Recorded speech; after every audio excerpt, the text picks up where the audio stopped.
could take from that we may not have a number of teachers moving to a teaching occupation in another state, but perhaps they're looking at other industries, and so there may be other things driving people from the profession than just salary. And then as a part of that work, we utilized some of our Gear 2 funding to develop some structured literacy training for teachers in the field. We developed modules related to the science of reading and also included some modules for English language learners, special education, and dyslexia. In that, in the summer of 2023, we delivered that training. We had 800 teachers that completed modules. About 1,600 hours of training was logged, and 120 districts and education cooperative centers and parochial schools participated in that training. Now, I wouldn't want to make that out like that's an end-all, be-all for the training. That's some initial training that brings people a level up. We need to continue to do more. I believe the Department of Ed is doing letters training, which is a much more robust, longer process.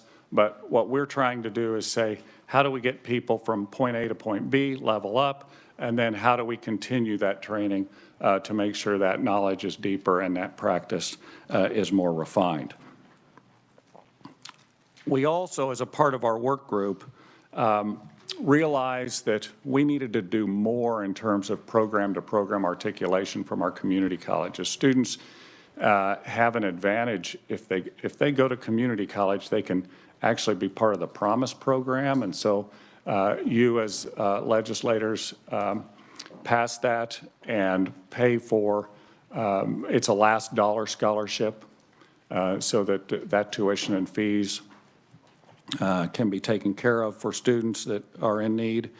And that program-to-program articulation, what we realized is if a student changed their mind on where they were going to, which university they were going to go to. So in other words, I'm at Independence Community College and I decide I'm going to Pittsburgh State University. But in the middle somewhere, my plans change and I'm going to the University of Kansas.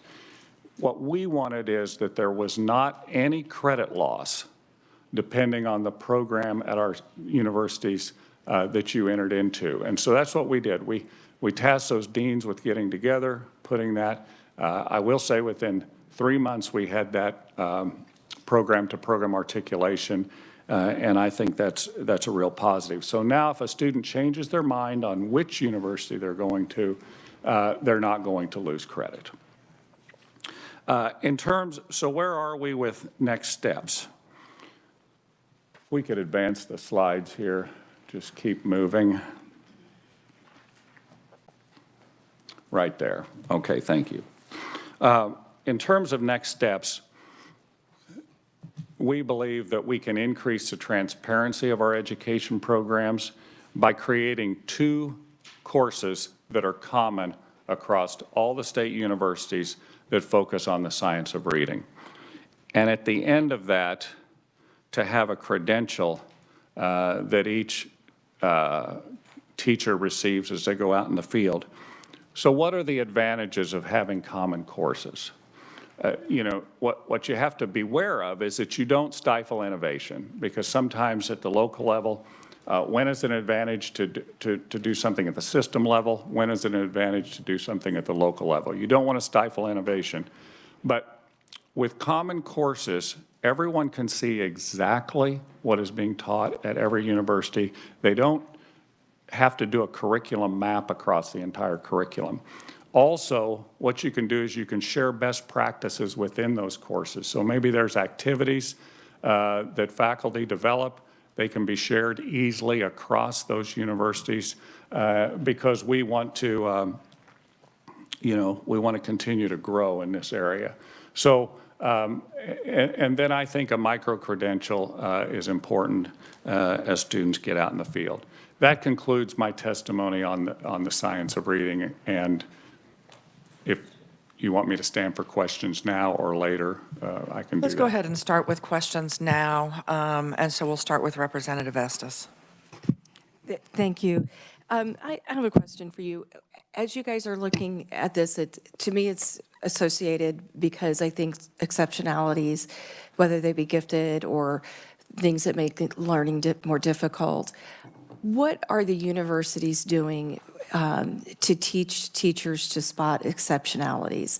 And I ask that question because I didn't graduate from a Kansas university, but my university that I came from, we had 100 hours in exceptional environments and extensive training in spotting exceptionalities. And I have found that to be a challenge here in Kansas.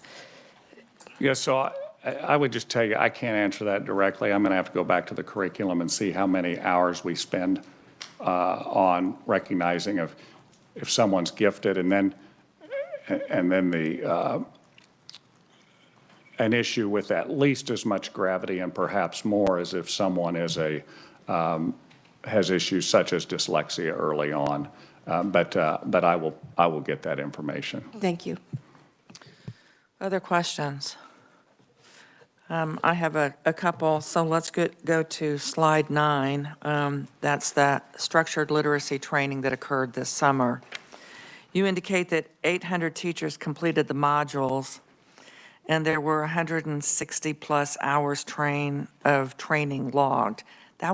That's only about 2 hours per teacher. That's correct. So it's you know, I don't want to paint this as the end-all be-all for literacy training. It is just the very beginning. So it was a toe dip? Yeah, that's correct. Okay. And do we have a sense of how many of those 800 teachers had just graduated from one of our universities? We do not, but likely we can get that information for you, and so I don't have that today. Okay. So now I'm looking at slide deck, page 11, and that review of science of reading curriculum maps and syllabi, create student literacy assessments, et cetera. When are our universities going to have those 2 courses ready to go? We will be ready in August. So August. This next year, Okay. to be clear, yeah. So I guess part of my concern is it's just another year. In August, we will already have had a new group of students that have graduated, and we don't have that in place. And earlier, I believe it was last week, we had the superintendent from Salina that was here, and she was talking about they are offering a stipend for student teachers. And the question that I asked was, are you pairing student teachers in elementary ed with your elementary teachers that already are versed in the science of reading and letters and are using that in the classroom? She had no idea because they've never really looked at that before. So when we are looking at this training, as soon as that new class graduates in the spring, they will have already been doing their student teaching, probably not paired with someone that has any instruction, at least for the lower grades in elementary, any instruction other than maybe this 2-hour module. So part of the plan has to be how universities are going to circle back for those graduates that haven't received that training. So at some point, I hope that we have that coming from the Board of Regents. Yeah, so just to follow some of those concerns up, it doesn't mean that we're not teaching those competencies now.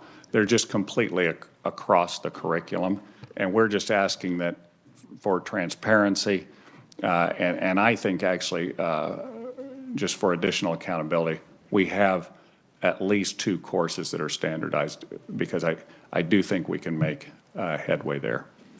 And I'm familiar with that concept, but I would say as a classroom teacher, there are certain things that have to be the foundation. And then as you progress, you revisit, but we are lacking that foundation until we have those two classes. And I do know of one dean from one of our colleges of education, from one of our Regents institution, that has simply said, well, we've taught that to our students, but they've just forgotten. That's not good enough. It's not good enough. I think in the healthcare, you're taught early on how to take blood pressure. You can't forget that as you move on and get onto the floor of a hospital or whatever. There are certain things that are foundational that you just have to know. And so sooner would be better. And I see that Senator Erickson, did you have a question? Thank you, Madam Chair. Thank you, Blake. And I know we're looking at what we can do going forward, but it just begs the question, to your point, that reading is job number one. That's job number one in elementary. If they can't read by third grade, we know what we're up against. So my question is, we've known the importance of reading. This isn't anything new. We've known it for decades.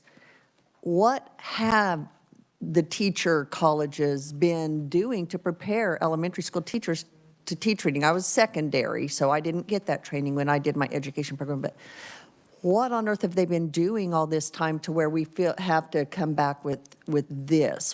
What are they doing? What have they been doing to prepare teachers to teach reading? Yeah, so what I don't want to characterize this is that we're doing nothing now, and now we've had an intervention and we're going to start teaching the science of reading.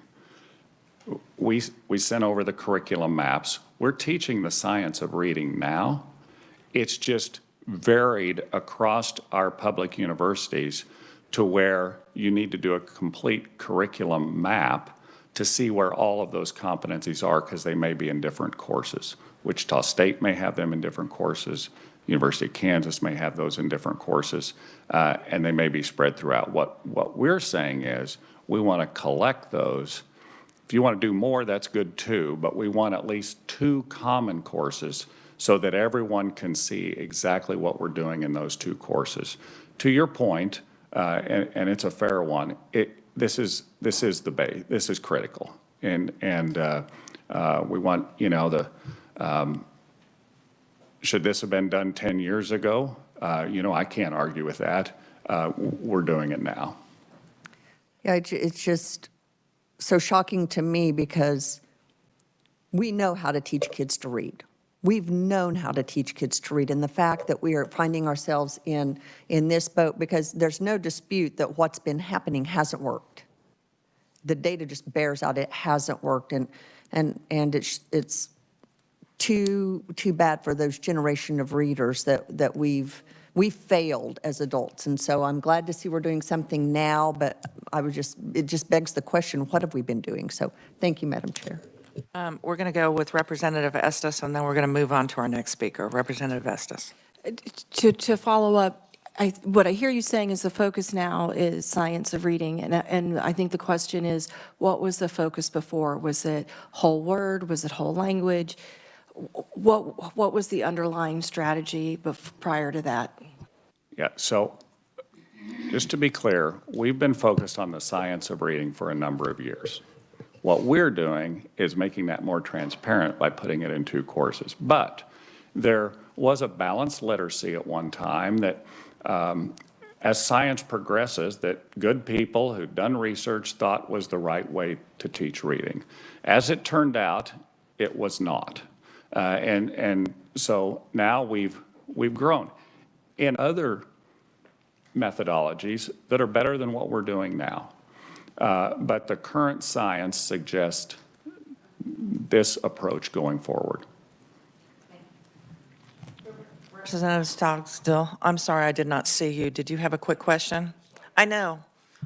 Matthew was in the way, and now he's not, so I see you. Please.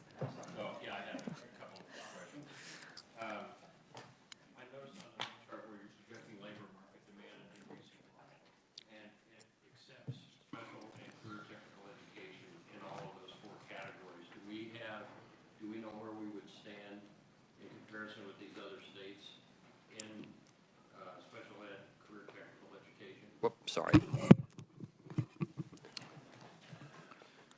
Are you talking about the way in which Yeah, we've got their the pay chart scale? on the middle school teachers and elementary teachers and secondary teachers, where we stand with them as far as salaries go.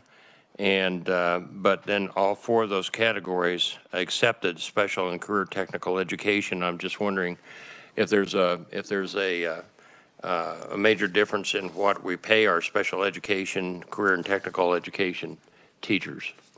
And if we have any Yeah, information. I'd have to go back to the researcher and see if we have those data. Okay. I can get that. If we have those data, we can get those. The other question I had real quick was, you said other things besides salary are driving teachers out of the profession, or some, maybe that other I'm things. saying this Yeah. could suggest that. Absolutely, and I agree with that. But my concern too is how are we attracting kids to come into education to begin with? And I know it used to be we'd have a lot of kids that would come apply to the College of Education, and then it seemed to take a dip. Is it coming back up again? Yeah.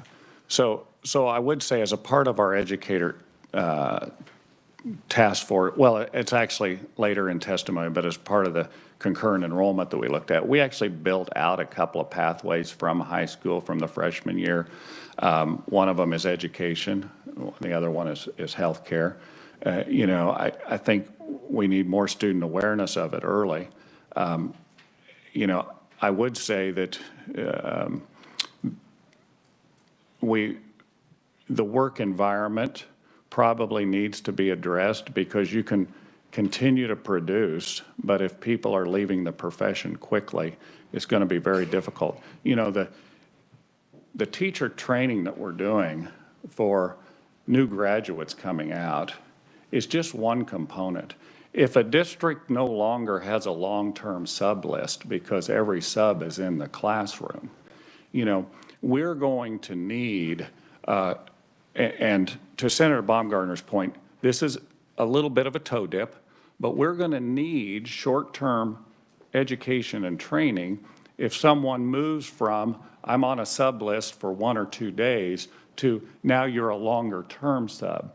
At the end of the day, the school has to be run with personnel, and we're going to need a number of modalities and ways to teach this content. Yeah, my concern is when I got my second and third degrees at K-State were in education, and it was the largest college on campus at that time. And now I'm just wondering if that trend is continuing, and if not, if there's some way that we can survey kids to find out why they've lost interest in becoming teachers. So, you may not have that information right now, but I think that's important to figure out why we had so many kids applying to the College of Education when I was in college, and of course that was before dirt was invented. But still, it's a concern, I think, that when I hear that, and in Shawnee Mission back when I taught, we'd have one vacancy and we'd have 75 applications for it, and now we can't even find enough substitutes. So something's going on there that concerns me, and especially when I see statistics that suggest that our young kids coming out of high school are not necessarily looking at the College of Education as where they want to be. Mm-hmm. It is a concern.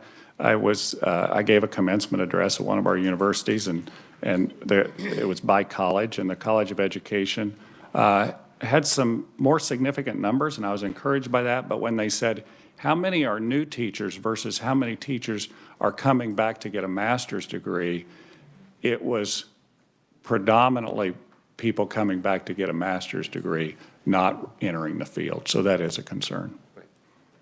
Thank you, Madam Chair. Thank you. Yes, thank you. Okay, we're going to move on to our next speaker. Do we have Dr. Russell Swanson with Emporia State University here?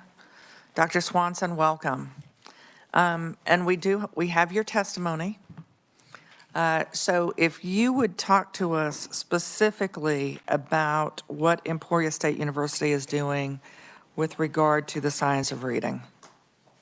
Well, that is not my specialty. So I am Dr. Russell Swanson. My background is in science education. I am the program lead for our restricted licensure program, as well as our MSL Ed program, which are initial licensure programs for students who have already have undergraduate degrees. My colleague here is with me, Dr. Teddy Roop. She is a reading faculty, a reading specialist faculty at Emporia State University. Can I invite her up here? Or I'll state my statement, and then if you guys have questions, I can invite her up here. Come on up. Okay. Come on So down. I can read, would you like me to just read the portion that addresses the science of reading then, for the record? I would. Or would you like me to read the whole statement? You don't need to read the whole statement. Okay, so the portion that addresses the science of reading is on the final page, page number 3. And so, second paragraph there on page number 3. So at Emporia State, the science of reading continues to be embedded in our elementary education program. ESU students receive explicit instruction in the science of reading through their coursework and then apply their learning with K-6 students in the classroom during their year-long student teaching experience. Several courses encompass the development and understanding of the science of reading. This begins in the course Foundations of Elementary English Language Arts as students focus on reading acquisition, phonological and phonemic awareness, and as well as phonics. Students typically take this course in their junior year, and in this course, Reading Methods 1, in Reading Methods 1 course, they review Goff and Tumner's Simple View of Reading, Scarborough's Reading Rope, Tolman's Hourglass, Vowel and Consonant Speech and Print Patterns of English, with an emphasis placed on the 6 syllable types. In this course, they also address fluency, vocabulary acquisition strategies, as well as comprehension strategies.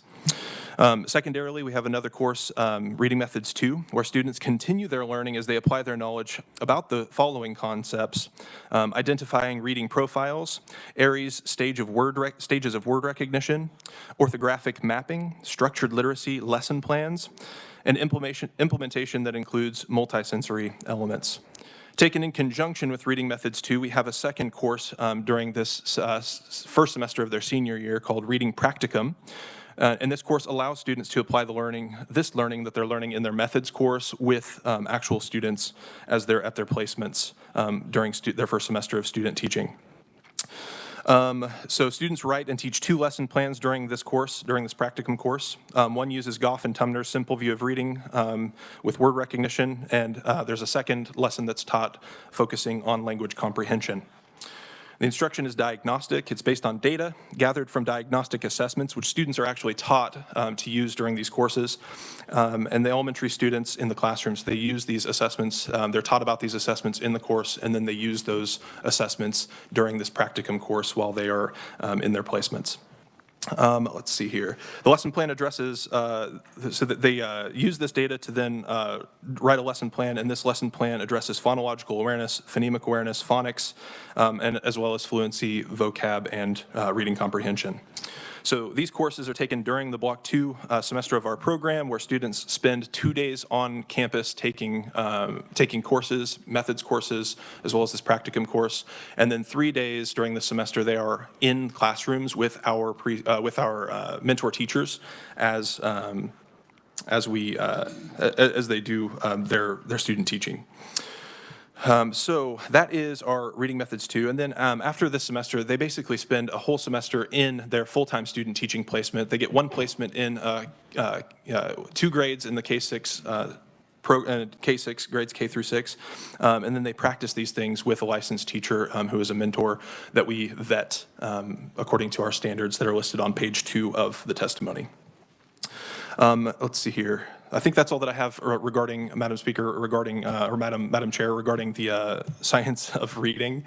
Is there anything else that I can present? I thought you did a great job of that. So either you or, I'm sorry, Teddy, what was your last name? Dr. Teddy Roop. Is that R-U-P-P? R-O-O-P. R-O-O-P, okay. So could one of you share with us, how long has this structure been in place for the science of reading and that the courses and the way in which they're delivered in the time frame that 2nd and 3rd year? Or excuse me, the 3rd and 4th year? The 3rd and 4th year, or the semester during their last year. Okay. So basically, they start with their foundational course, even at pre-block, and then in block 1 is when they actually get into their second course of reading. They also, this structure has been in place for as long as I have been there, and I've been there for about 10 years. We have always focused on what the National Reading Panel had in their report, the big 5 pillars, which are phonemic awareness, phonics, fluency, vocabulary, and comprehension.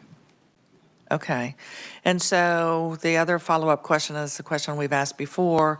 So when you're pairing the student up for that student teaching experience, are they paired with a classroom teacher that has the similar science of reading training and background?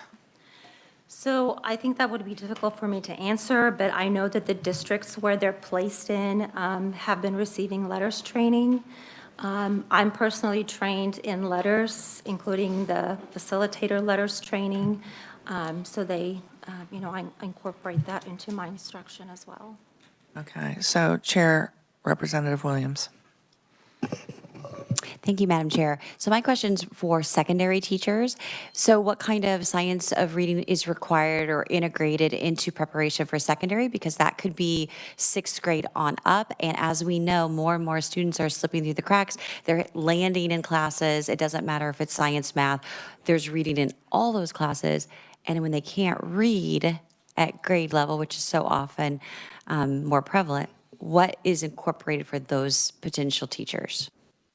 I can answer this question, yeah.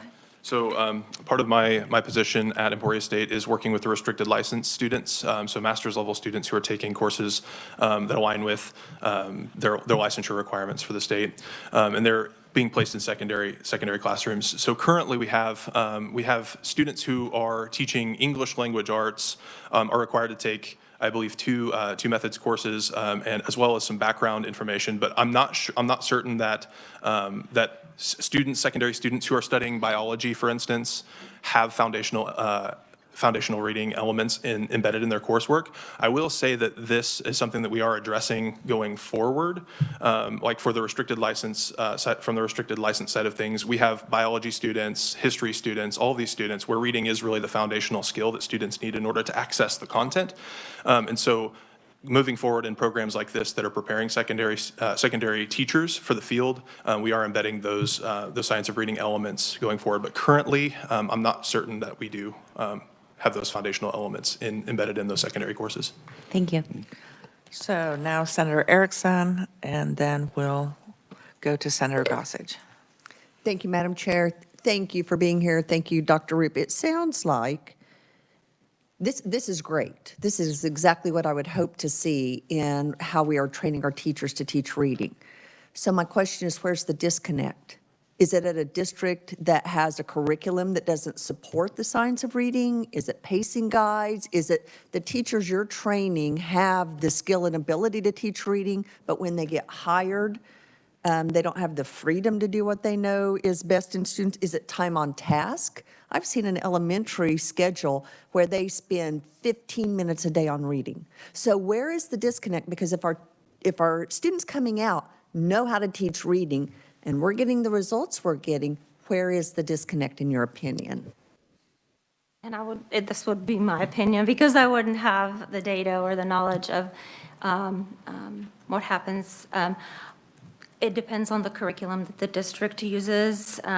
We do not have control over that. We know that we train them in best practices, and based on what the research is telling us, like I said, going back to the National Reading Panel. This would be my opinion. Madam Chair, that to me is the heart of the issue. We've got to find the disconnect. Thank you. Thank you. Okay, go on to Senator Gossage. Thank you. I'll make this very quick.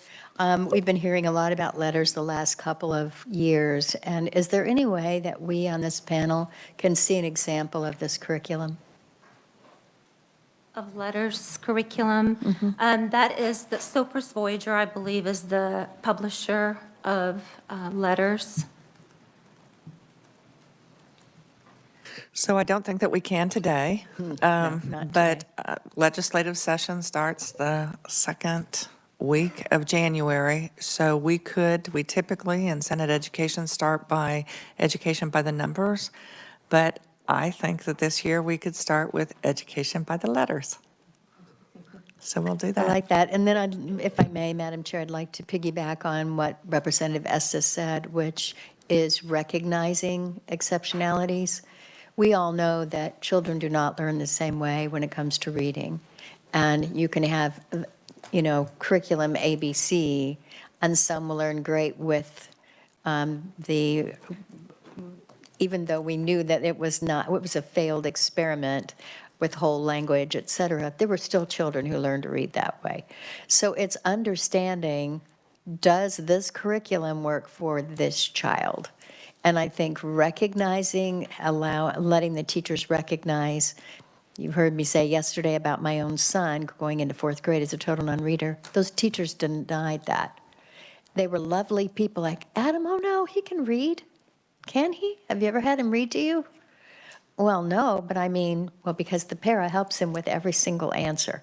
So recognizing you can love a child and think they're terrific, but recognizing they just are not, they don't have these skills in the classroom is really huge. So I hope that we're teaching that in our curriculum for teachers as well. Thank you, Madam Chair. Senator Sykes. Thank you. Thank you for being here. This question's for Dr. Swanson. So there was a part in your testimony that you didn't get to highlight, and I'm really curious about it. You're talking about that extended opportunities for student teachers in that 4-week program. I think that's amazing. But my question is, what is the percentage of the students who take advantage of that? And do you see different outcomes because of that different experience? I think it's amazing to be part of the Teachers Hall of Fame or private school versus public school. So can you share a little bit about that? Yeah, sure. I think this program was developed basically as a way to get students not interested, but extra experiences in in education worldwide. So we have, as the senator stated, we have options to go to Paraguay, Finland, Germany, Denmark, and Indonesia. We have students currently taking advantage of that. I would say historically the last 3 years, as you guys can probably infer, we have had not very many students take advantage of this, mainly because international borders were shut. Even interstate travel to a certain degree was prohibited. I don't have the numbers particularly for the semesters prior to COVID, but if you contact Dr. Schwartfeger in the Office of Field Placement and Licensure at Emporia State University, they would have those numbers for you specifically. I would say though, as the borders have opened up, we've had a lot more inquiries this semester. I don't have an exact number, but these students who apply for these programs are going to be candidates that we're confident in their disposition analysis, candidates who've had a successful first semester of student teaching in that block 2 that's in the testimony, that's described in the testimony. These are going to be students who get recommendations from faculty members to do these, to be representatives of ESU and of the state of Kansas in these extra placements. All that to say, I don't have an answer to your question about the particular numbers. They are increasing, though, now that the COVID restrictions have kind of abated for a little while. Mm-hmm. I want to say thanks to both of you for being here to testify. One last quick question. So when that last year, when they are student teaching, how many credit hours is that to student teach? And do they have to pay tuition for that? Yes, so currently we, I think it's 14 credit hours, 14 credit hours. And you can verify that with Dr. Schwartfeger as well, our dean. But I believe it's 14 credit hours. And those options currently, as it stands now in the state of Kansas, cannot be paid internships. With legislation that's, I believe, on the docket for this coming term, there will be opportunities to work with, I believe, the LEAP or LERP license, para-educator pathways and stuff. But currently, right now, there is no option at Emporia State for students to be able to be paid during their internship. Well, I understand the issue of being paid, but in this situation, 14 credit hours, whatever is your standard cost for a full load, they're having to pay out of pocket. So they're doing their student teaching and they're paying to student teach. And it was interesting to me when the Board of Regents was looking at some possible ways to go about this, it was that the school districts would pay them or the state would pay them, and at no point in time was it, we're going to scholarship the student teaching credit hours. that was not something that came up. So even if they get paid, they still have the potential of a student loan to cover those credit hours. So I appreciate, and committee, I do recommend that you read Dr. Swanson's testimony in full. It was very well written, and you gave us a wonderful kind of full picture of Emporia State historically and what it's doing today. So thank you for both of you being here. Thank you. I know on the agenda, it says a representative from the Kansas State Department of Education. That testimony is going to be submitted to us later. There was a family issue that individual was having to deal with, so that will come to us committee members later. At this point in time, we are going to pivot to higher education faculty compensation. So we're looking at compensation for not only traditional courses, but also concurrent courses, because the way in which university professors are paid is different from the way in which community college professors are paid. And that is even different to some extent to the way in which our technical college professors are paid. So we'll start again with Dr. Flanders.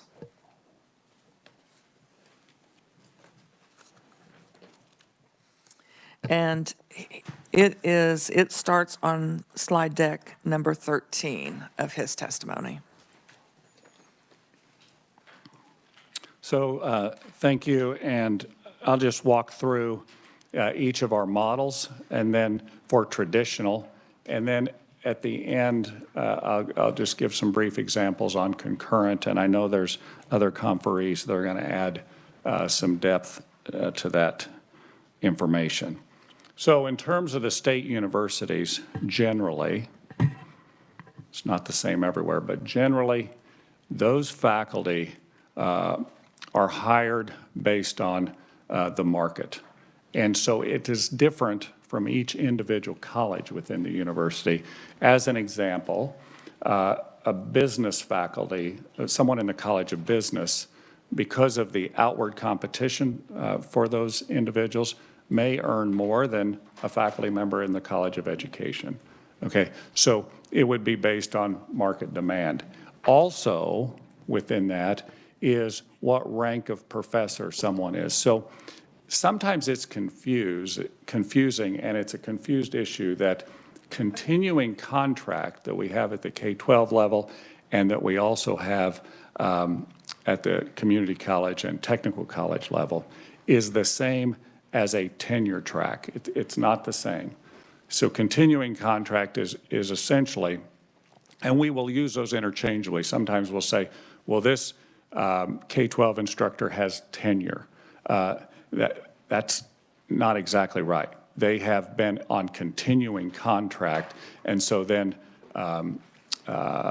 you actually get that status by serving the years, okay?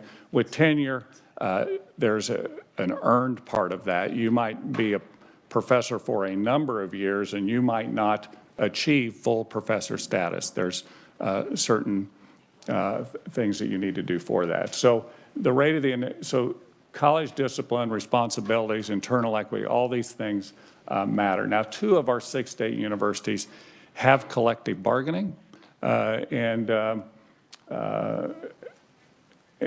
so, but they still recognize differences within the colleges of that university. Next slide.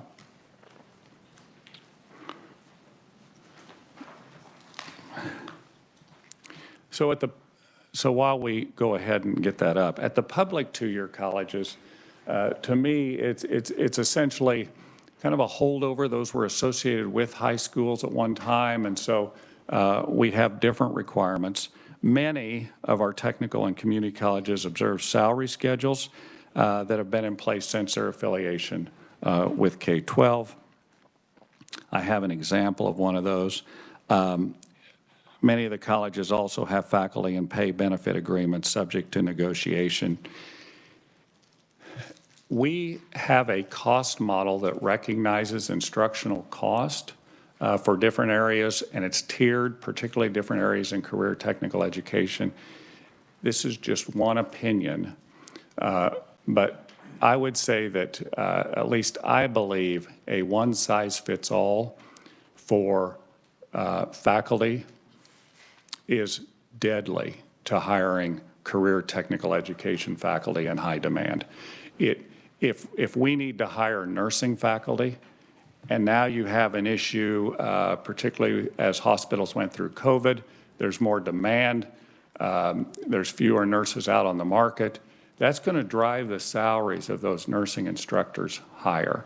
And there's no one to blame for that, but if you're going to hire nursing faculty now, you have to pay more. As an example, in 2006, this legislature established a nursing grant program that assisted colleges to produce more nurses. You actually said, we want at least 250 more slots for RNs. And it's interesting, an RN can be an associate degree nurse or a baccalaureate level nurse, and they actually have the same credential. So we have tried in the past to say some of that can go to salaries for compensation that's needed. And not every institution really wants to take advantage of that, particularly at the community college level, because they don't want to amend that negotiated agreement. And I would just tell you that I think, and you'll hear directly from those colleges, can be an issue for attracting those faculty that are in high demand fields. Now, some colleges have pivoted and some colleges do that, but it's not universal. As on the next slide and my last slide, and you all have seen these, there's a salary schedule. So if you could advance that slide, and I'll let the other conferees talk through that. But generally, those salary schedules are based on education, where you and years of experience on the left side. Generally, you're placed on that salary schedule, and then as you receive more education, you can increase your salary. What I would say is they typically, although some have some language in there that can, but they typically don't recognize high demand fields or where you're going to have quite a bit of external competition for faculty. Now, that's for traditional courses. Just quickly for concurrent, and this is something that at least I believe we need some reform going forward, is when you've seen one concurrent enrollment compensation model, you've essentially seen one concurrent enrollment teacher compensation model. So it is really, it's done locally. Sometimes the faculty member who's a high school instructor that's teaching a college level class, sometimes they get the full adjunct rate that a faculty member would receive for a traditional course. Sometimes they're paid at a reduced rate. Sometimes the district receives the dollars and the teacher does not receive those dollars. And I don't know if this is out there, but likely sometimes nothing happens. So it has been done locally. I think where most of the enrollment is at the two-year colleges, and you'll have conferees talk through that. And it's really all over the board. I think that's an area where we could look at, with agreement from those colleges, how do we get some kind of uniform standard across the state? So that would conclude this portion. Great, thank you so much. Next up, we have Heather Morgan, Executive Director of the Kansas Association of Community Colleges. Welcome to the committee. So can you step us through what's happening with our community colleges? Yes, thank you, Madam Chairman. I'm Heather Morgan, Executive Director of the Kansas Community College Association. So in my testimony on the second page, I included a salary schedule that is basically very close to what each of our colleges used. As President Flanders mentioned, every community college has a negotiated agreement, and we go through negotiations between our Board of Trustees and faculty members every year to determine what the salary schedule is going to look like, what the benefits are going to look like. If you think about the history of community colleges sort of coming out of K-12, KNEA still represents the majority of faculty at our colleges. And so when we're negotiating with the faculty who's represented by KNEA. I'm not sure where the chart came from in President Flanders' testimony, but on the second page of my testimony, you can see for 2022-23 school year, the average faculty salary is in the first column, and sort of where a new faculty member would start with a master's degree is in the column on the right. So at Allen Community College, their average faculty member makes $53,000. The minimum salary that we would offer with somebody with a master's degree is about $45,000. Our salaries are much closer to K-12, and we are competing with K-12 to hire our faculty members every day. So generally, we have the negotiated agreement, which covers all faculty. Some colleges have been able to negotiate, and I don't want to correct, but I want to clarify that it's not that community colleges don't want to pay technical education faculty more. It's that the negotiated agreement will not allow that to happen in some cases, and it hasn't been able to be negotiated in. We have a number of our institutions over the last few years have gone to impasse over issues much like this. We have one institution to impasse right now, negotiations, and it has to do with the continuing contract issue that faculty want. If you all change something with the statute, they want to be able to open up the negotiated agreement. The Board of Trustees says, no, we're not for that, so we are at impasse trying to deal with that at one of our institutions. The way that some of our colleges have gotten around the master agreement is that we have something that is termed 50 different things, but essentially a way that we can give some extra pay to faculty members who are teaching in those career technical education areas, that you can consider it overload or hard to find positions, or we found some way to give them a little bit of extra pay. It is very difficult for us to compete with private industry for career technical education faculty of any type. Healthcare is probably the most difficult. When we're able to pay half as much as you can make working in healthcare as an RN, or because mostly you have to have a master's level, 1 degree higher than the position that you're teaching, it's very difficult.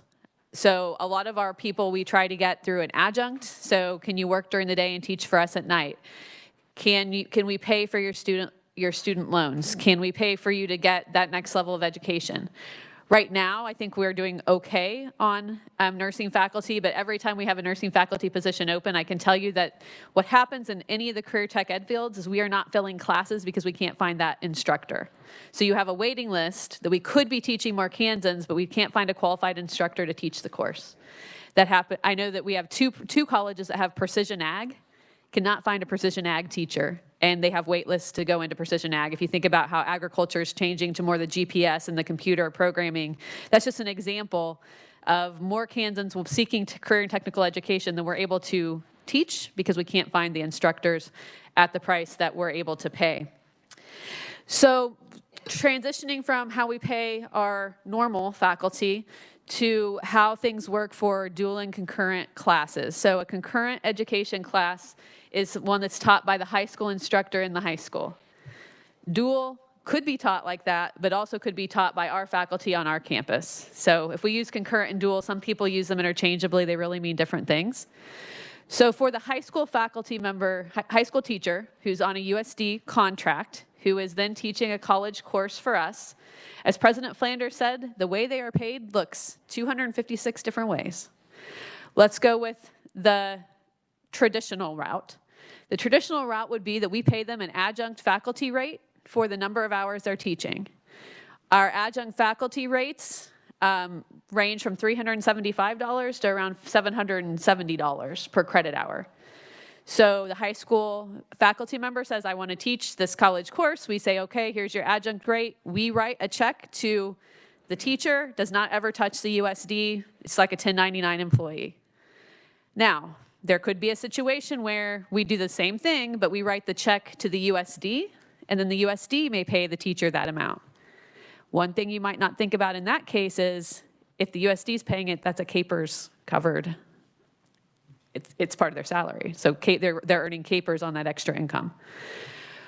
We also have situations where we pay the district all of the money that they have asked us to pay them, and we have no idea what happens to that money. It may go to the teacher, it may not go to the teacher. We have no idea. The teacher's just teaching the college level course for us. We have another situation where the teacher gets $250 per course, not per credit hour, per course, and the district gets the rest of the money that they're asking us to pay them, and we don't know what happens to the rest. There's one situation in the state that a college and a school district have worked out an agreement, and there's very little money exchanging hands. So if you look at my testimony, I don't know if this is the place, Madam Chair, if I should talk about the different ways we pay K-12, or if I should stick on faculty salary. Let's just stick on faculty Okay. salary for now. So that would be how we would pay our concurrent enrollment teachers that are in the high school teachers in K-12. So we either pay them directly, the district pays them, or the district gets money and does not pay them. So 3 methods.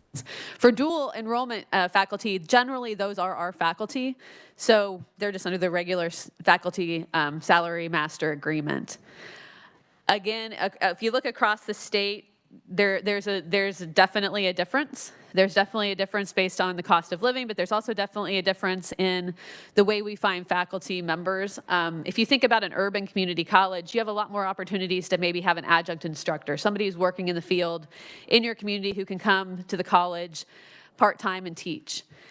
If you're in rural Kansas, you may not have that same opportunity, and so we're looking for full-time faculty members who can fill these roles. So that cost structure changes. President Flanders mentioned the cost model. The cost model is a model. We would argue that it does not totally recoup costs, plus it's 2 years in the rear, and it's based on a national average. So if you happen to be in a place where you can't get a bunch of adjuncts and it's expensive to run, it theoretically recoups the average cost 2 years later. So faculty compensation and our ability to flex our faculty salaries upward is delayed by 2 years just because of the way that we get paid 2 years in the rear on the cost model by the time we actually see the money. So it's incredibly complex. Somebody yesterday said this is complex. I think Craig said that last night. I'm going to say the way we pay across 19 community colleges and 256 or however many school districts there are is complicated, and if you've seen one, you've seen one. With that, I'm happy to stand for questions at the appropriate time. Okay, we're going to hold off for questions, so just sit there right in the front row because I'm sure we'll be calling on you. Next, I'm going to call on James Gannett. He is the president and CEO of Manhattan Tech College. Jim, thank you for being here today. Thank you for the invitation. I represent all of the tech college presidents with our council. You have our testimony. I'm going to go straight to the question at hand on faculty compensation. Pretty much, I would repeat what Blake and Heather have said with a few differences. With tech ed in particular, it is hard to find the people and to pay them where they will work under our conditions. Now, for HVAC, we're not going to require them to crawl through the ductwork as much as if they actually worked for an HVAC company, but they still have to teach those skills. One of the things we do to help attract faculty is with our benefits package, we pay 100% of each employee's health care, and not their family, just for them, but still, that's a major cost. We offer extra contractual days in order to help boost the salary, especially if it's in nursing where they have to do more prep. They're going to have extra days at the end of their contract time, and they're going to come before the regular contract begins. We're doing that more and more to help boost that salary. Summer pay is separate from the contractual pay, and they have first right at the summer classes. Also, we push a lot of professional development with them using our Perkins funds, other funds. And we've made that a key part of our assessment of learning to satisfy our accreditor in closing the loop with their professional development and what they're reincorporating back into their classroom, into the lab. You might be glad to know that Higher Learning Commission in November is set to vote to change the credential issue for concurrent and dual credit. Right now, a teacher teaching college-level course in that has to have a master's in the field or 18 graduate credit hours in the field. Speaking with a vice president from the Higher Learning Commission last week at a conference I was at, she said they will vote in November to take that back basically to the due diligence. We have to do our due diligence to find the best teacher for the class. That will help relieve pressure across all of our campuses, of the two-year colleges in particular, and some of the universities. On concurrent courses, again, it varies. Like Heather said, it may be at our adjunct pay. It may be on a different ratio. In my particular case, growth of early college classes and students taking those classes has increased by over 5,000% in less than 10 years. It's outpacing the budget, but I don't want to turn kids away. One of the key things that I'll talk more about later, but with all of the formulas that KBOR uses, and they're trying to help us, but one of the things with SB 155, and sometimes when you look at the general ed, is to have the students not pay for fees. Please understand, when a high school student signs up for a college class, they're also a college student. And for all of us colleges, we have to report their enrollment as part of our overall enrollment. That factors into the cost we have to pay for learning management systems, security, tutoring, yada, yada, yada. It doesn't matter. I can't segregate out a high school student from those costs. So the combination of those things, trying to meet the market value of the skilled teachers, especially in tech ed, especially if we're looking at healthcare, IT, which are the two most critical areas, in my opinion, for occupations to drive this state, we simply don't have the right resources. And with that, I'd be glad to answer any questions. Okay, we're going to start up with co-chair Representative Christy Williams. All right, thank you, Madam Chair. I would like to first ask questions to Heather, and then I could ask just one of Jim if time allows. We have time. All right, great. So turning to your testimony, my first question is, what percentage of your faculty, tiered and non-tiered, are members of KNEA? I don't know, I'd have to ask. Okay, and it's the negotiated agreement that concludes that it doesn't matter if there's only 10% or 20%, they're the ones that get to sit at the table, correct? That's my understanding. Okay, is it possible to get this information for us? Because I think it would be very interesting, and my next question will lead to that, to find out what percentage are truly represented by this organization. I could definitely ask and see what we can find out. Okay, because often it's deducted from their payroll, correct? And so I think that the college would have access to that information. Auto deductions, I believe. Okay, so the second question is, what are the requirements to actually be an instructor? You just need your master's degree, let's say in biology or chemical engineering. What is it that's required? Good question. So Jim mentioned the HLC rules, which is the master's plus 18 hours in the subject area field. For general education, exactly. But for technical education, if you look at the bottom of my little chart, I wrote, bachelor's level faculty are allowed if they have significant industry experience. So essentially, you document that this person has the equivalent of the master's degree and the experience in the field.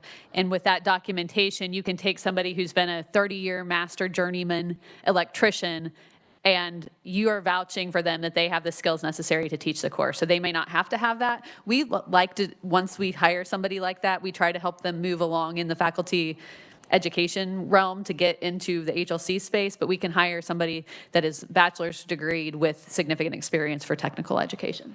Well, that's awesome, and I wish that our K-12 would move in that direction as well, because for the career and technical courses where we're struggling in our schools to find teachers that even can do mechanics or shop carpentry, any of those types of drawings, or it would be nice if they would do the same consideration. And then the last question for you, Heather, is what percentage of our community college credits are tiered versus non-tiered? I do have that, not in this testimony, but somewhere on my computer, and I will get that to you as well. Just guessing 60-40. 60-40 for tiered? No, so we do about 70% of the tech ed in the state. But if you're looking at how much of the community college hours are tiered versus non-tiered, I think it's more like 60-40, 60% are general ed, 40% are tech. But let me just verify that and get that back to you. The one other thing I will say is if we do hire somebody with a bachelor's degree who has significant industry experience, not everyone who has significant industry experience wants to deal with students or has the attitude and personality to be able to teach someone to do what they do. And so we do try to put them through some technical how do you teach classes and how do you deal with students who may not be as easy to teach or push your buttons so that we don't have a situation where somebody's an excellent electrician but can't teach a lick. Okay, I know Jim's waiting for his question. All right, Jim. Well, I don't want to take us down a road that's not in line with what we're talking about, so I'll just ask it really quick, and you can answer it however you like.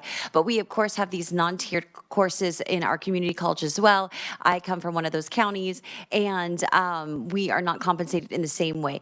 From your experience and from what you understand about how the state of Kansas pays for these courses, would you have any heartburn at all if we paid the non-tiered credits the same across the system? That means for community college, non-tiered, to the technical colleges, if that makes sense to you. At the percentage on the formula? Yes. Well, I know from our group looking at the data, many of the community colleges have a lot of students from outside their districts where they are getting 2/3 of the funding. So I assume you're asking, would the colleges within their own district be able to get 2/3 instead of 1/3? If it doesn't take away from our part of the pie, you know, we probably don't have the votes to stop it. We don't have taxing authority. None of the tech colleges were granted that when they were formed. And when I bring that up, it's not to knock the community colleges, but they have almost over $700 million a year in property tax funds going into their schools. We have nothing. We're trying always to get more local buy-in and support, but that gap really does affect how well we can do in meeting compensation and benefits. I think part of the answer, because I think most of you and your colleagues would agree we want more high school students completing early college and graduating with a semester of gen ed or a tech degree and a certificate when they graduate high school. When you start blending it like that and pushing that, it's important not to take funding away from anybody, because the students are still getting credit for high school plus college credit. I think non-tiered funds could be used to extend opportunities to more students for general education, since financial aid is not available to them. So I think, I know I'm going roundabout with your question, but I think to actually get more high school students interested in post-secondary, there are ways to use non-tiered and tiered funding, especially non-tiered, to get them to look at that and start that. But like I said, directly to your question, as long as it's not pulling money away from the tech colleges. Well, I appreciate your response on that. I just noted in your testimony that you said that there was a 12.65% increase in enrollment in the community colleges overall. Heather would have to correct me, but I think there is a reduction. I know in my community college in the last 5 years, there's been a 25% reduction in enrollment. I honestly would love to know what percentage, Heather, later, of those courses are going up in enrollment for the tiered versus the non-tiered, because clearly the non-tiered are having an incredible impact on our workforce, and I'm not so sure we're seeing the same return on investment for the others for the money. Thank you. And in my testimony, that's only referring, that increase is only for the tech colleges. Yes, okay. Senator Gossage. Thank you, Madam Chair. Very quickly, this section was on compensation, but in reading your testimony, I don't see anything about the compensation for your instructors. The compensation's in the Excel spreadsheet part. We had a series of questions that each institution answered, so again, it's varied. Some of our institutions are similar to what Heather described, using a salary schedule. Back to Representative Williams' first question to Heather. We have 2 of our organizations that do not have bargaining units. We have 2 of our organizations who, in the past 3 years, voted KNEA out. We have 3 or 4 organizations that still have a bargaining unit. So we're kind of a mixed bag. So thank you for giving our attention to this. I did not notice that. But in looking at this just briefly and just perusing it, I do not see, so can you just tell us, top of your head, an average salary for an instructor at a technical college? It's going to vary because some of the tech skills and the higher degrees, like for a nurse, if they're going to teach in the RN program, they have to have a master's, so that's higher on the schedule. I would say at my institution, on average, counting what they make with extra days compensation, overload, our average is probably around $60,000 a year. So I think part of your message is it doesn't follow a similar grid that community colleges follow, but you have some leeway with regard to what is really those high demand, high need. We adjust that because, like I said, with the extra days, the prep, the professional development they need, but all of us, but especially at Tech College, we are severely hurt with being able to attract healthcare and IT teachers, instructors that have the right qualifications to teach those skills. Follow up? Yes. And my second question was for Heather. Thank you. This schedule surprises me, Heather, because it's not USD. And so who is binding you to this? Are you bound to this schedule? Are you talking about the one that President Flanders presented? I'm talking about the one that you presented in your testimony. This is not a schedule. This is just if you looked at the schedule at each of these places, on the column on the right, that would be what you would typically see for this school year on the salary schedule. The column on the very left is what people were actually at. So what happens is our Board of Trustees, which is locally elected, they every year go to negotiations with the faculty, and they say, we're going to do very much like a school board would do, 2% on the base, or we're going to add 2 columns, or we're going to pick up an extra $500 in health insurance this year, so you're only getting 1% in the steps. So what happens is our Board of Trustees and faculty negotiate, and then the Board of Trustees ratifies the negotiated agreement that will be in place for one of our institutions, I think, just ended one with 3 years. But I like shorter, but nobody likes to negotiate, so sometimes they go longer. So then, if I may,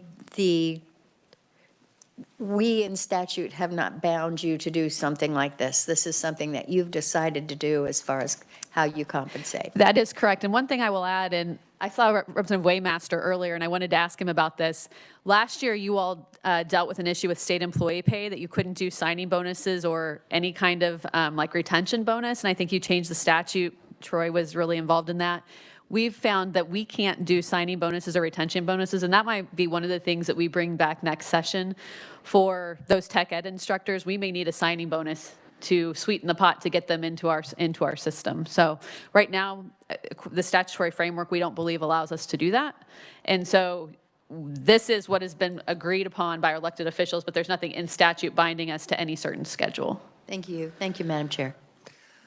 Okay, I'm not seeing any other hands. Did you have anything else that you wanted to clarify? No. Okay, I know that Dr. Flanders wanted to clarify something, so we'll bring him up.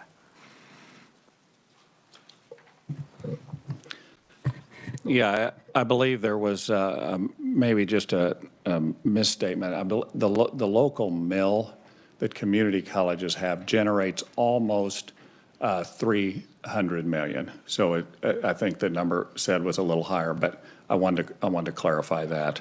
I have a chart that I will prepare for the committee that shows the number of in-district hours generated by our community colleges, by community college, and you can see how much of the local mill total, this isn't for concurrent, this is total, that we credit against the cost model. So how much is a local individual paying that they wouldn't be paying if you reimbursed everybody the same? Right now, it's 34 million of that almost 300 that we credit towards the formula, okay? So, just a little over 10%. We have, again, 38% of those courses are delivered outside of the district, but it's a wide variance with Garden City being at 82% and Highland being at 3% in district. So a wide variance. I will get this information to the committee. In terms of tiered and non-tiered, the community colleges, I believe, are about 77% non-tiered, but what you have to, technical colleges are 41% non-tiered. What you have to remember is every technical program has non-tiered courses. So there's some general education component in every technical program. So it doesn't mean, it might be you have 50-50 in terms of students, technical versus transfer, but those individual programs, a transfer program will not have generally very many technical courses, where a technical program will have some general education or non-tiered courses. Okay.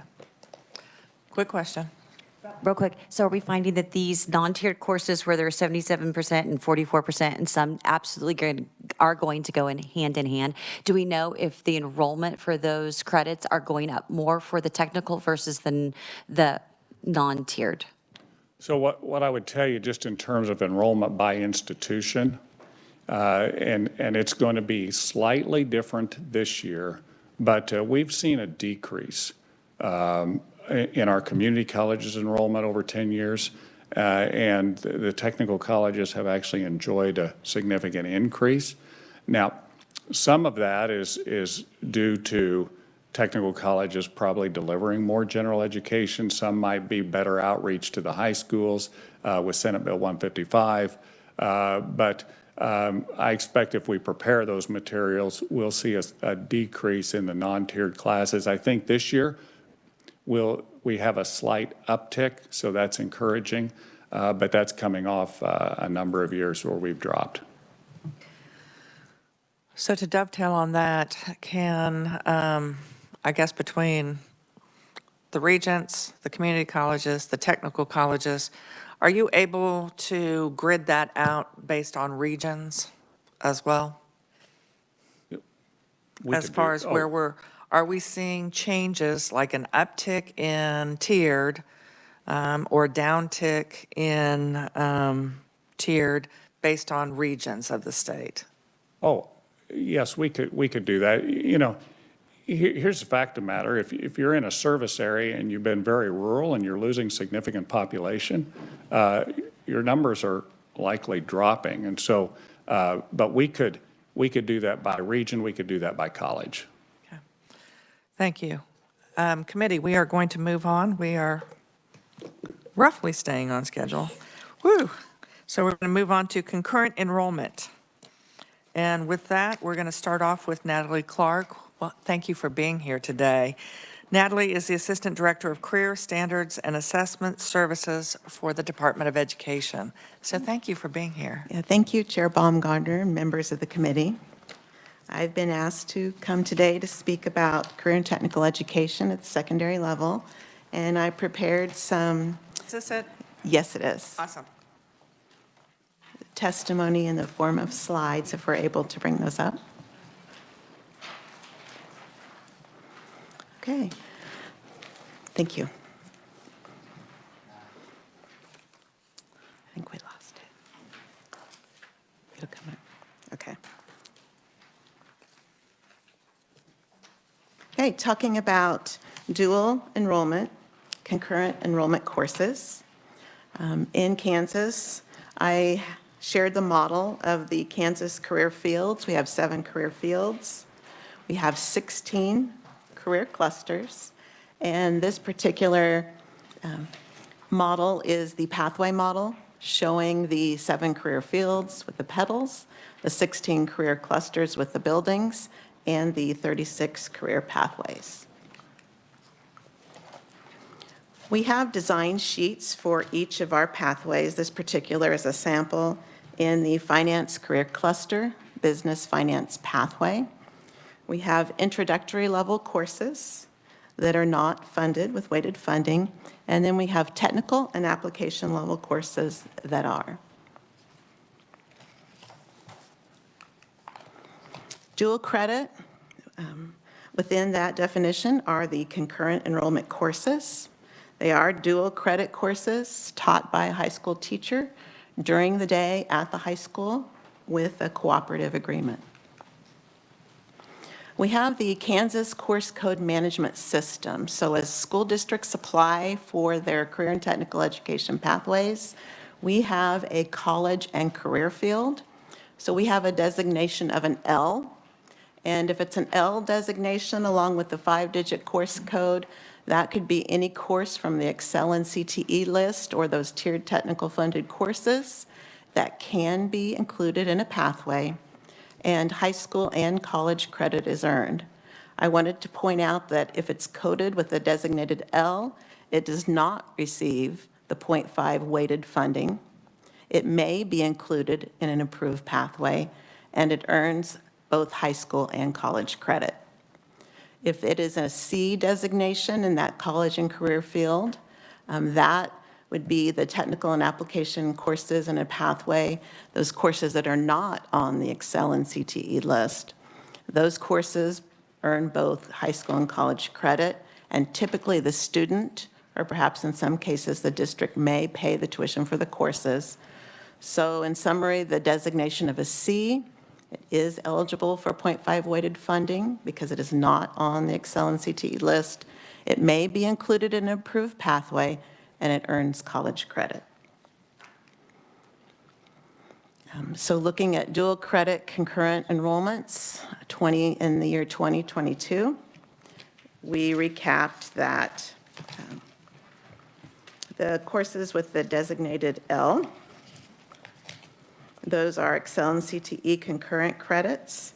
We recapped the number of enrollments as well as the designated concurrent credit courses and the total credits there listed for 2022.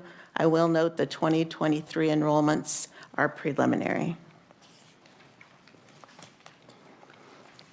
A little more detailed information. We broke down by school year, both 2022 and 2023, with the designations of L, those Excel and CTE courses, and designations of C by career field.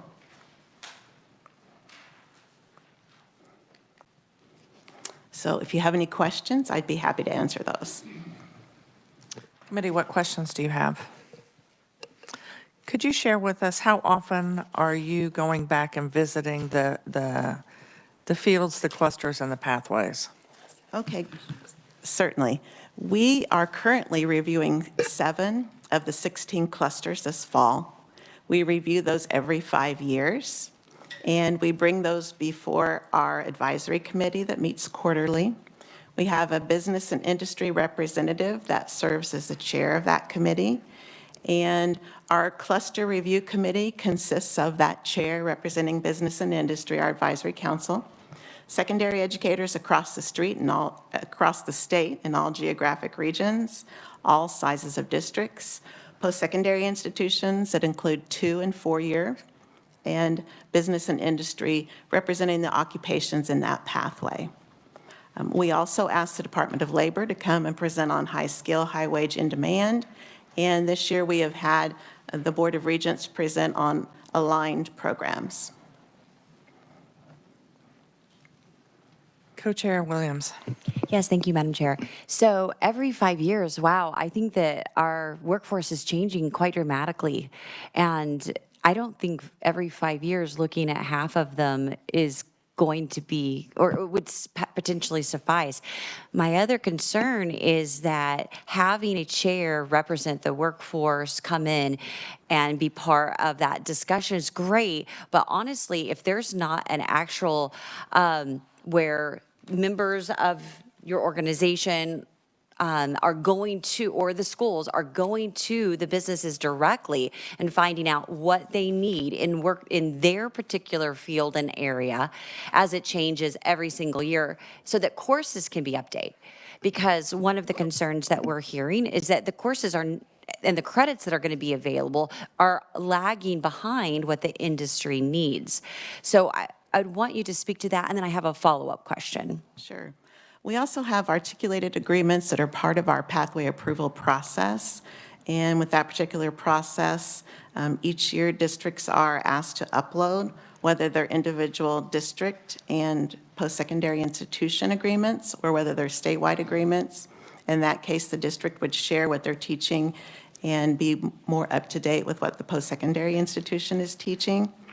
In some cases, if something changed, for example, consumer and personal finance, the national standards were changed. So we did bring those cluster review committees back together to make sure that the standards were updated and the competencies in those particular courses. Okay, and I was probably thinking more along some of the technical courses that would fulfill aviation jobs or areas of fire safety or those types of things where they may fluctuate by region. My next question is about the student's right to know that we were reviewed on last week. And as a parent of recent graduates, I don't ever remember seeing any type of messaging that prepared my kids. I mean, they went on, but for career or post-secondary education. So can you tell me how those pathways are updated for the student's right to know? And do you know how that is actually implemented for our secondary students? So in part, you would ask about I'm going to go back to the prior question and then finish it with the questions that you just recently asked. When you ask about the advisory committee, we do meet quarterly, and our chair asks each business and industry to share out with emerging trends for our consultants to make sure that we're aware of the emerging trends in the field. As far as the right to know, I won't speak on that specifically, but part of the individual plan of study that's required for all middle school students in at least 8th through 12th grade, part of that process is making sure all students and families are aware of the 16 career clusters and the 36 pathways. Being aware of the occupations in Kansas, the labor market information. Well, again, as a mom of 4, and maybe only the last 2 would have benefited from the changes we made in statute, I saw none of that, and I don't know what kind of individual plans of study are actually specific enough that would tell us in Butler County, in Sedgwick County, what fields are open and available, where are they looking for more people. I haven't seen any of that. So I see some people from Kansas Department of Education here as well that are supporting you, and that would just be really good for us to know, how is that being implemented? Because as a parent, I have not personally seen it. Thank you. Senator Erickson. Thank you, Madam Chair. Thank you so much for your presentation. I'm looking at your dual credit concurrent enrollment slide, and from 22 to 23, it looks like there was a fairly significant decrease in total concurrent credit.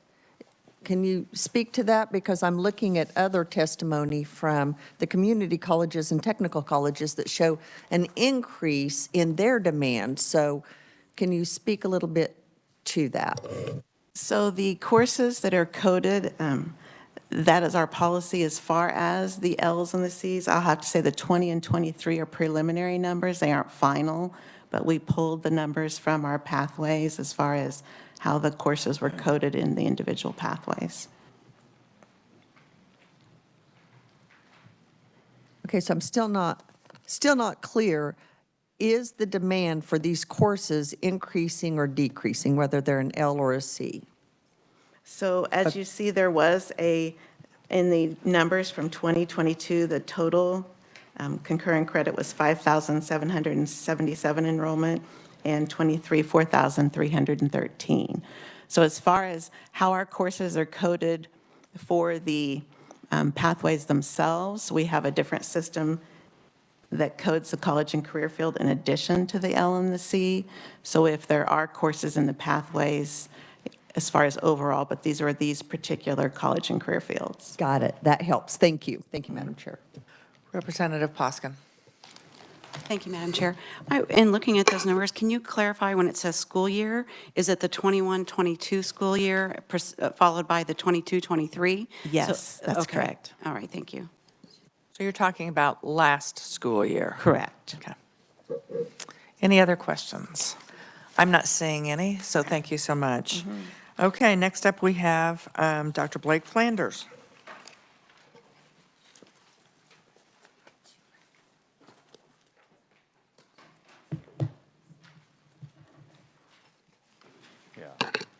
Yes.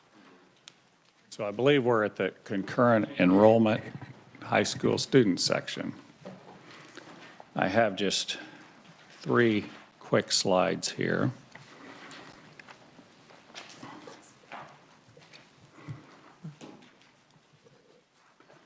So you've already heard this in testimony. I'm not going to spend much time on it, but there is some differences between dual credit and concurrent credit. Dual credit's a broader term.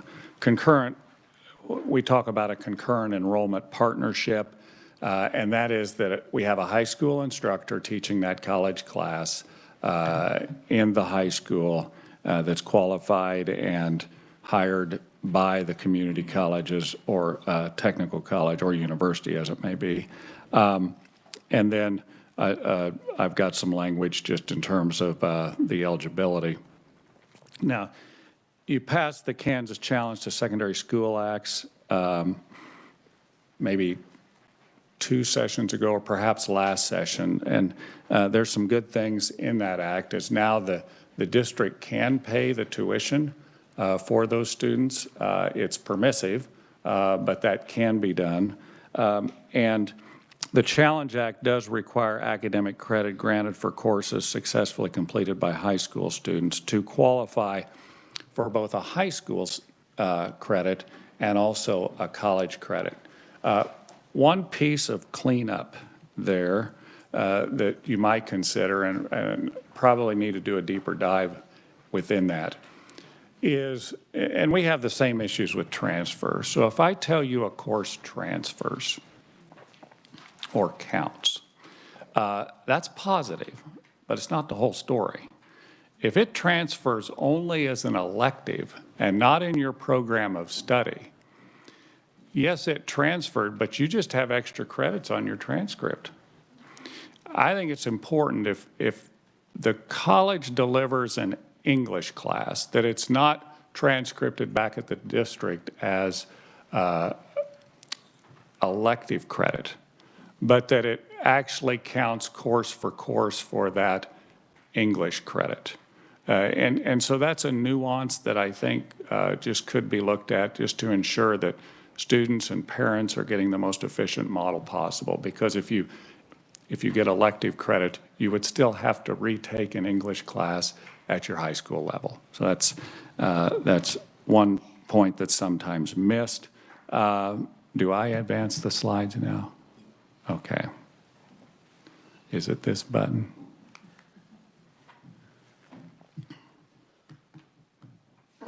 Here's some numbers just on in terms of concurrent enrollment. Our community colleges and technical colleges, well, community colleges do by far the most. Technical colleges a close second. That's where most of the partnerships are currently. You can see the 1-year change and the 5-year change. And the 1-year change, percentages can be a bit deceiving if you have very small numbers. But you can see those changes. And I don't know where the presentation went to, but I'm sure it's out there somewhere. And then I wanted to talk a little bit about state aid, and we had a slight correction on this one. We have a new sheet for you. The way, we have someone here who's an expert on school finance. I'm not, but if we're teaching a concurrent student, every student in that model receives base state aid. They are not defunded at the high school. The high school receives the funding for that student. And so then here's what we receive on the post-secondary side. And I'm just going to go for a non-technical or that non-tiered course. And if we look at a 3-credit-hour course, the total, I'm going to try to round this number up someday because I don't love the number, is $666. Okay, so that is the total of the cost model. If someone delivers that course, so then that is what the total cost is. So then the next question we ask is, so how are those costs going to be financed?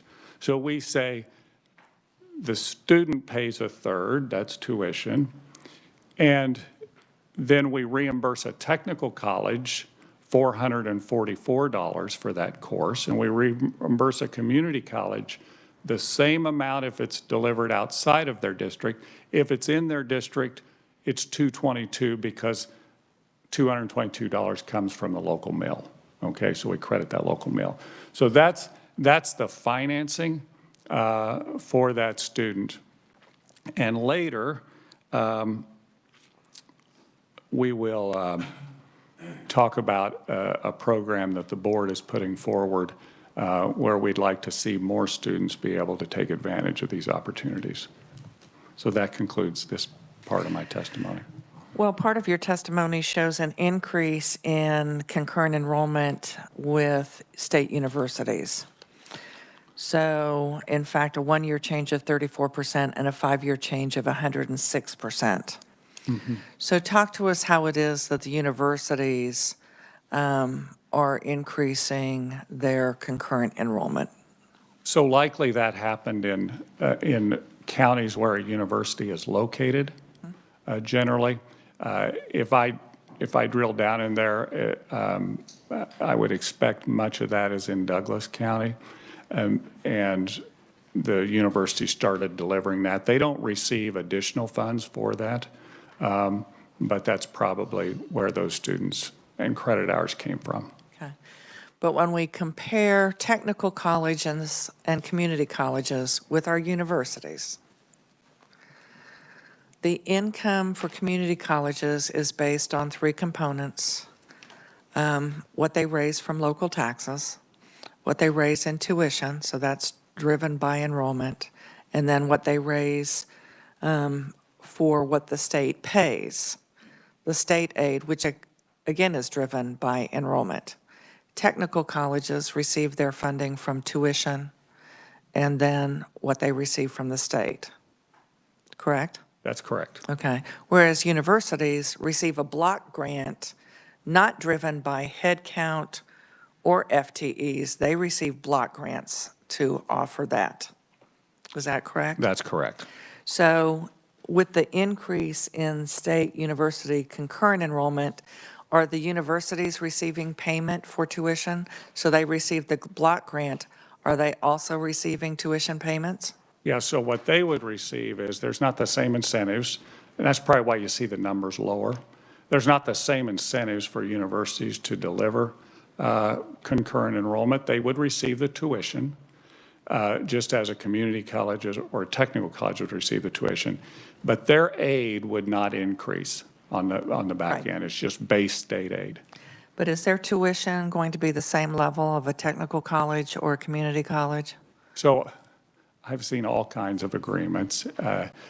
I've seen in Shawnee County, I believe, and you could, I'll get this corrected if I misstate this, but I think Washburn offers a deal where perhaps it's $100 per credit hour for, or maybe it's even per course for concurrent enrollment. So I think there's some of that that goes on. Generally, I'm just saying generally, I would say the community college tuition would be lower. That cost. The other question that I do have for you, is there anything in statute that you have seen that you're familiar with that prohibits an outside public university, so outside of the state of Kansas, to be offering concurrent enrollment for our high school students in our public schools? That is not prohibited. There's an interstate commerce clause, and actually, a statute governs that, and we brought some changes to the legislature. I believe that was 2 or 3 years ago. You made some changes to that. I've always believed, I think, that could be tighter, but that was as far as the legislature wanted to go at that time. We then develop regulations based on that statute. What we're real careful with is our regulations are never stricter than the statute. In other words, as an agency, we're not going to make law. We're going to allow that for you. So if someone comes in and meets the criteria, then they're able to deliver courses in Kansas. The only body that can change that criteria is policymakers here. Okay, thank you. Committee, any other questions? Yes, Co-Chair Williams. Thank you, Madam Chair. So can you go back to dual enrollment versus concurrent? I think there's probably a really quick explanation of what's the difference, because we do have some different titling here. And can you just briefly explain what's the difference? So to me, dual enrollment is broader. A student might in the evening go to a community college and take a course that they're not even going to count for high school enrollment, okay? And just take a college course. That would be considered dual enrollment. It's not as we define it. Concurrent enrollment for us, we look at a concurrent enrollment partnership, and does that course then, is it count for credit at the high school level and also at the college level? So, but dual enrollment is a much broader term. That's very helpful. And then the last question, your numbers on concurrent enrollment and partnerships are significantly higher than the numbers that we receive for dual credit and concurrent, which based on your description, I would assume that it would be higher than your numbers. And just for an example, I'm not sure for 2023, the LNC added together, we're talking about, 4,300 some credits versus your total credits are over 19,500. What could be the difference between these? So what we might. Oh, head count. It's head count. Yeah. Okay, versus credits. Yeah. All right, perfect. Okay. Thank you, Madam Chair. Yes. Ranking Minority Sykes. Thank you, Blake, for being here. You talked about that transfer of credits versus, or course for course. Can you speak specifically of which schools, because most of our Kansas institutions do take those concurrent enrollments, but do you know which ones are doing the course for course versus transfers? And I'm asking this, I know my kids, unfortunately, I failed Kansas, and they are both out of state universities. So we chose not to do concurrent because we knew that was the case. But how would you tighten that? So the way that, if I could be the policymaker for the day, I would say if you take an English class, so we've done a lot of work with transfer.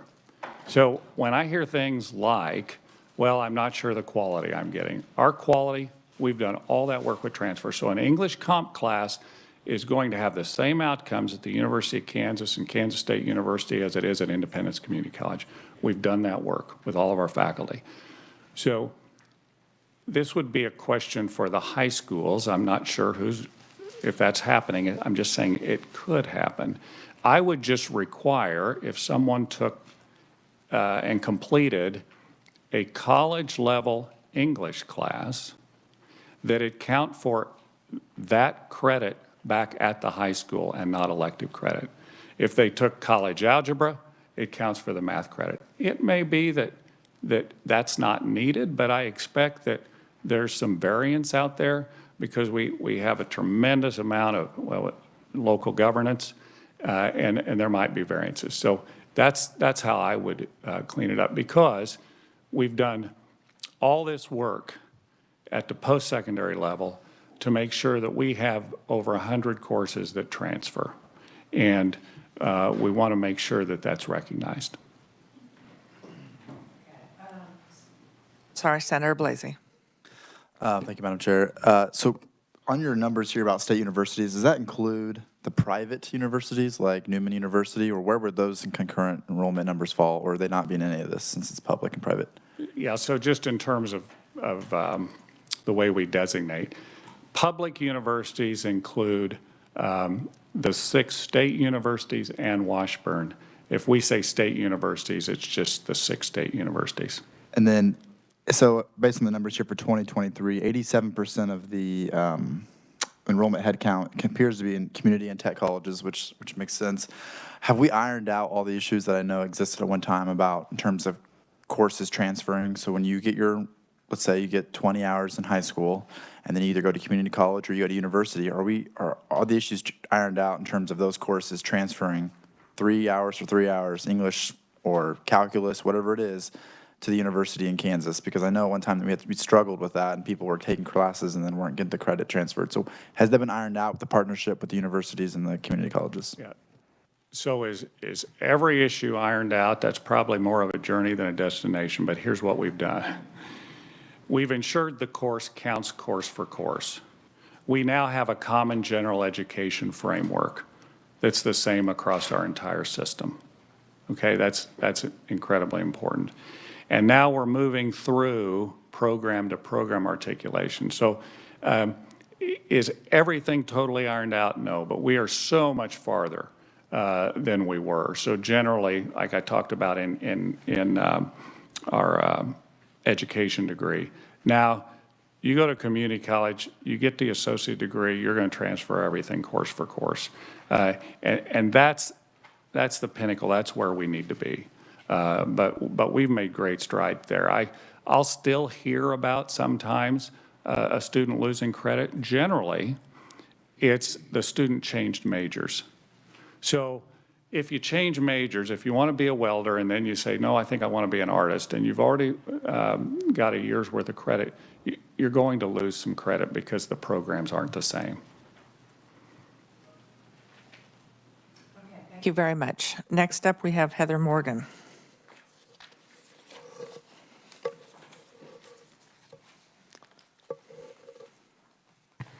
Thank you. I'd like to start with Senator Blasey's last question, just a little bit more clarification on that. So the private colleges are not in these numbers, and so Sterling, Newman, Kansas Wesleyan, they do offer dual and concurrent as well, so you would not see those numbers in this. The community colleges do have a system-wide transfer agreement with every private college in the state. If a student graduates with their associate's degree from a Kansas community college, they can transfer to any of the Kansas private colleges and enter with junior standing. That is a much more robust transfer agreement than we have with our state universities. So the losing of credits, if you lose 34 credits in transfer, the cost to you is $75,000. So because you've essentially earned yourself another year of college, another year of foregoing your income when you're working. So that program-to-program articulation and transfer is critical to making sure that our students who are starting in early college have a pathway and know what that course sequence needs to look like. If they change their major from welding to nursing, you're going to have to take some more classes because they're different classes.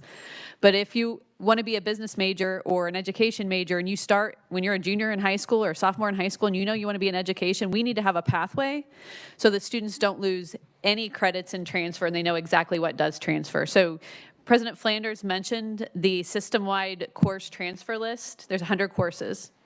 Those courses will transfer from any technical or community college to any state university.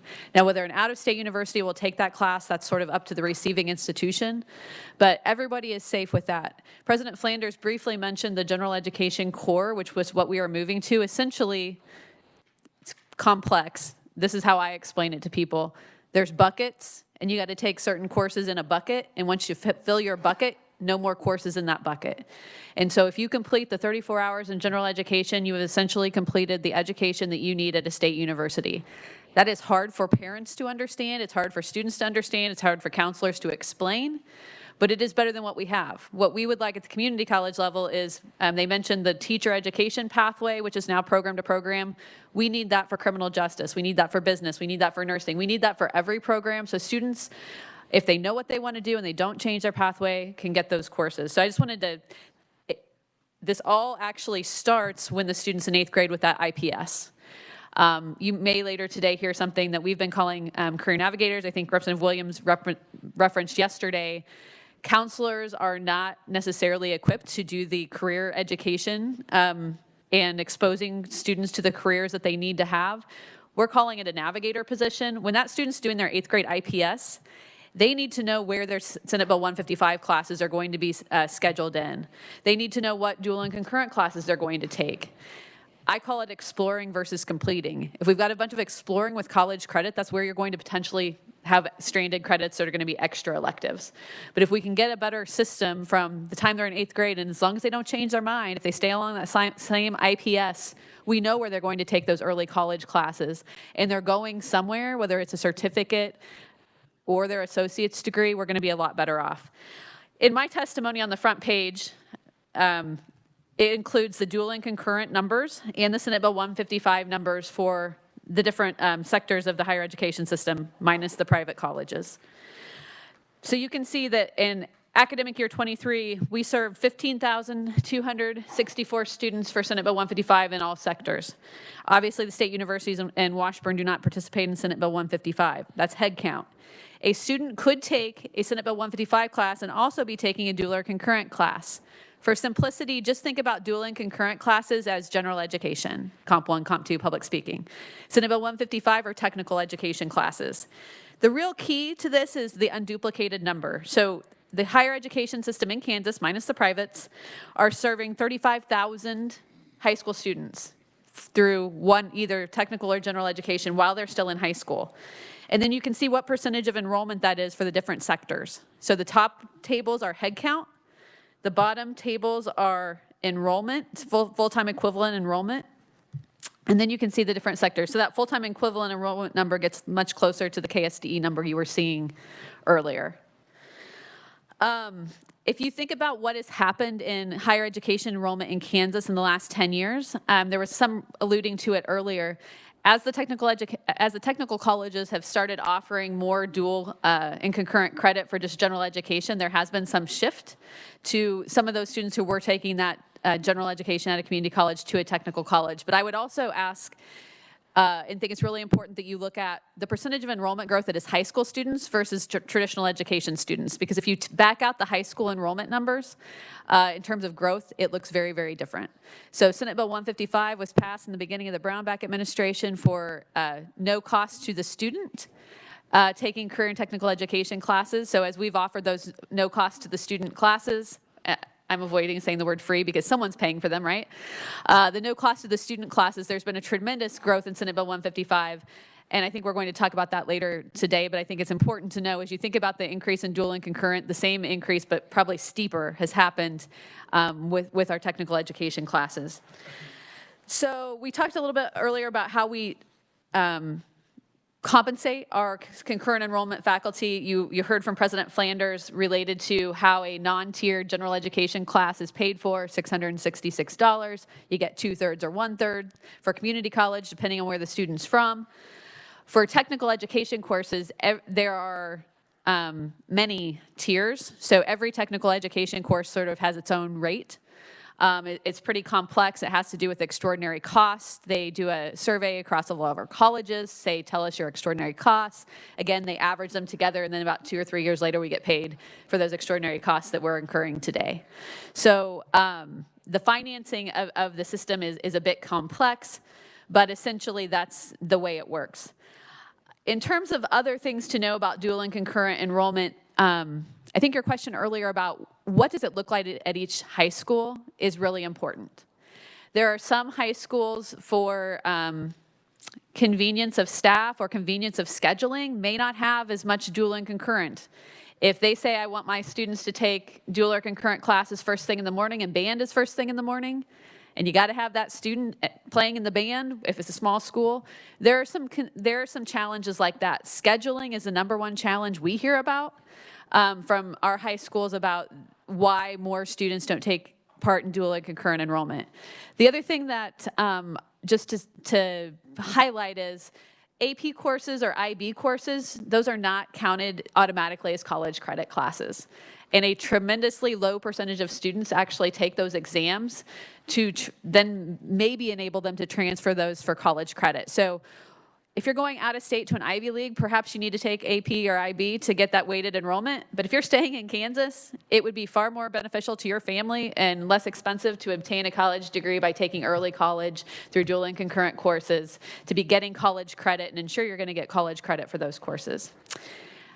Madam Chair, I'm going to stand for questions and see if there's anything. I'm going to wait till you tell me to talk about the other part about what we pay USDs. All right, I would actually like to hear that now while we're talking about concurrent enrollment. Okay. So one of the questions that I've been asked by the committee is, tell me how much community colleges are paying to USDs for teaching dual and concurrent classes or Senate Bill 155 classes. And I will tell you that the numbers that I'm going to talk about are all three things combined. So roughly, the 19 community colleges in academic year 22 paid about $5.4 million to K-12 USDs. About $1 million of that went to teachers. About $3.9 million of that went to districts. I don't know what they did with it. Every district might have done something different. Some of that might have gone back to teachers. I don't know. But the other things that I think the chair wanted me to cover was we also pay money to counselors or site coordinators. About $200,000 goes to that, and then we also pay money to K-12 for rent, about $200,000. So some districts charge us to be in their building teaching classes during the school day, rent for their facilities. Some districts require us to pay a counselor to enroll their students in our classes. So altogether, $5.4 million. The largest amount of that, there are a couple of districts that also pay based upon the school district negotiate an agreement related to how much you have to pay to sort of teach the classes in their district. So it's not a lot of money, but it is some money. It's in your testimony pretty well laid out, but I'm happy to stand for questions. The one other nuance is we do have some districts, especially in rural areas, that will pay the teacher, the high school teacher. I don't want this to be considered bad on the high school teacher, but like the para for the online college class or the classroom supervisor, we pay them a stipend for that high school teacher to supervise the classroom that's actually being taught by someone offsite or online. They may assist a student who needs remediation. They may assist a student in any like paying attention behavioral issues in the classroom, but they're not the one teaching the class. They're just in the classroom while we're delivering the instruction. It varies, but we took some pretty great pains to get this number pulled together for you so you would know the amount of money that's coming to us that we're paying back to K-12. Okay, so let's unpack that a little bit. So share with us again, you said $3.9 million is going to districts, and how they use that money, it's uncertain. Correct. So we don't know if the faculty that are teaching the concurrent enrollment courses are getting paid more. We don't know anything about that. Right. So if so when we approach a district, the district says, we essentially say, how do you want this to work? And then the district says, well, I want the money, or I want you to pay my teachers directly, or whatever it is. So in the cases where we're paying the districts, a few situations that I am aware of, in one district, the USD may throw a bone to the teacher and say, here you go, we're going to give you $1,000 to buy classroom supplies because you're teaching this college course and we're getting some revenue off of it. They might do that. In other districts, I think it just goes into essentially their budget. Maybe they use it for curriculum. Who knows what they use it for? And I think in some cases they do then pass something along to the teacher. If you think about it like a coaching stipend, you know, you have your base salary and then you can add on stipends to that. Perhaps that their negotiated agreement at the USD level says to teach a college course, you're going to get a stipend of $500. And they would take that $500 out of what we paid the district. But it varies across the state, and once the district says the district wants the money, we're sort of out of the deal and let them handle it on their end and just pay them the money that has been negotiated. So, but to be clear, these are students in the class, they're at the school district in the high school, and the teacher is teaching and they're earning college credit, and they're also earning high school credit to graduate. Correct. Okay.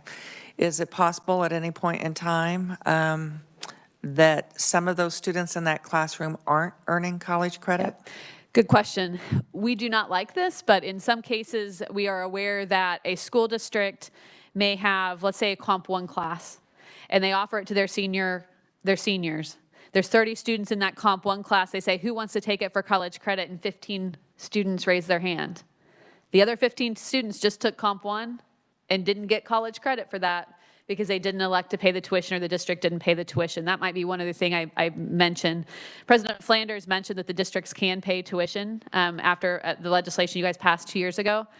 We're aware of only a very small pocket of schools, and it's in north central Kansas, what I think most people would consider rural areas, that those schools have indeed said, I'm going to pick up 6 hours. You can pay, the district's going to pay for 6 hours of dual or concurrent classes for their students. But that north central pocket of schools is the only one that I'm aware of that's generally happening. We actually provide scholarships for, in some cases, for our students at the high school level. Not all, generally, but some boards of trustees have said for our taxing district students. So, you know, parents are paying property taxes. We're gonna scholarship you, or we're gonna set a scholarship pot of, $300,000 over here, and we're going to let the district decide who gets the scholarship. But generally, when we're paying the money to the districts, it really, once we pay it, it's up to them about how that works. So clarify the paying rent, the $200,000 for rent. Again, this is courses taught during the day to the high school students that are also earning high school credit. That is correct. And it's to rent the classroom space? That's correct. Okay. In some places, we actually have agreements where they have us pay a share of utilities as well. I put utilities into the rent category. Co-Chair Williams. Thank you, Madam Chair. So as I'm listening to this, it looks like that we're talking about a total of 3.9, or is that a combination of those other numbers that you It's provided? actually the 5.2 or 5.4. 5.2. Yeah. So $5.2 million is paid to our school districts, 286 districts, or those that participate. To me, it sounds like the taxpayers are paying double for these students, because we all know that we are fully constitutionally funding our schools. Actually, we exceed it every single year, because depending on the year, we add between 30 to 50 million in other benefits through different policies, whether it's dyslexia or CTE or whether it's mental health. So I guess I'm super concerned, because our high school students, those that are seniors, we have 1,116 hours where kids are supposed to be in the school. We have a count date, but our seniors really don't have to follow that. So they could be gone half the year, and we as taxpayers are still fully funding those students.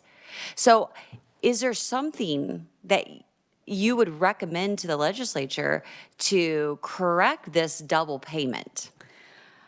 The way that our colleges would term the double payment, at least some of this, the amount that we're paying to the high school instructor for teaching a college course, that's extra duty. That's something on top of what we see that as something on top of. The rest of this, I think that's where the policymakers are going to have to make a decision. You're getting the high school credit, but you're also getting college credit. So are you technically paying twice?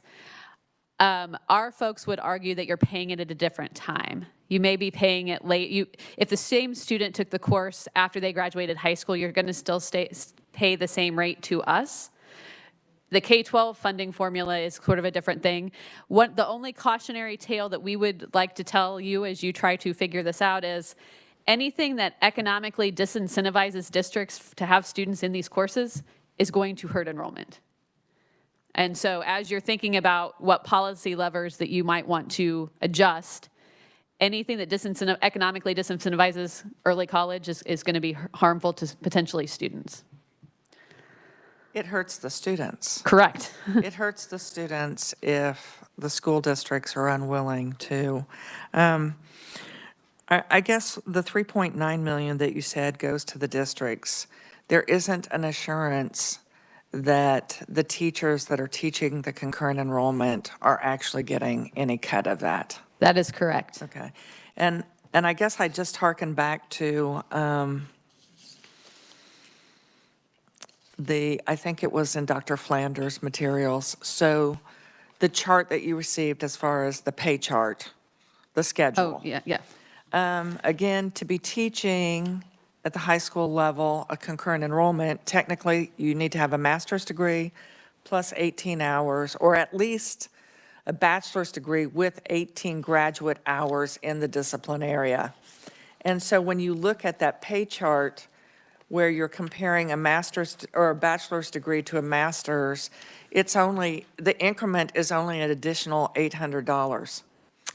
It takes a whole lot more than $800 to earn a master's degree or to earn 18 graduate credit hours. I think if you look at some of what the costs are now per credit hour master's level, $800 would be 1 credit hour.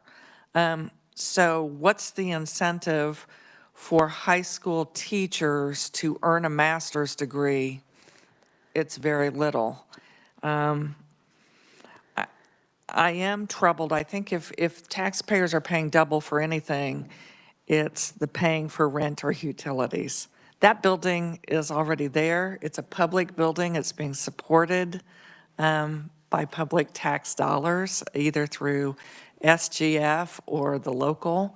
But to be paying rent for the space when those students are already students there at the school building and are earning high school credit. So I do think, and there's a reason that we're talking about this, because those are memos of understanding that community colleges engage in with the school districts. And the bigger issue to me is what happens to the students if school districts decide, well, it's not worth our while, because we're looking at $5.2 million that they're counting on to come in. So it's an issue that I felt was important. This is the first time I think that you guys have ever tabulated that. Is that correct? I started tabulating it last year when some of you all started asking these kind of questions. So what other questions do we have, committee? Oh, Senator Erickson. Thank you, Madam Chair. Thank you, Heather. Again, I think we frame it in, when I was a principal, I'll just say this, and my staff came to me wanting to do something. I said, what's in the best interest of the student? Period. So when we hear that money is going to be the driver and not what's in the best interest of the student, I have a problem with that. But I know that's the reality we're in. So let me push back a little bit on you said, the fact that we have a student sitting in a classroom during the day with a high school teacher and they're getting concurrent credit, where the taxpayer is paying twice. And you said, well, it's a matter of timing. Not necessarily, because if the student is not a concurrent enrolled student and they choose to graduate from high school and go on to college, then that's on them and not the taxpayer. They're paying that tuition. So it's a matter of, and this body is to be good stewards of taxpayer money. And to double pay, because we know that the education establishment's going to be more concerned with their bottom line than what's best for students, is to me a condemnation of, we hear you say you want what's best for kids, but do you really? So I would challenge the legislature to step up and have the backbone to take this on, because it is not right to taxpayers to double pay because we've got two educational entities that doesn't want their bottom line hurt. That's a problem, and I think we need to get our priorities straight and say what's best for kids. Thank you, Madam Chair. Yes, Representative Estes. Senator Erickson, I agree with you, and maybe this needs to be a legislative post-audit. And if somebody is asking questions about where money goes, that's taxpayer money, and no one is giving an answer, maybe that needs to be teeth in future bills, that we have every right to know where every public dollar goes.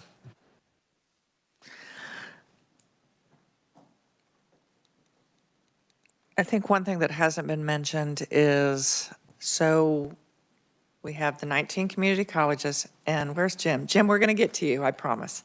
We have the 19 community colleges, and it's gen ed as well as tech ed courses. To me, I do know, having been a high school faculty member that taught concurrent enrollment, there are additional responsibilities. And so to know that there are some pockets where the teachers are receiving some compensation, and yet there are significantly other pockets where there's no assurance that those teachers are receiving any compensation. There is additional work involved with teaching a concurrent enrollment course. There really is additional work. Now, when I taught, I had no idea which of the students in my courses were actually earning college credit until the end of the semester, when the community college sent me the roster, and then I had to enter grades. And so I had to transfer all of my grades for the semester so that they saw those as well as the final grade. And that's at the point in time when I saw which students were actually earning that college credit. But it does seem to me that we are asking high school teachers to pursue additional college courses, those master's levels. And I think if HLC finally comes around, it will be interesting to see what that really nets out to for gen ed courses in particular. Right. One of the things that we struggle with our faculty at the high school level is 18 hours in your subject matter is very difficult when you could get a master's in curriculum and instruction or a master's towards your principalship, and you could make far more as an administrator than you are going to as a classroom teacher, and those 18 hours aren't going to transfer into that master's program if you're on the administrative track. So it's very difficult from an economic standpoint to get teachers to do that. We've tried to even scholarship them, like the community college will pay for those hours if you'll get it.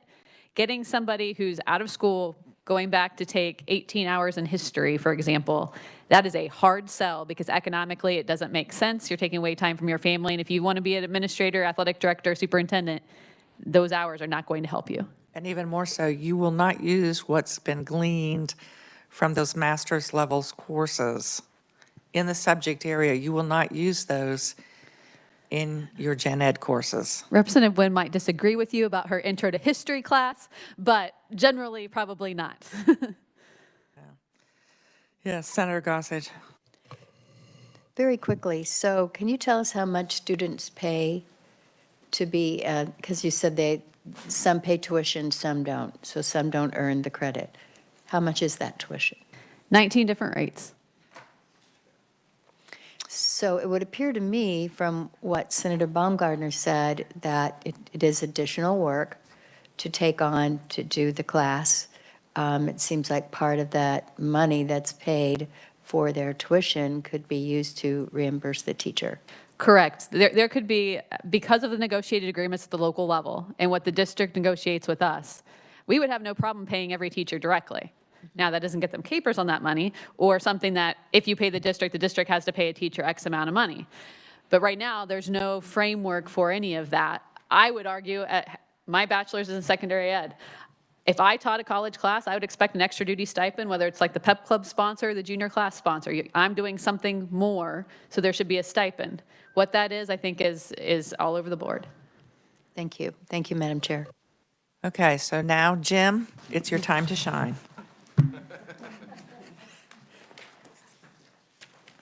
Because you're going to tell us something a little different, aren't you? A little bit. If you refer to the spreadsheet that we provided, question 3 relates to dual credit and concurrent at each of our institutions, and question 2 goes back to SB 155. As far as the overall impact of concurrent and dual credit with the tech colleges, it ranges from 14% of an FTE at an institution to almost 50%. We have seen significant growth. The general education courses we offer are part of the K-Board transfer matrix. We have met those standards. It has the KSRN number. I know in my institution, because I asked the question, 96% of our high school students last academic year who took our gen ed for transfer passed the class. So they're doing well. SB 155, again, it varies back and forth. Now, Blake did something good a few minutes ago. We've got an email from Elaine. First of all, I have to thank him for correcting the number I threw out earlier, and I apologize to Heather and her members. I was thinking total primary revenue of community colleges. You wanted to know the split of tiered, non-tiered, so I'm going to steal Blake's thunder for a minute, but Elaine Frisbee came to the rescue. For the tech colleges, 70%, roughly 75% roughly is tiered, 25% non-tiered. Community colleges is about a 60-40 split.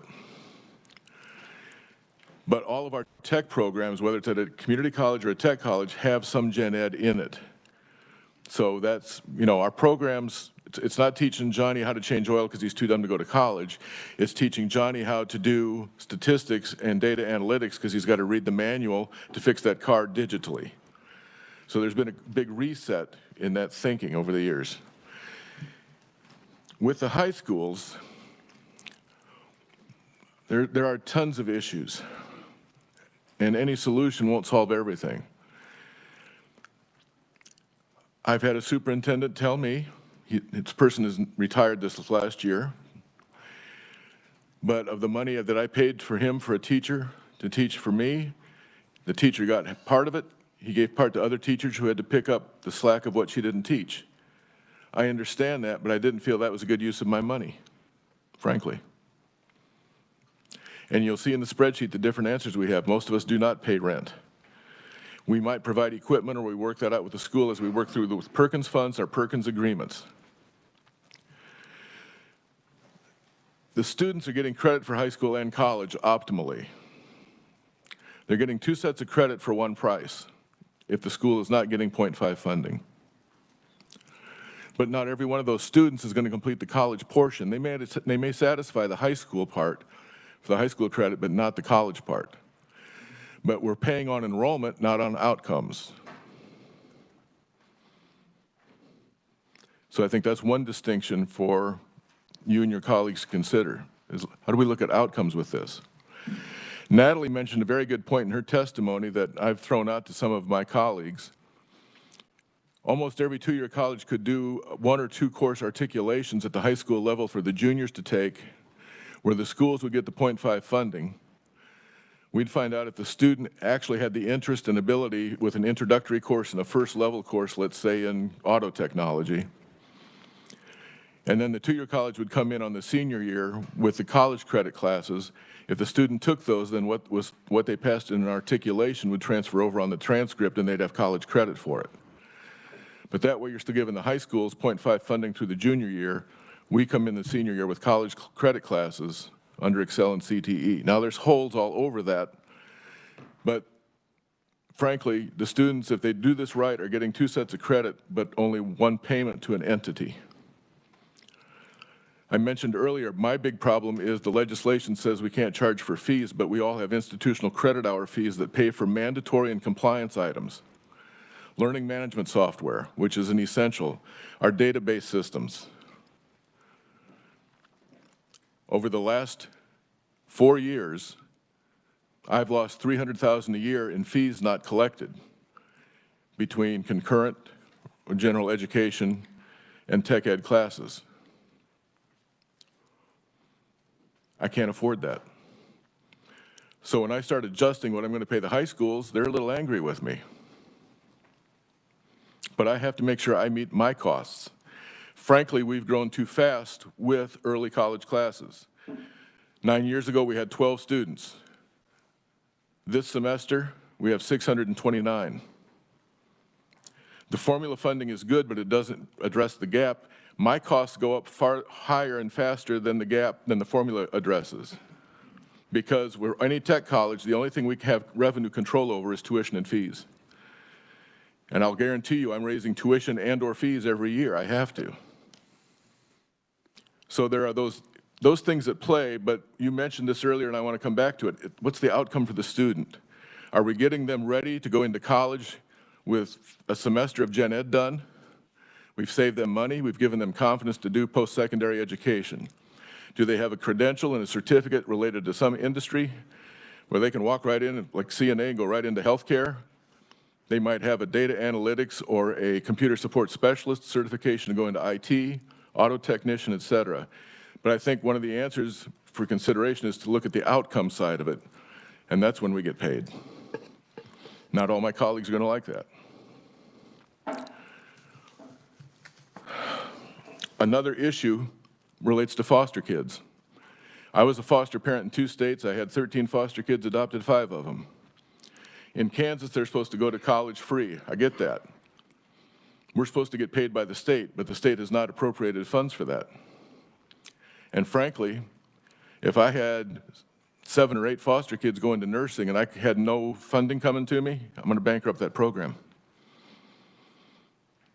We've got to give those kids a chance. They're good kids, but you can't hamstring any of entities in higher education. We've got to have some kind of income.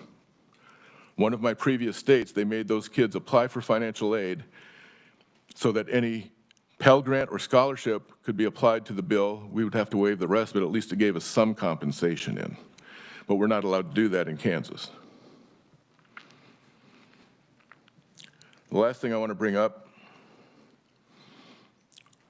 relates to the repackaging of these skills with so many of the courses. Gen Ed matters because the kids need good math skills, good communication skills, even if they go into a tech program. In the last couple of years, you've had these big ticket industry projects come into Kansas. We've got to provide workforce. Where are we looking at what's coming around the corner in terms of emerging occupations and skills? I've raised this with TEA and the regents. How do we work together to go find that so we're more prepared for what's coming next? And I think everybody in here would agree top two needs are healthcare and IT, because whether it's coding, programming, networking, cybersecurity, data analytics, it touches everybody in here one way or another. How do we work with that, get that into the high schools earlier, look for those kids with that aptitude, and help drive them to meetings with employers, meetings with higher education institutions, to form that partnership that synergizes employment while they're getting educated. I think that's something that's been underlooked at that needs a lot more attention. And with that, I'll pause and see how much heck I've raised. So do we have any questions specifically? Okay, Senator Sykes. Thank you for being here. When you were talking about Kansas does not allow for that Pell Grant money, what specifically is prohibiting that, if you could? Well, the state agency over the foster kids, when I had the battle with them a couple of years ago, said I cannot make them apply for financial aid. Thank you. I'm just, like I said, I'd be glad to waive off anything that wasn't covered by Pell Grants or scholarships, but it's hard for me to write off everything. Co-Chair Williams. Well, that's interesting because we have the Kansas Department of Education through the governor's office where we get direct certification for monies for at-risk, but we can't do a direct certification or a direct application for financial assistance for students that we know are going to benefit from these programs. So I would be on board if we could do something legislative to help our foster care students. Okay. I mean, the one thing I will just circle back around with the Promise Scholarship, but this isn't high school kids. This is when they've completed high school. But if at any point in time you were in foster care in high school, you are completely eligible for the Promise Scholarship. But it doesn't address the issue of while the child is in high school. But we did build in there that the school districts were to provide those funds for foster kids. But I think the same thing is Dr. Flanders presented. We also said for concurrent enrollment that school districts could pay that tuition, and they're not. No. So I guess at this point in time, could we have Heather and Blake come up also, so the three of you, because there seem to address the issue with regard to fees. So stay up there too, Jim, because you started the issue with fees. So so talk about this gap that there is with regard to fees. And are we mixing concurrent enrollment with SB 155 courses? I will start with Senate Bill 155. Okay. So the legislation says you can't, that colleges can charge fees to students. There are clearly students who have need, who a $5 fee is a barrier for them to enter the course. However, because we cannot charge tuition, our normal tuition and fees, some people would argue that we're not receiving enough in revenue to cover the cost of that class. So former Regent Schmidt and I had a conversation about, is there a way to establish some sort of funding to the colleges for students who cannot pay? A foster kid doesn't have $5. They don't. And to think we're going to get it from a contractor quickly enough to enroll in a course, some of y'all know I used to lobby for child welfare. That's not going to happen. So those students, there is a barrier for Senate Bill 155 class if there is a fee. I think everybody's tried to keep the fees as very much as low as possible. But if you need steel-toed boots to be in the welding class, you need the steel-toed boots. And if you can't afford the steel-toed boots, that is a barrier. It's an access barrier for higher ed.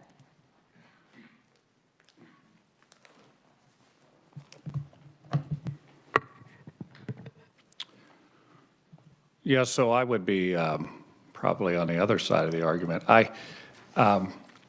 It's necessary for students and colleges for colleges to be able to recoup costs.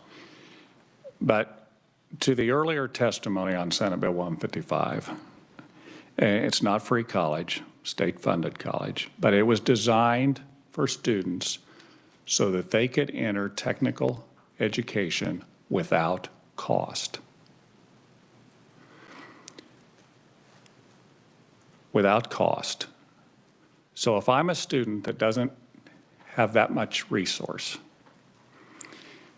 and if my family doesn't have any resource. And you here, all of a sudden, you've got a chance to go to college in a technical area, and it's without costs. And you go to that college, and all of a sudden, per credit hour, there's $300 worth of fees. You are going to drop out of that class, and you're going to say, I can't even afford free college. And you are never going back to college because you already feel probably I don't quite belong there. And that's going to, so here's what I would say. Our funding formula doesn't reimburse for all fees. To Heather's testimony, steel-toed boots are an extra. The student gets to take those. What I would ask colleges to do, there are several industries in those communities. If you said, we want you to, you're going to be a welder and you need steel-toed boots or manufacturer, I can think of a number of industries that would say, I'm going to buy every student's steel-toed boot because of the workforce shortage that we have. That can be done. We must do that. In terms of the fees for learning management systems, those are reimbursed through the funding formula. And if the funding formula is not adequate to do that, the colleges need to report those fees so that the funding formula moves with that. Now, it's fair to say that there's a delay. I had this for my next testimony. I won't cover it then. I'll just do it now. Okay, well, let's pause for just a second because I think you mentioned a couple of things that I don't know that everyone's tracking with. So LMS system, for those of us that are in higher ed, we know what that is, but explain to them what that is. So you have a learning management system that as students enroll, and there's a cost to that by student, and so it does increase costs. Our reimbursement formula pays you for instructor cost, extraordinary cost, that would be welding rod or anything used in that the student doesn't take, but that's used in those technical programs, and any overhead. Counseling, reimbursed. Administration costs, reimbursed. Learning management system, reimbursed. And if the reimbursement isn't adequate, then the colleges need to report that, and the funding formula then is adjusted to that. Now, it's fair to say, based on a proviso that you've implemented, which I actually like, because you're reimbursing colleges for actual hours and you're not trying to guess, is that funding does come with a lag. So I think Heather had that testimony, that funding does come with a lag. That can be a good thing or a bad thing. So if your numbers are decreasing, and they've decreased every year for 5 years, you're actually getting paid more, right, than the number of students you enrolled that year because there's a little bit of a lag. I think that lag is doable. I can show you those budgets. I believe it's doable, and I think it's actually better because then we pay for the exact credit hour. You're not having to worry about reconciling.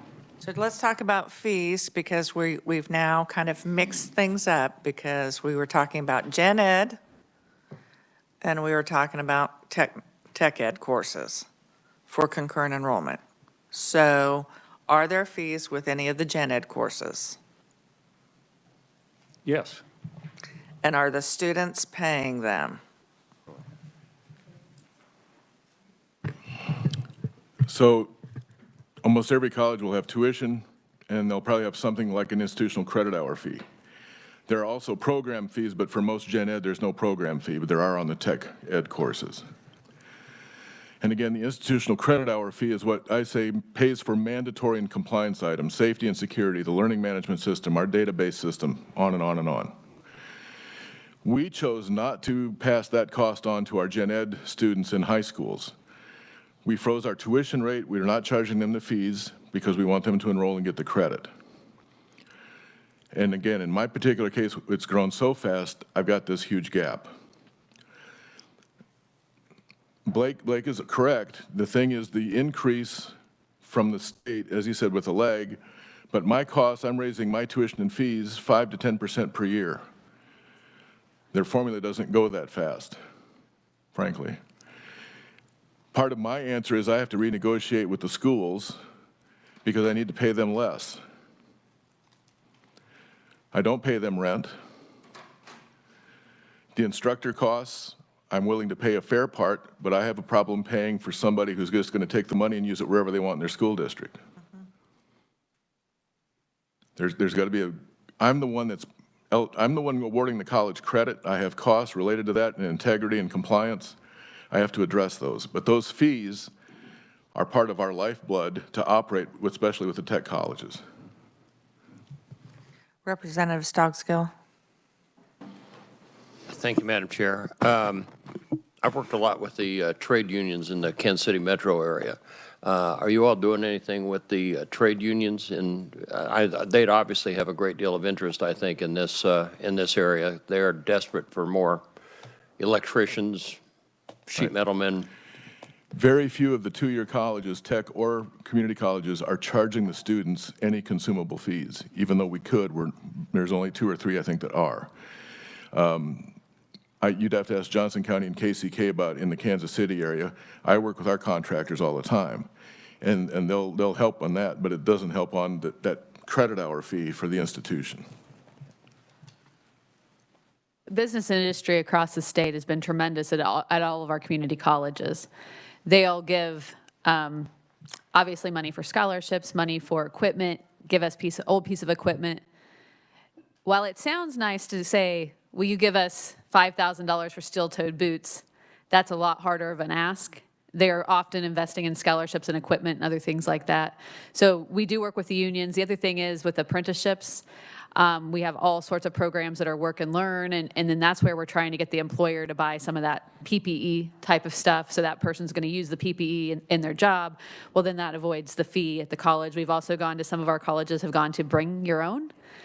That works well, except for when the foster kid comes with the steel-toe boots that are 3 sizes too big that are the foster dads. Go back to equity and how we're asking people to be successful, it becomes an issue. But yeah, we work with our business and industry partners all the time. Each one of our programs has a business and industry advisory group. We try to work hand in hand to keep every cost off of students as possible. And I think it's important for us, and I'll just reference back to the Promise Scholarship. I think it's important for us to address, you don't have to be a child that is in a house that qualifies for free and reduced. Middle income families, enrollment time is for any of these courses is going to be at the start of the school year or right after winter break.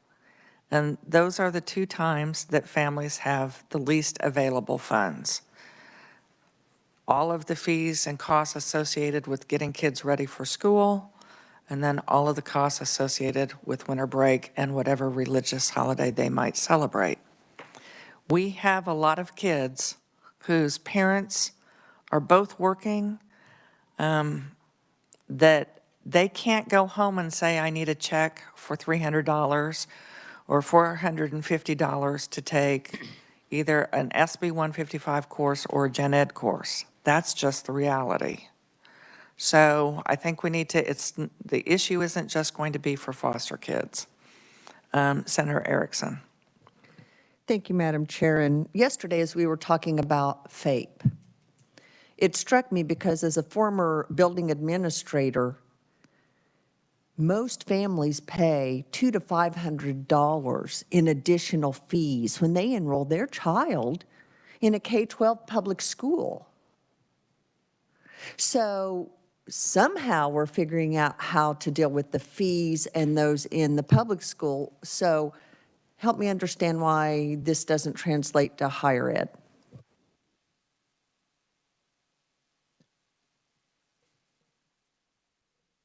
Well, with SB 155, the legislation expressly prohibits collecting fees. Maybe we need to take a look at Tuition, but it applies to fees as well. No. Okay, tuition. It's tuition. Right. Okay, so we are now going to move from that section to a new section I understand that lunch is here. Lunch break isn't for 30 minutes, but I think it would be fine. Lunch is here, is that correct? And when do you have to leave? I will leave at 12 and I'll be back at 1:30. Okay. Let's take a 10-minute break. Let's take a 10-minute break. Get your lunch. And just for those that are wondering, the lunch today is provided by KPI, and it's in recognition of our Kansas School Resource Center. So get your lunch, and let's start back at 10 till.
Thank you for helping us adhere somewhat to our schedule. We are going to pivot and we're going to enter into our discussion about specifically a little bit more on Senate Bill 155, but also explore TEA, the Technical Education Authority. So we're going to start off with a little bit of overview, and that's going to come from our reviser. And just so you know, Tamara Lawrence is having to leave to the other meeting, and she's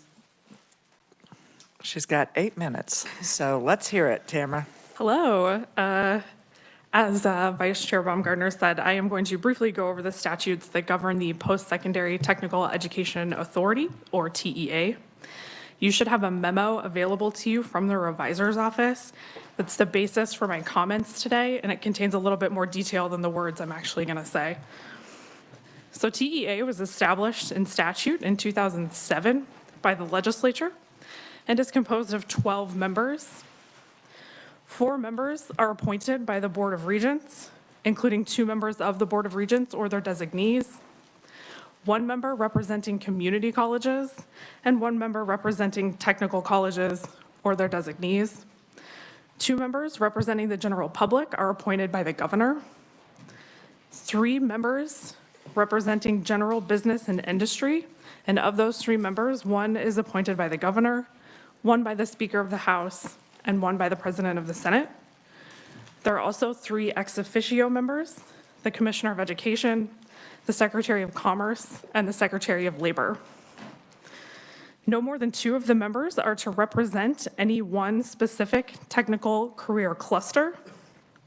State law also provides that TEA operates sort of under the Board of Regents and is to make recommendations to the board for post-secondary technical education on statewide planning, rules and regulations, those tech ed programs, funding, policy development, strategies for meeting industry needs, coordinating a system of technical education delivery.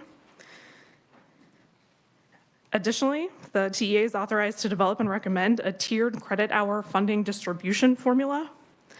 You can also look on the memo, and it has a little bit more detail about the recommendations they're supposed to make, or if you're feeling really ambitious, you can check out KSA 7432-402, which lists all of those statutory requirements and duties of the board. And the last thing I briefly want to mention is state law does require the appointment of a vice president of workforce development that is to serve as the executive director of TEA, but that person is not a member of TEA, and I will be happy to answer questions. Committee, do you have any questions on that review? Seeing none, thank you so much. Eat that lunch and get on out of here. Do want to say a special thank you. Mr. O'Neill is there, and thank you again for lunch. Thank you very much. So committee, what we are going to do is we're going to start with a quiz on what is the makeup of TEA. Are you ready? Just kidding. But I do have a quiz prepared. Anyway, all right, we're going to start our discussion about TEA. And so we have 3 speakers. We're going to hear from Heather Morgan, we're going to hear from James Gannett, and we're also going to hear from Scott Smathers with Workforce Development and the Kansas Board of Regents.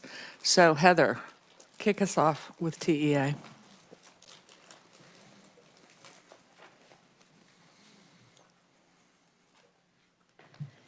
Thank you, Madam Chair. The Technical Education Authority is the group that KBOR has delegated a lot of the 2-year sector issues to for review and approval.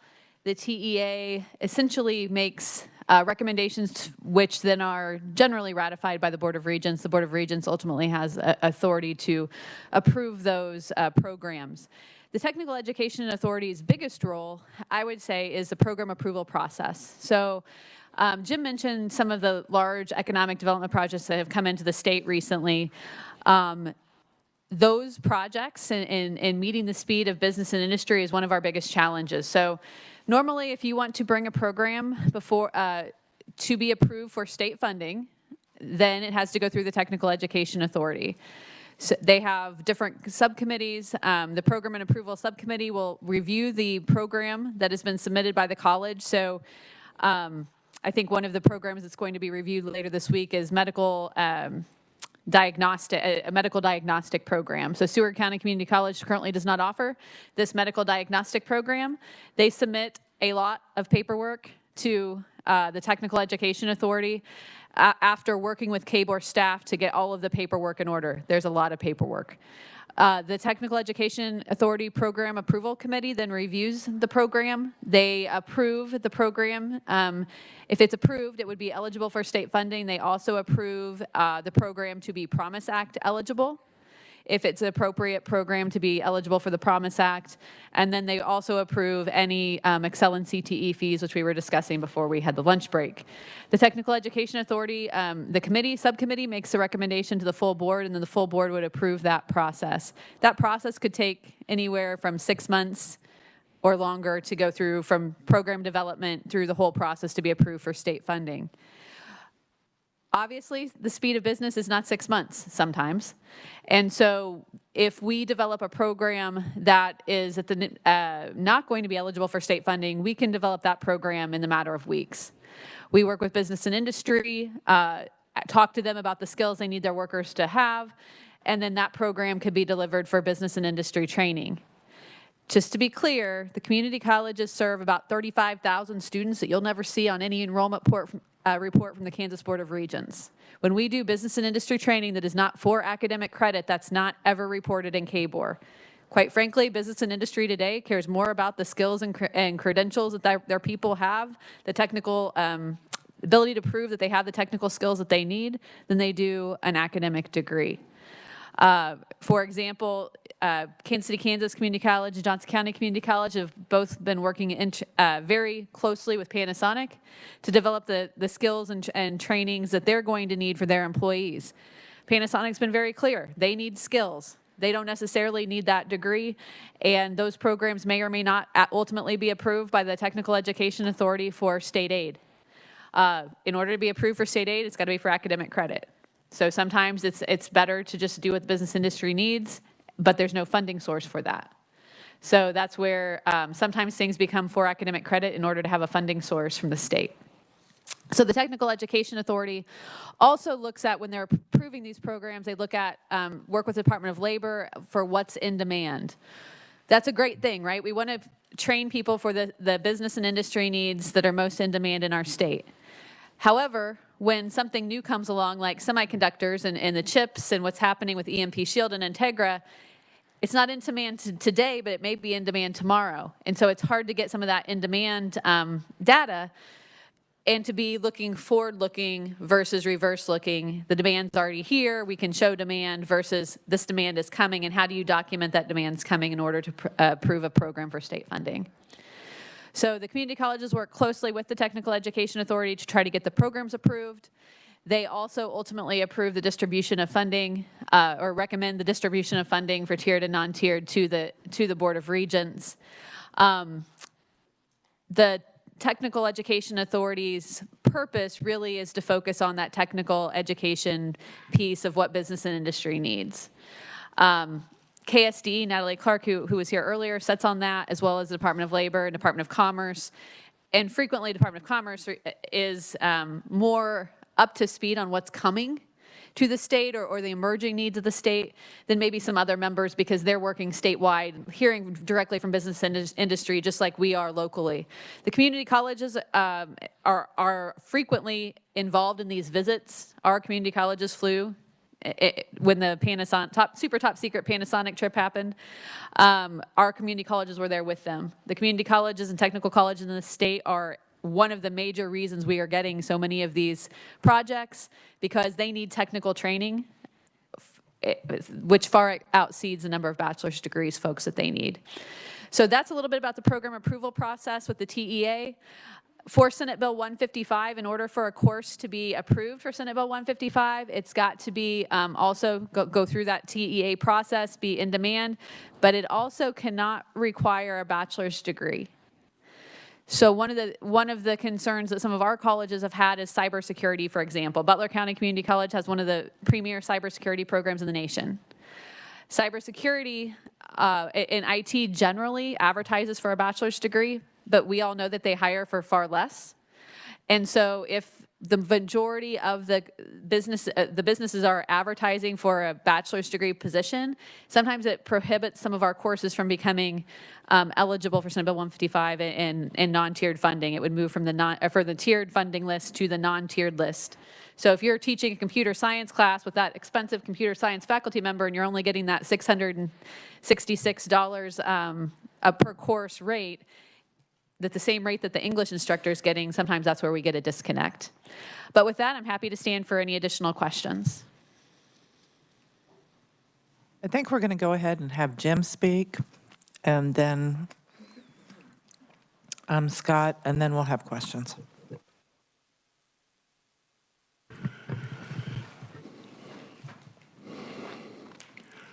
The staff at KBOR do a good job working with the two-year colleges. Scott and his staff, we've had several meetings to discuss how can we make things better, because things can always be better. This past summer at the KBOR retreat, a representative from the Department of Commerce shared information about what they're looking at in terms of occupational sectors and industry sectors. And what I've shared with TEA in the past and with the KBOR leadership is, how do we get in front of emerging, what's around the corner? Currently, the two-year colleges work hard on what's high wage, high demand, and or critical need. Critical need is usually defined as health care, but it's not always that. And much like the Higher Learning Commission used to want us to do all this data for them, and it's looking back 10 years, what are we looking forward?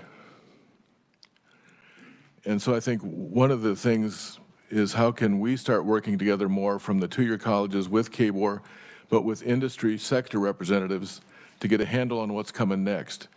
We've all heard of AI as far as artificial intelligence, and there's no way you're going to bottle it. How do we work with it? And from the reading I've done, it takes liberal arts people that do data science, which is a good role for the universities. It uses a lot of data analytics, which is where two-year colleges can jump in. It's going to reshape how we do things. It's going to change those things faster than we can anticipate. It's not taking jobs away, it's going to change how we do them. So it's important that we're able to teach our kids, our students, how to use these multiple skills in new combinations. In the real world, I'll say, in the workforce, they look for those skills, they look for credentials, they'll design industry credentials, and that's where SB 155 and TEA have done a good job of getting us to look at credentials, but there's a lot more credentials than we have opportunities to use right now. Part of that is we have to make sure the credential makes sense. I think it's important with TEA to take a look at, do we have the right sectors represented? And it's not easy for Scott and his crew to find people that are willing to serve, but we need IT across the board in this state, every community. We need health care. The House Higher Ed Budget Committee last year, I testified that most people look at the tech colleges or the tech programs at the community colleges, they think blue collar. Yeah, we do blue collar.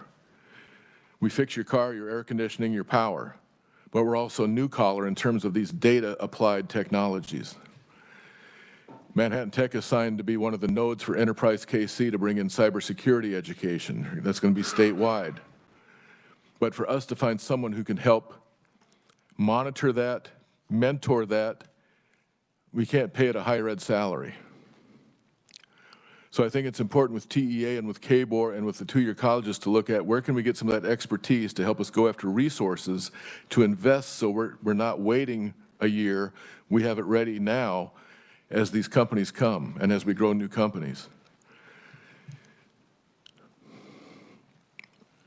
One of the tricks with kids in high school, whether it's gen ed or tech ed, and this is not to knock the schools, but I've seen the differences when we can get that kid bussed over, or he drives over to our campus or one of our centers and he's away from that high school environment, he does better.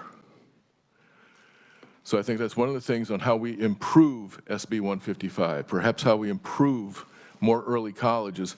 How can we make sure that student realizes they're in that college environment?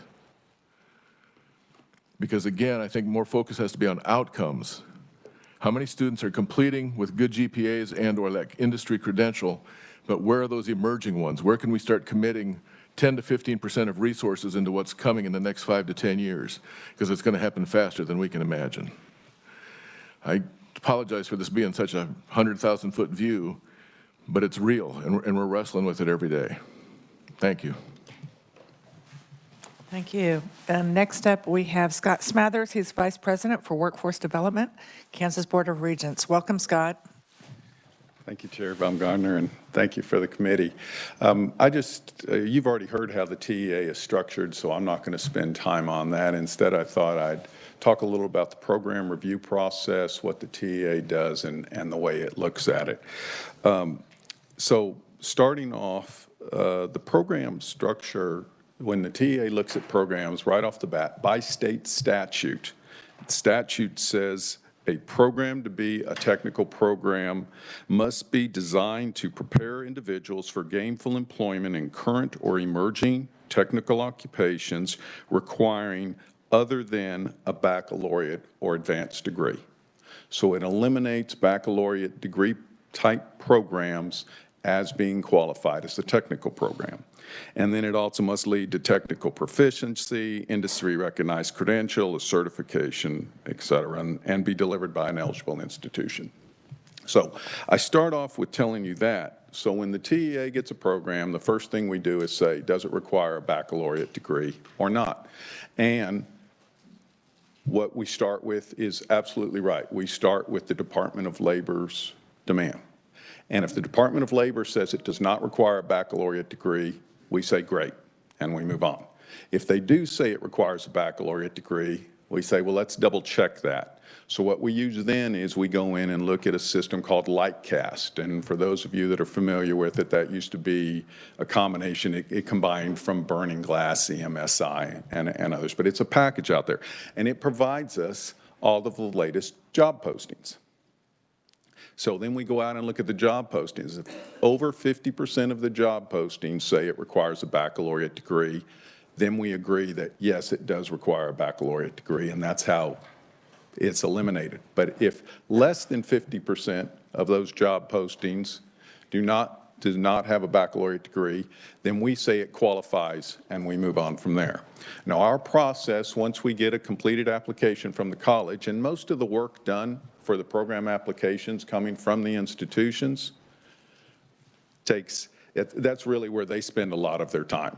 By the time we get a completed application, if it has been filled out correctly, and we run through it, our program approval process is a 2-month period.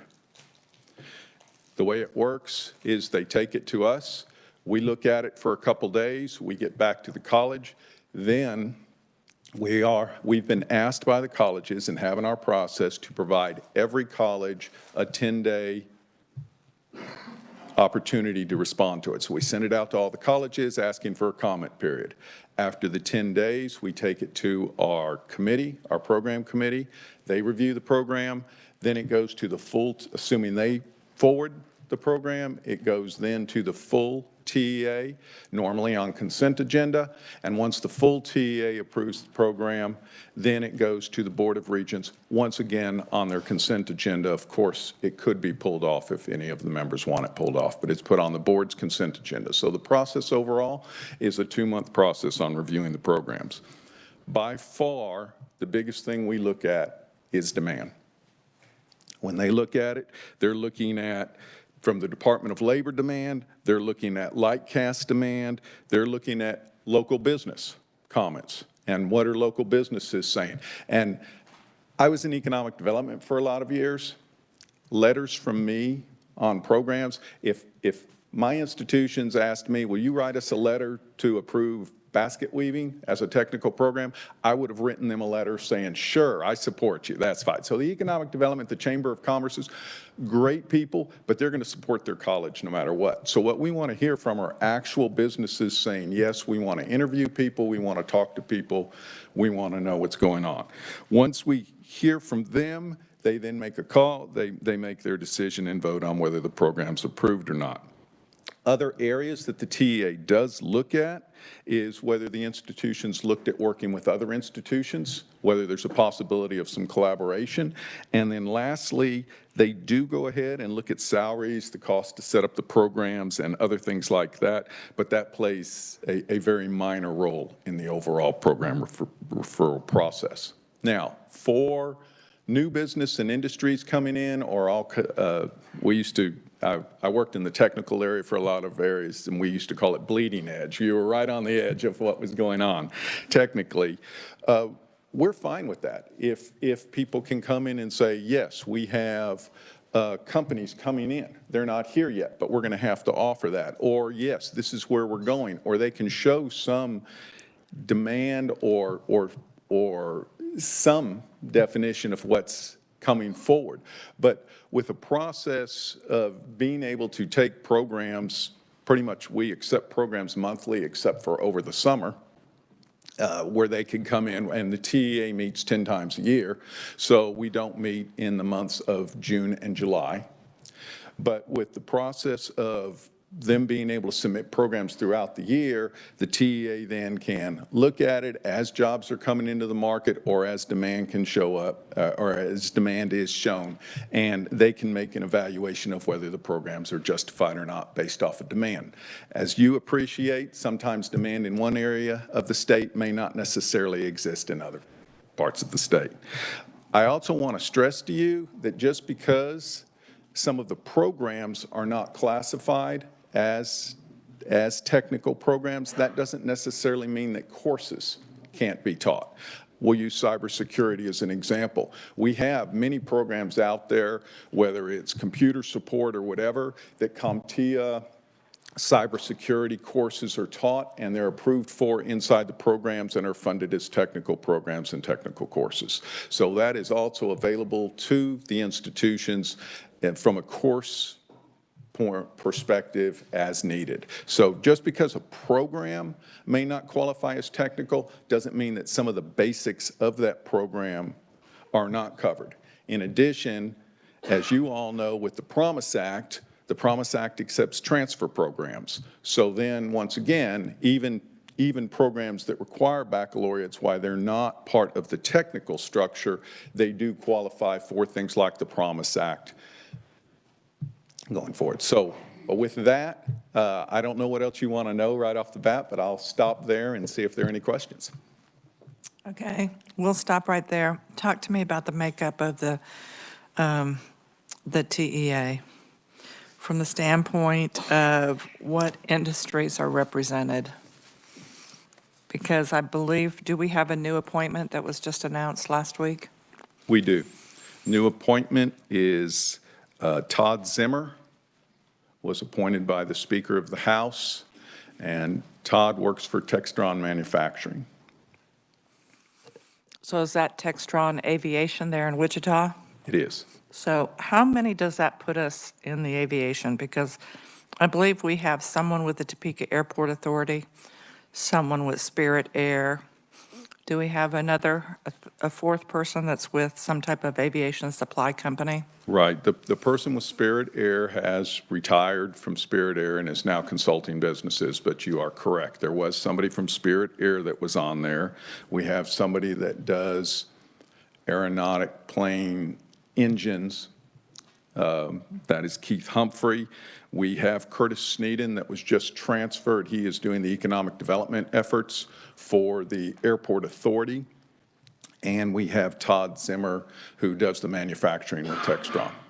And so some of them are involved in manufacturing. Some of them, though, are involved more in business consulting and other areas.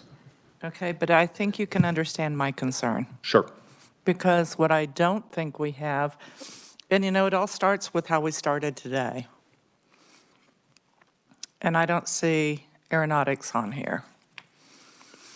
And so when I look at what we're having for career fields, clusters, pathways, and I think of TEA, and I think of what's happening in our tech colleges as well as our community colleges, I don't see ag. I don't see healthcare. I don't see IT, IS, whatever you want to call it. And it is an issue that we talked about, at least on the Senate side, this last session. And if we are going to be serious about what is emerging, and again, high wage, high demand, critical need, high wage, high demand, critical need. We already have heard from the community colleges and technical colleges that they specifically have areas that if we were able to hire an individual, or I'll make that plural, individuals with that high demand, critical need background, if they were able to offer salaries that were more in keeping with industry, they have wait lists of students that want to take those courses. So how is it that we have 4 out of 12 members, 1/3 of the membership is now with an industry that is not on our list of high demand, critical need in our state? How is that going to help us? I am not questioning their professional background, but when we keep hearing that we need to not be looking backward, but we have to be looking forward, and that we need to address very serious critical needs, those aren't represented. I understand how you can kind of wiggle this around. Well, it's manufacturing, but it's aviation manufacturing. Well, it's this, but it all tethers back to one industry, and that's an important industry in our state, but it's ignoring high demand, critical need. It's ignoring that. So what is the process? Are we going to have to legislate? Is that,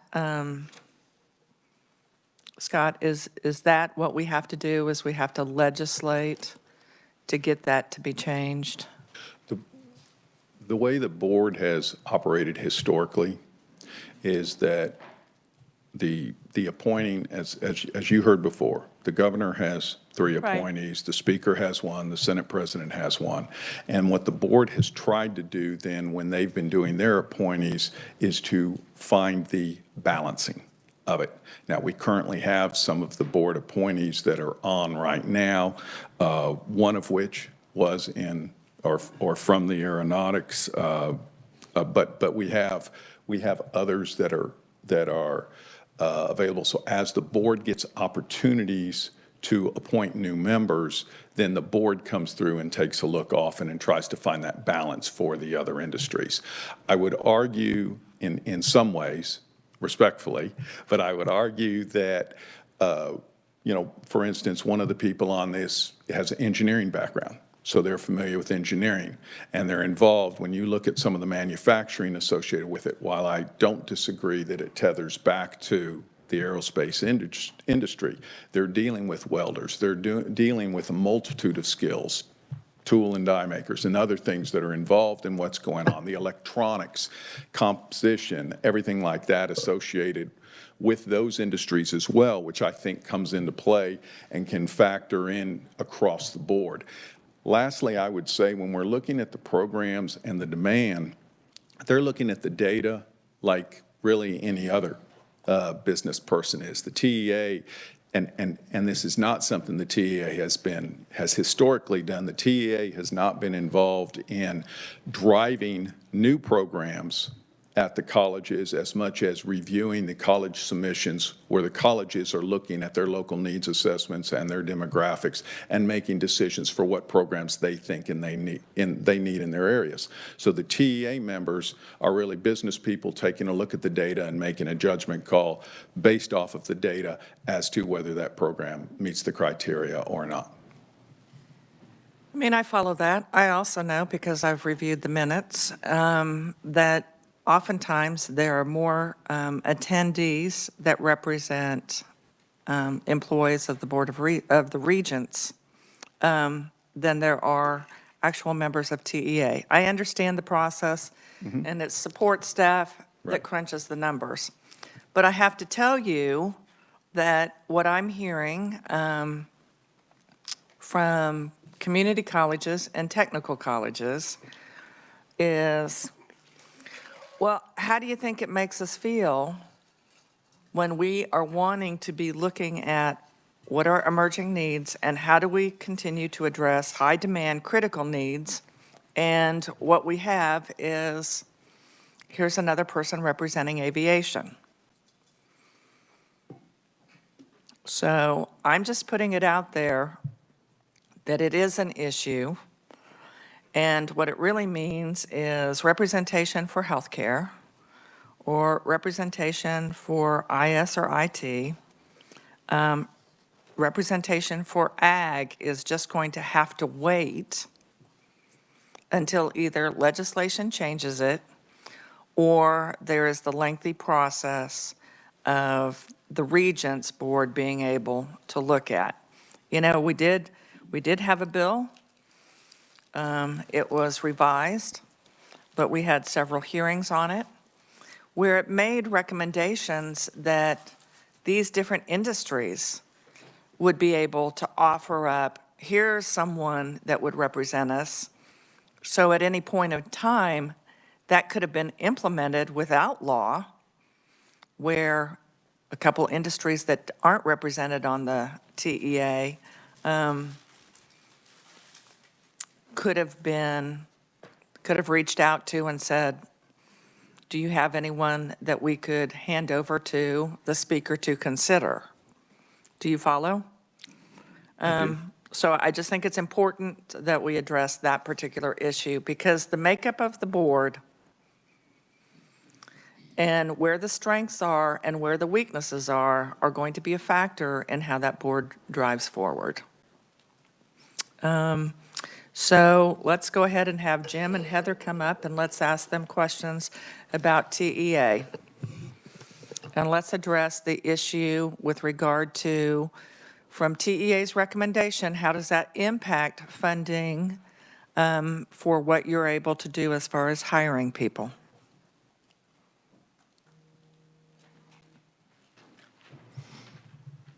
I'm trying to make sure I follow that question.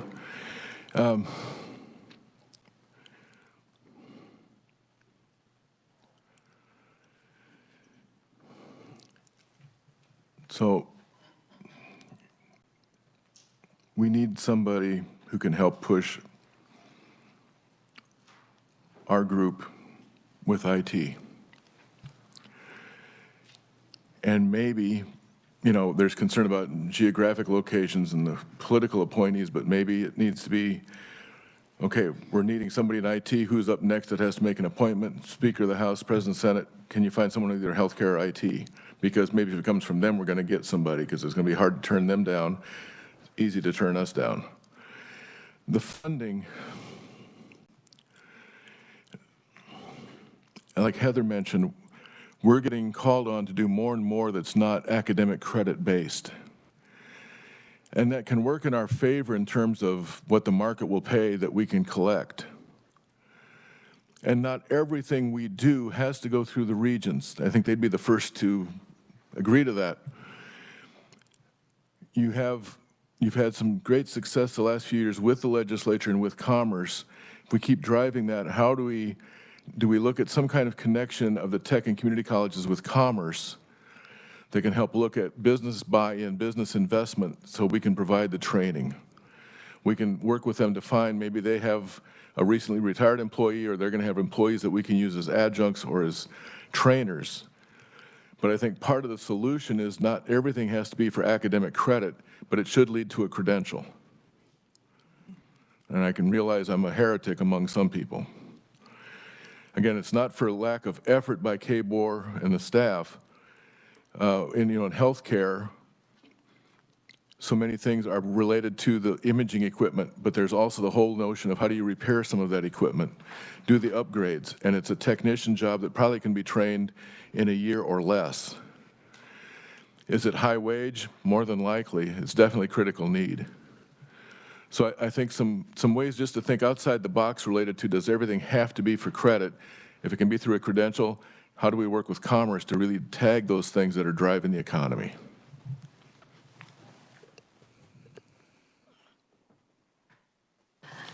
The only other thing I would say is when we think about funding, and maybe going back to something we talked about before lunch, making sure that our K-12 CTE programs are aligned and not duplicating what our college programs are doing, I think is important too. So if you think about bond issues, which you may have had in your community in the past 10 years, how many of them built new CTE buildings?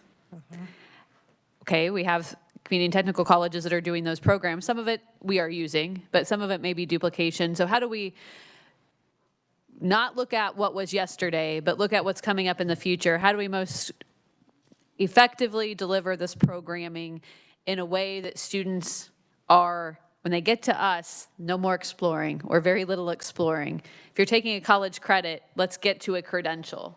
Let's finish that CNA degree. Let's take 2 classes and get some sort of welding or certificate or an electrical certificate. Not taking culinary 1 semester, nursing the next, welding the next, audio visual game development the next. To lots of college credit, but no certificates or credentials that are actually going to be applicable to the workplace. So I think that that's an area that the TEA could help us be more future thinking, but also organize our work from K-12 up to us in a way that is less duplicative and more driving towards those credentials that we need. And I'm just going to say this, maybe you all have already made this connection, but some legislators I've talked to haven't. When we do business and industry training that is not for credit, academic credit, that individual person we've trained have gained skills. But if they didn't get a credential, if that company leaves the community, what proof do they have to show the next employer that they actually learned those skills? That's where those credentials become so important, because it is industry recognized and portable. So if we think about the economic future of the state, we need to get people to a credential so that if something happens to that industry, it collapses, the business pulls out of town, they can take that piece of paper and prove that they have those skills to the next industry. Could both of you address the issue with regard to when we're talking about IT? So what is it that is the demand? Is it the master's degree? Is it the bachelor's degree? Do they post, they want a bachelor's degree, but they actually hire if it's a certificate? What is it that we're not understanding about that process? From the folks I deal with and conversations I've had with Kansas State University, the universities teach computer science, computer information systems, which is a different path than information technology. You need both in the world, but my colleagues at K-State don't see the connection of what I have to them. We teach people to be network tech specialists, computer support specialists. We're getting ready to launch more into cybersecurity and data analytics, but it's at an entry-level position. It's an applied learning and applied use of the technology. They're not going to get into the theory like the university is. The university folks are getting into the theory, getting into how they dream up the next sequence of what can you do with AI, et cetera. But then you've got to find that workforce of technicians that actually, pardon me, does the grunt work. So you've got both of those. They're both important. I think there's going to be more connection between the two than we want to give credit to. But the kicker for anybody, whether it's a university or a two-year college, is with what we're able to pay because of our resource limitations to find that expertise. Because I can guarantee you, I've talked with somebody who's got tons of military experience, a cyber technology expert. He's interested in helping me, but he wants $120,000 a year. I can't pay that. And that's low for what he can make in the industry. So again, if you want these skills, we have to figure out some way, maybe not to put him full-time, but how do we find resources to bring people on as an adjunct, as a consultant, as a mentor, so we get the value of that expertise and make sure our students can demonstrate those skills. The jobs are waiting. We're having students hired while they're in our program, so it's a mix of regular instruction plus on-the-job learning, which is great because it reinforces what we're teaching them. We're pushing them out in the workforce as fast as an employer wants them, and they're wanting them before they're done. But then, of course, we might get dinged if the student doesn't complete the program because they're a non-completer. So we start looking more at how do we do broader internships, on-the-job training, apprenticeships, to make sure we can finish the program. So the whole tech ed side of things has many more variables, options, on-ramps, off-ramps, but it still comes back to how can we find the talent to provide that learning, instruction, mentoring, oversight in a lab to make sure the student is doing it right. The only thing I'd add to Jim's comments would be, when we hear, I talked to someone who's involved in cybersecurity in the municipal state level. And I said, what kind of degree do you want? Well, we advertise for a bachelor's, but we really just need these certificates.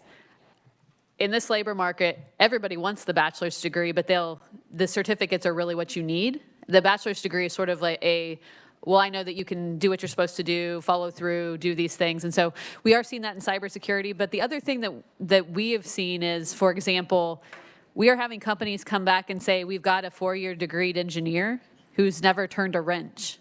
And so they're coming back through our technical programs to learn how to actually work on the piece of equipment, especially in rural Kansas. There's not an option for theory. You got to be able to fix the piece of irrigation that's not turning and irrigating the crop. So we are also seeing some of that where they want a bachelor's degree, but yet they're figuring out the technical skills aren't there to be able to actually fix the widget that's not working. You made me think of John Deere when they were on strike, and so they had the administrators that were doing the repair work. And I think the first report that came out on Associated Press is it's working as well as you would imagine. And so when the accounting individual was trying to move the combine into the shed so that they could start the repair, they crashed it into the doorway. So I guess I would like to, at this point, could we hear from Scott? Help us figure out what is and isn't happening as far as funding, specifically when we're talking about those certificate programs for IT. It's a great question, and I will tell you, when Jim, I'm sorry, Dr. Jeanette, was talking about getting dinged, as you know, there's HLC and there's the Board of Regents. The Board of Regents doesn't ding anybody if a student goes and gets the job. Where the people get dinged is with HLC and not finishing. But when you're talking about the programs and the funding, our IT, and I'll just focus on IT here, but we have these same areas across the board. Normally, we provide 3 to 4 exit points for students, all right? Students may, at 15 hours, have an exit point out of a program. At about 30 to 36 hours, there may be an exit point. At about 45 to 50 hours, there may be an exit point. And then there's the associate degree at about 60 to 64 hours. So there are multiple exit points associated with it. So if the colleges are offering, for instance, if the colleges are offering technical programs and you're earning industry certifications as you're going along, they can leave at any point they desire with those industry certifications that are coming from the colleges based off of when they were finishing, if that makes sense. So I don't think that's the issue. To your question, absolutely, our businesses hiring people that are not getting baccalaureates. Yes, they are. What is so frustrating, and I say this in any panel I'm at pretty much, is the presidents are out there telling everybody that they don't necessarily have to have baccalaureate degrees. They're telling everybody but their HR department, because their HR department is posting every job saying baccalaureate degree required. And I believe, my opinion is, they're doing it as a screening process.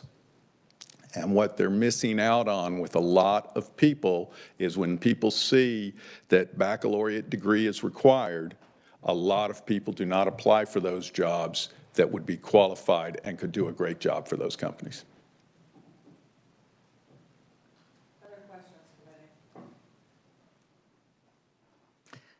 Seeing none, thank you very much.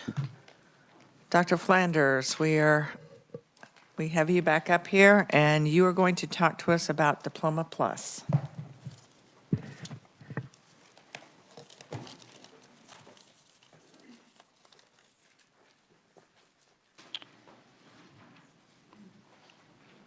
With or without the slide deck? So we've lost our slide deck. That's fine. Okay. You know, before I get started, I'd like to, could I have creative license to spend 1 minute just on technical programs? I used to work in this space. We do, if that's okay, we do a lot better job in education generally. Our addition skills are a lot better than our subtraction skills. So it's very difficult to move away from programs. And it's very difficult to close programs. And so that's why there's some scrutiny on whether you need a new program, because it's hard to move away from. I'll give you one example. We do have programs with a variety of outcomes, and some of those students go through and not many of them stick in the industry. And so the question really is not whether or not it's a good program, is whether or not we should use state funding to support that program when there's other needs. Doesn't mean that it's, you know, I think of one of those programs, and I'm accused of hating on this program. I'm not. But if you look at our cosmetology program, the outcomes, a lot of students don't go in there. Now, I don't have as big a need for cosmetology as some people do. So my hair is easier to cut, right? And show us those nails. And so everyone can, we have a number of students who go through. It's an expensive program. Okay? And all I would suggest is that I think and I'm not calling for the elimination of all cosmetologists. All I'm saying is, where is the state funding best applied? And I think we can't continue to just always continue to add without looking at how do we make this portfolio as lean and fit as possible to best serve needs. So I'm going to move on here.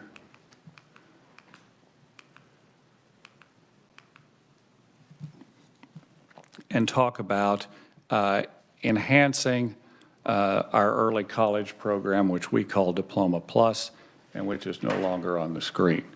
And so the why on this, if you just want to follow yours, so why would we do this? Our college going rate is dropping, and it's dropped. So you're hearing, well, classes are getting smaller. Okay, the junior and senior class birth rates are down, they're going to get smaller. Our college going rate has dropped 11 percentage points in the last 10 years, and it's done so in classes that are not smaller. So our question is, how do we get people engaged in college while they still have the custodial wraparound services of a high school? Because once you graduate from high school, then education is not compulsory. You don't have some of those services around you. We must encourage greater access and affordability to all Kansas high school students, because I would tell you that our populations are changing significantly. We can argue about a number of things. We cannot argue about the changing demographics of Kansas. It's real, it's here. And we need to meet projected labor market demand. We commissioned a study, I talked to you earlier, to consider the supply and demand of graduates, and Dr. Donna Ginther, decorated economist at KU, did that study for us. Kansas has a relatively low net migration, and so we need people. We've got to think of ways to get people into Kansas, but when we do predictive analysis, we don't use that as we're going to import our labor, okay? Some states have done a better job of that than others. I would tell you that one of the better states at doing that is Colorado. Now, you know, sometimes we say, you know, the state of California moved to the Front Range of Colorado, but it has changed significantly. They've imported a lot of labor. They do have those mountains that are an attractant, okay? And so they have some things that maybe we don't enjoy, but that's one strategy that they've used. We make assumptions that we're going to have a relatively low net in-migration. And what we do know is our salaries are lower than other states, not in education necessarily, as we looked at, but in all of our other occupations, there's a significant gap. Dr. Ginther said she hated to make predictions because they're always wrong, but she said 34,000 additional degrees. She said that could range between 25 and 45,000. But it's going to be, that's how many more degrees than our trajectory is to produce. And just to be clear, she's not specific about what kind of degrees. It could be in education, again, high demand, critical need. It could be healthcare, high demand, critical need, correct? Yeah, what we did look at is educational level. So there's going to be a number of replacement jobs. So somebody retires out of an industry, you go to replace them. But I think what's interesting is to look at the new jobs. So what's happening to our economy is it's almost a flywheel effect that additional educational requirements are needed in order to succeed in the economy. And so she broke out bachelor's, master's, doctors, but I consolidated those. 79% of the new jobs will require a bachelor's degree or higher.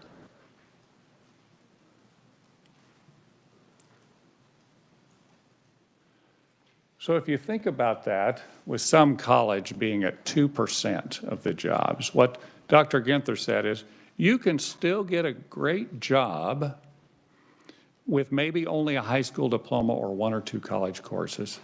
But in the future, the line and competition for those jobs is going to be long because there's not going to be very many of those jobs. So what I would say is, I used to say not everyone needs a baccalaureate degree. That's still probably true, but 79% of the new jobs are going to require a bachelor's degree. And I would say that everybody better be prepared if they choose to pursue a bachelor's degree.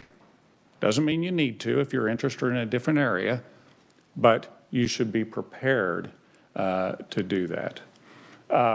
And so we look at our current concurrent dual credit enrollment demographics, and what we're serving now is we've got, I'm just going to focus on Hispanic. 13% of our enrollments are Hispanic. Well, the state population is 21% and growing. And so fundamentally what we're probably doing there is serving many students who would have went to college anyway because they pay tuition in high school, they get an earlier start, they come from advantaged homes. And you know, 34% reported lower socioeconomic status. Our free and reduced lunch numbers right now, I believe the last time I looked, were at 47%. So what we're going to be doing, I think, by keeping the current status is creating a significant underclass. And we're going to be creating a workforce that's not going to be adequate for business, and you're going to have business go to where that workforce is, okay? So we've had a lot of success in our state recruiting new businesses in. We need to be sure that they have the talent necessary in order to make this happen. So several of you, or some of you, or maybe one of you, has recognized this as an issue. We need to expand concurrent enrollment. And in 2018, we got a letter that said, you all need to focus on this and expand concurrent enrollment. And that letter was from Senator Baumgartner to the Board of Regents, said start a test. So we did that. We had a concurrent task force, just to show you this history, and we had a couple of board members on that task force. I was on that task force. 2 state board members were on there, and the Commissioner of Education, Randy Watson, was on that task force. And we had several conferees. We had a lot of great work. And out of there came some recommendations. We said we should do a pilot program with English Comp 1. And we had 4 other courses that we identified that worked in almost every major that could be delivered without cost, without tuition for high school students. We had that the state-funded tuition should be $175 per course. That's obviously a number that could be argued. And we had minimum program eligibility standards for juniors and seniors. Okay? That almost got funding at the very end of the session. That funding was removed, and we chose not to go forward with that in terms of policy. So then in 2020, we started again with a council that said, let's look at the future of higher education, how we can better serve the state. And that was chaired by our Regent Cheryl Harrison Lee. And you can see the membership there. We had 3 senators, 3 representatives. So we had representative from the governor's office at the time, community college trustees, technical college trustees. We had Washburn, myself was on that.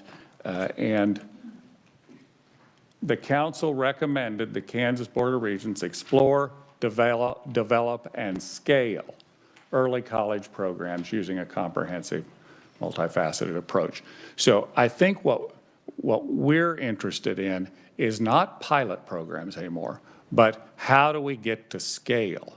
So we have some areas of the state where maybe a student doesn't have to pay, but we need to scale that in order to increase the number of people that we're serving.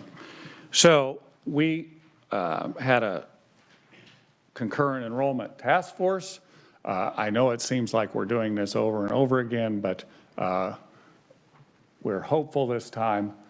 We believe that we need statewide policy for concurrent enrollment, and we're calling this Diploma Plus, so that when you graduate from high school, you get your diploma plus college credit as you move forward.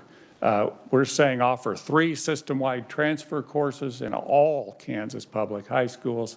All public post-secondary education, we think, can participate, and we want no cost to students. So we've had conversations with the State Board of Education. How could they use some of their funding, perhaps, to support students on free and reduced? How could we ask for some funding from the legislature to support other students, because we think that benefit should be for all. And what we need then is we need common agreements and standardizations between institutions, colleges, and districts. As you heard from testimony today, it's all over the board.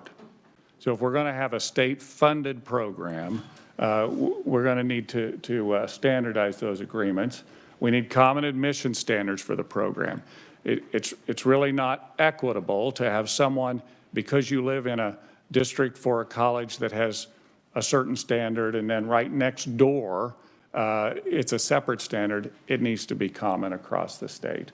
And then we say encourage. I'm hoping you'll help us there and require recognition of concurrent courses as credit towards high school graduation. So that's what we'll be bringing. The board has approved that legislative ask. We're going to continue before the session to work with the State Board of Education to garner support for those students, the free and reduced lunch students.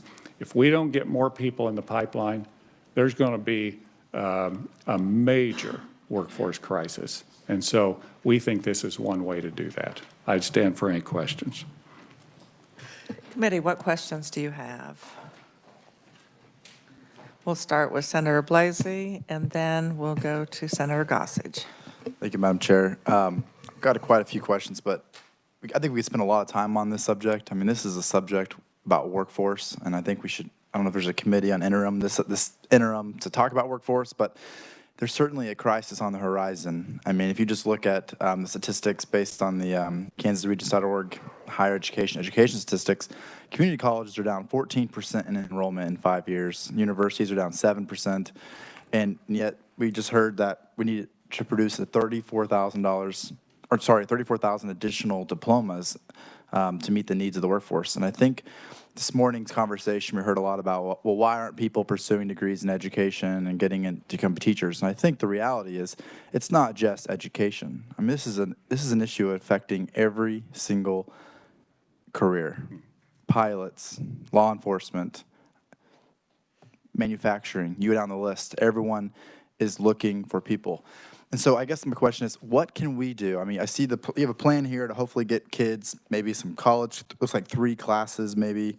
Maybe that'll help them get interested in going to college and staying in Kansas, as they'll have that kickstart. But what can we do to get people to come to Kansas? Because that's what we're coming down to, is we need people. Because the birth rate is not getting any better. And we see after 2025, the number of graduating seniors in Kansas high school is going to start plummeting. So what can we do to get people to fill these spots? Because the conversations are only going to get harder down the road. Yeah, so a couple of things. What this strategy would do is try to address the 3,500 to 3,600 students who've opted out of any post-secondary that are in Kansas. That's going to be one arrow in the quiver. So then to your point, how do we go bigger?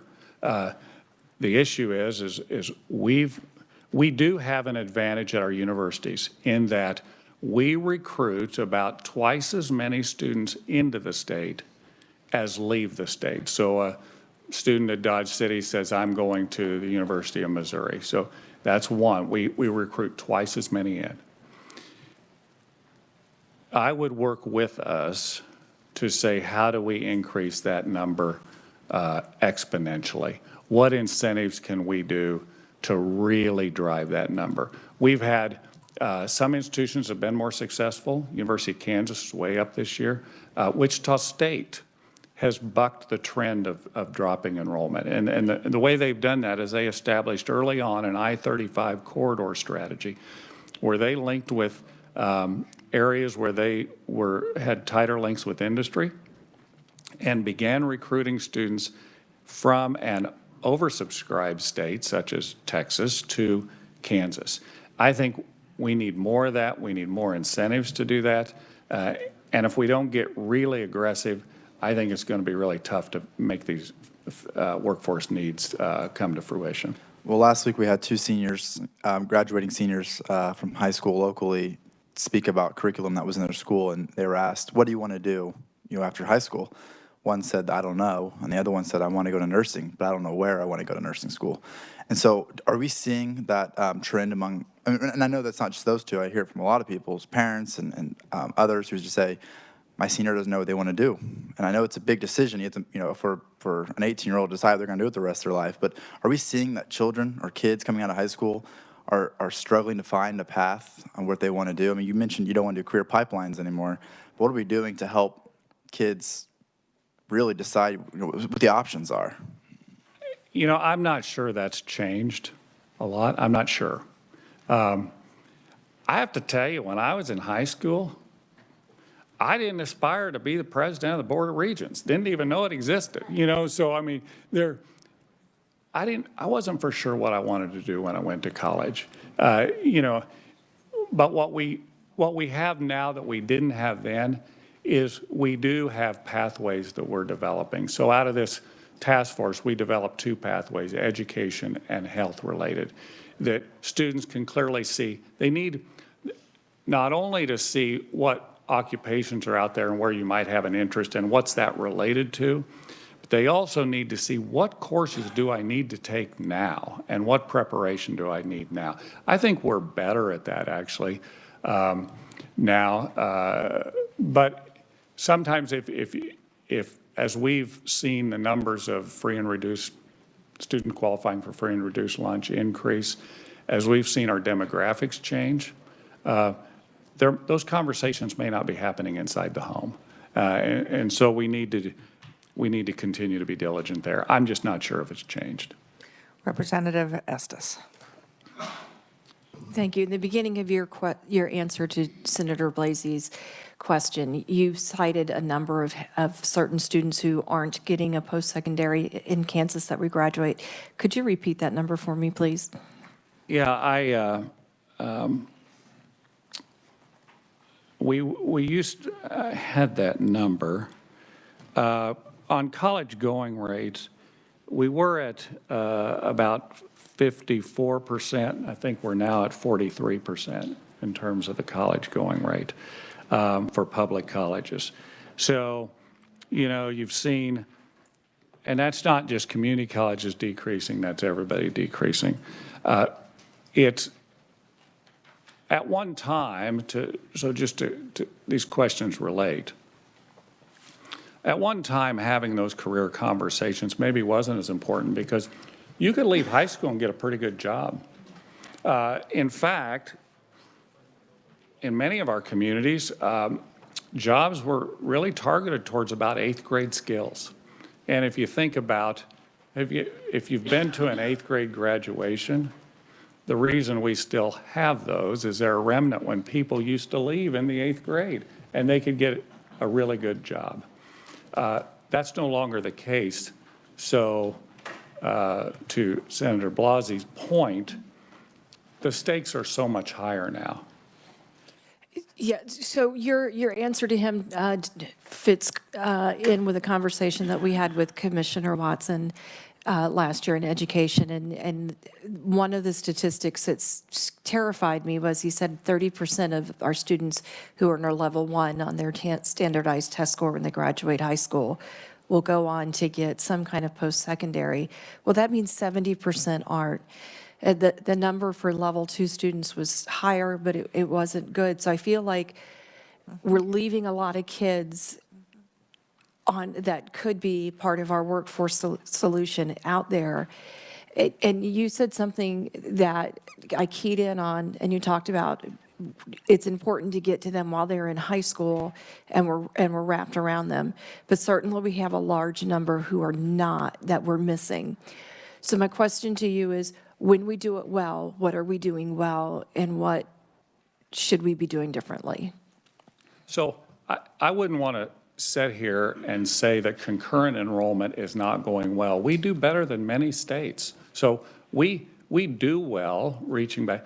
What we're not doing, and what's critical, is we've got to reach new populations. So my concern is when a student graduates from high school, then as an example, if I have a learning disability and I graduate from it's the high school's responsibility to know that and to intervene. The minute I graduate, I might say, well, I'm not going to disclose that to the post-secondary institution, and the post-secondary institution actually can't ask that. You have to disclose that to get service. So it's different the minute you move across that line. And just to clarify, my numbers weren't from the concurrent students. It was all students. So I'm just looking for how in the world are we having so many of our kids graduate and we're not helping them, or their family is not being successful in helping them figure out something as a future step plan. And in your broad overall experience, from your end, what do you guys see that works well? So we have several strategies. Right now, the trend has been down. So, you know, how impactful they're going to be. We have to test those. If they work, we keep them. If they don't work, we need to move away from them. One thing the board said is, and, you know, I've always thought, is our cost of education just too much? So is that the issue? You know, if that were the sole issue, our community colleges would have burgeoning enrollments, and our universities would be way down. We don't see that as a trend. So perhaps that's not the only answer, although I would say that cost is a factor as you recruit students in from other states. But another thing the board's done is say, we're going to have free applications at colleges November 7th through 9th, okay? So that everyone, because, but we already have free application day every day at a community college, right? But I will say that if you're charging $30 for someone to complete an application, for someone that comes from a home that doesn't have $30, they may never complete that application. So right now, they can get that waived, but the bureaucracy on that is you got to go to a counselor, get a letter, and it's not going to happen. So, we're going to need to do several strategies. I think I've talked to just on break about how do we do something more radical, if you will, to bring in populations of students from other states that can help our workforce. So I think it's going to be a both and. Senator Erickson and then Representative Hill. Thank you, Madam Chair. I'll make this quick. Thank you, Blake. The writer of Ecclesiastes said there's nothing new under the sun. I speak educratese. No offense to anyone, but I have read enough of these types of plans, not just in this context. And there's truly nothing new under the sun. But we're at a critical point to Senator Blasey's point, and we can't keep doing the same thing. I want to read this, and then I want you to tell me what this actually means. The council recommends the Kansas Board of Regents explore, develop, and scale early college programs using a comprehensive, multifaceted approach to ensure opportunity and access. What does that mean in practical, tangible steps to help us address the issues that this council is trying to address? So at that time, and we've said 3 now because we've become more conservative, but at that time, it was to follow up on the recommendations from the Concurrent Enrollment Task Force that Senator Baumgartner had called for. 5 courses offered to every high school student that qualifies without cost to any student. So that's what that meant. Okay, appreciate that. So on the concurrent enrollment next steps, this to me is new verbiage around basically vertical and horizontal alignment, what we've always talked about in education. How do we vertically and horizontally align? But what it looks like to me is also standardization, which if the legislature does that, it's lack of local control. And my big thing, and I think Representative Estes touched on this, the most success I ever had as an administrator, and I'm not saying I invented anything new, I had a parent meeting, and I laid out to the parents, and it was mandatory, the importance of what we were doing and why, and I engaged the parents, and that made the biggest difference in them making sure their children were successful. And I know we talk a lot about partnering with parents, but in a real tangible way, where are the families and parents in this conversation? Has that been a part of it? Because you get the parents behind it and convince them that it's best for their kids. Katie barred the door. We will see kids doing what they need to do. Thank you, Madam Chair. Did you have a response? Yeah, I will give you that so opportunity. I think there's a question in there. So the parents, so we hold several FAFSA events where it's just difficult for first-generation students to complete the federal financial aid. We're leaving a lot of dollars on the table, and sometimes they perceive college as unaffordable when actually it is affordable because they would receive aid. So we've even talked about now using Kent State University's cooperative extension to help with those events all over. Those, and not that everybody needs to go to K-State, that would be a generic event where we're just trying to get people to complete the federal financial aid. In terms of the local control, I grew up in north of Goodland, Kansas, okay? I didn't even know Coffeyville existed. And I think that local control is important for some things. But the entry into college, the reading skills, the math skills, they're kind of the same in Coffeyville as they are in Goodland. I mean, we don't maybe need all the flexibility across the entire state, and that's a place where I think we could standardize. If I may, Madam Chair, just quickly. You may. The difference between what I'm talking about with parent engagement isn't FAFSA hoop jumping, filling out forms. It's convincing them of the importance of what we're trying to do to help their child be successful. I see that as a completely different conversation than filling out the FAFSA. So I think we need to dig deeper into that aspect. Thank you, Madam Chair. Representative Hill. Thank you, Madam Chair. And thank you, Blake, for your testimony. A little bit of the direction of where we have been going today kind of concerns me, because it has the tone of we need to get together and decide where the economy's going and design our programs to fit that. And I guess as a free market person, I believe that's exactly backwards. And so I'm much more concerned about your responsiveness to what industry needs are than I am you being able to predict the future and design programs for it. There's a little bit of your testimony that I find kind of interesting. A 10% reduction in college going, I think was the term, college going, which indicates less people going to a four-year institution. It's actually 10 percentage points, so it's a bigger percentage than Okay. that. Okay. Yeah, and we know that. We know that's happening, right? And then coupled with that, you make the prediction that 34,000 new jobs are going to require at least I guess at least a bachelor's degree, that people need to go to college to get those. What's the disconnect between that? Do people just not see those jobs coming? Or why are people not going to college if there's this huge demand out there?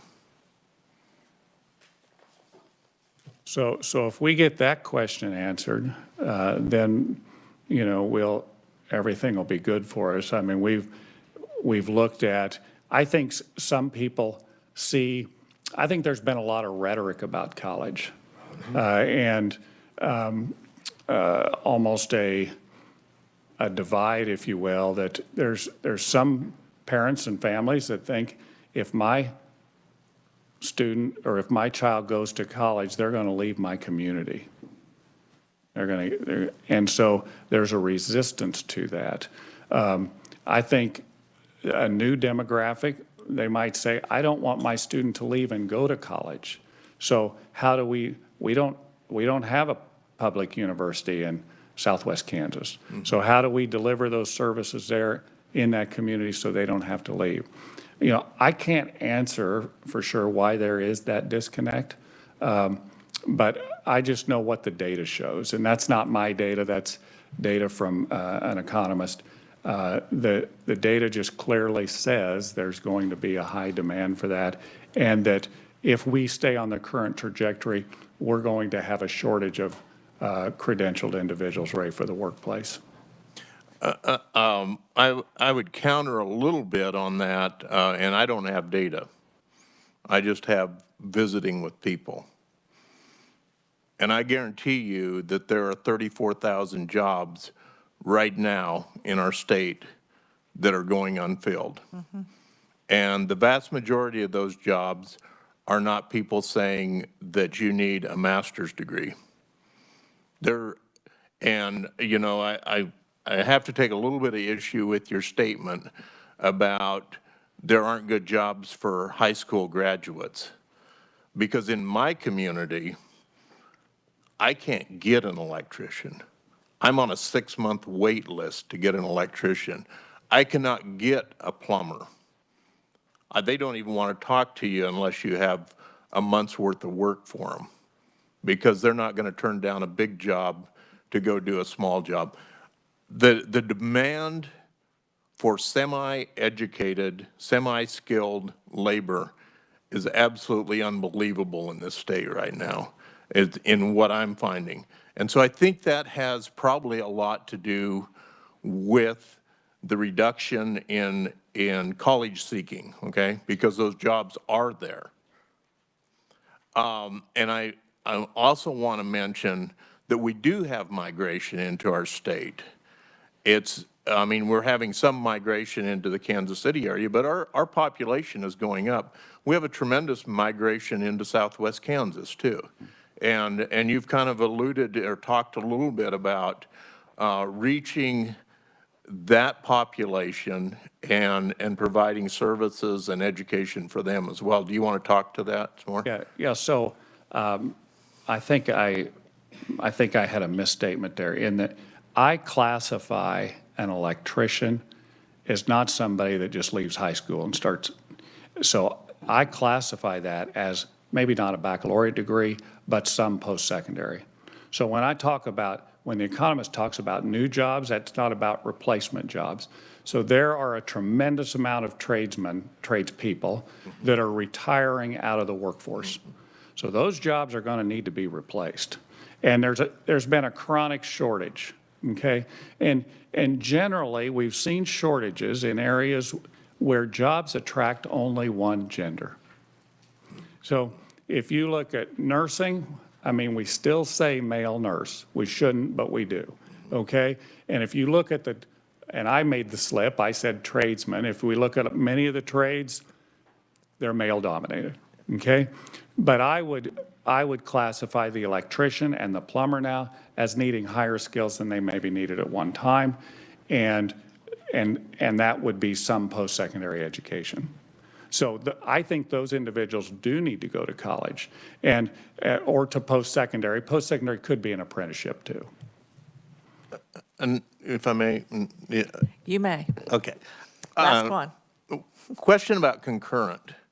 Are you not able to offer concurrent from the universities right now? Yes, we can.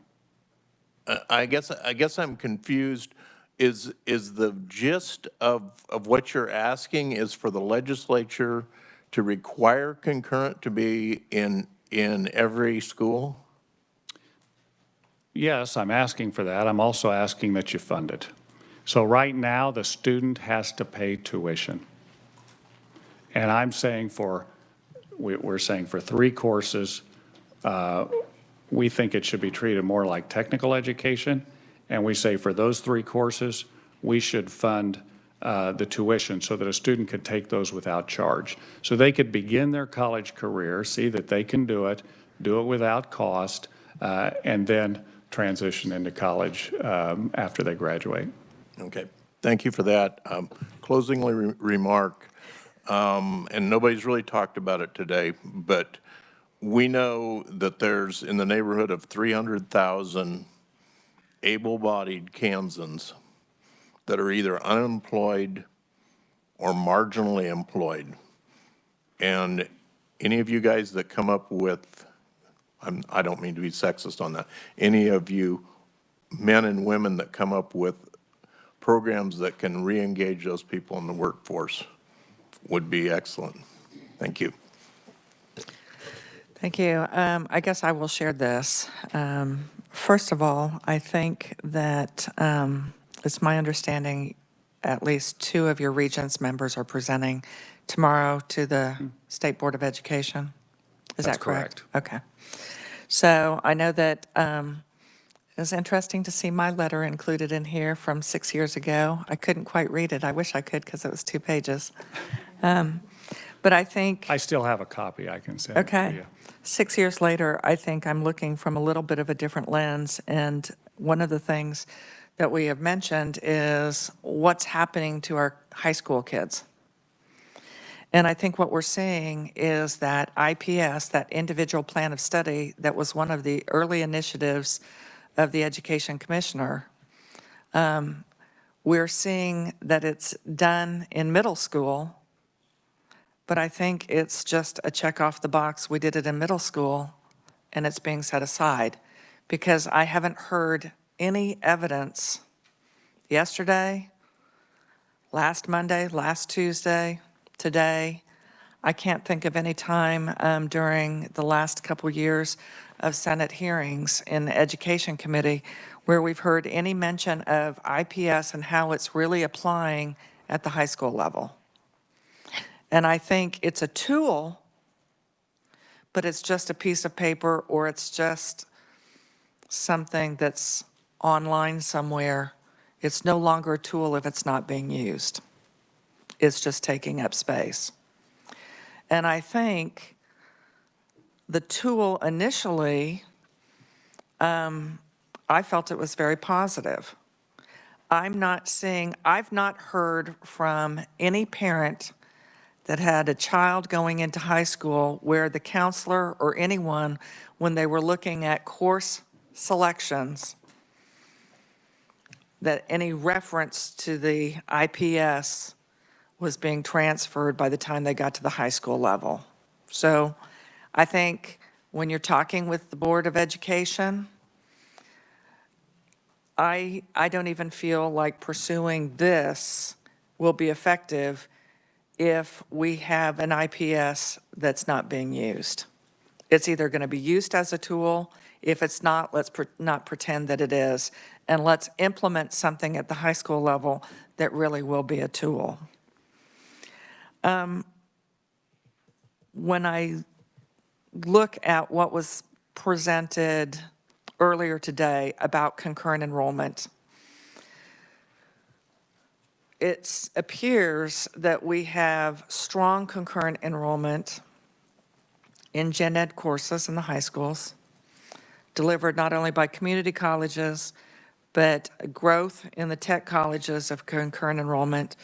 And I think we also saw growth of concurrent enrollment gen ed courses at the universities. And I think you indicated primarily K-State. I would expect primarily University of Kansas, but I would need to look at those numbers. Excuse me, University of Kansas. Yeah. I misspoke. I know that they have been more aggressive in their county. Okay. So what I would like to see from the Board of Regents is that you go back and take the data, because I think you can parse it not only by school district, but by high school. So at what grade are kids taking, and start going through those courses that they're taking, and get those data runs on gen ed, and get the data runs on SB 155. Now with the SB 155, my ask goes beyond that. My ask is how many, I took this course, SB 155, and I never went beyond that on that track, so it was really more exploratory. So how many do we actually have that are completers in any of those tracks? And it goes back to this. What's really happening with this as far as pathways? I guess my next ask would be this.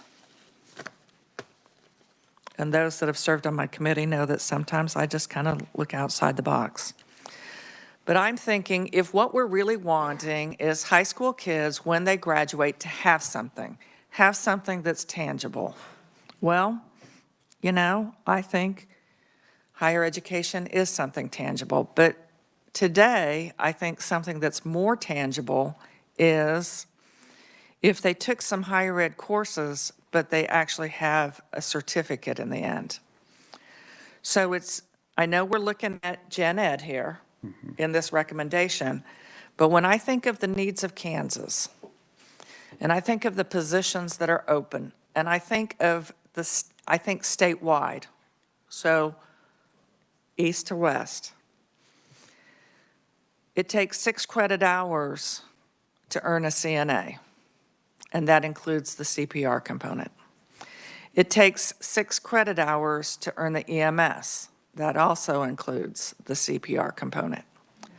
Imagine if instead we made available to all kids the opportunity to either earn a CNA or an EMS, and when you graduated from a Kansas high school, you are CPA trained. You could go and work in any nursing home, You could go to an area hospital where for a couple more hours of credit, you could be a medical, is it medicine assistant? Certified med aid. Certified med aid, or you could take that next step in the ladder for an LPN. Or, like my community, where so many of the EMS are volunteer. Imagine if our 18-year-olds graduating from high school were trained in CPR and either had a CNA or an EMS certificate.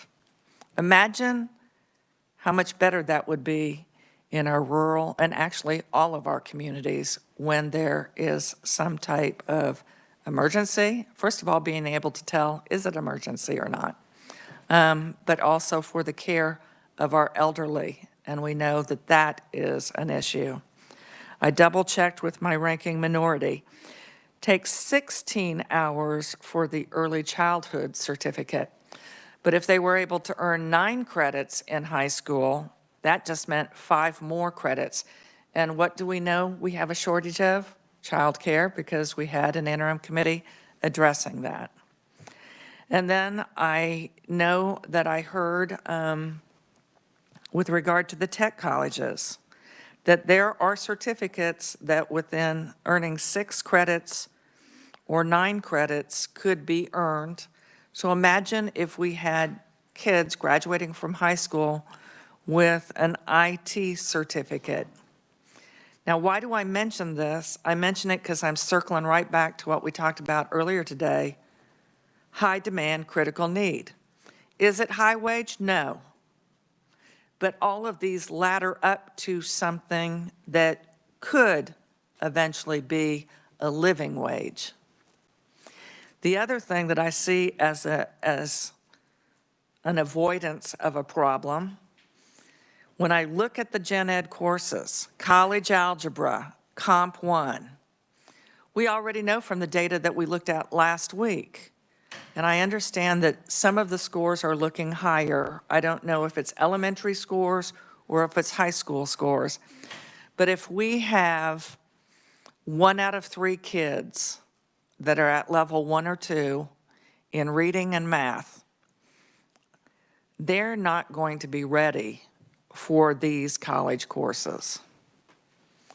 The other component that concerns me very much is we're talking about kids, making sure that kids that are free and reduced lunch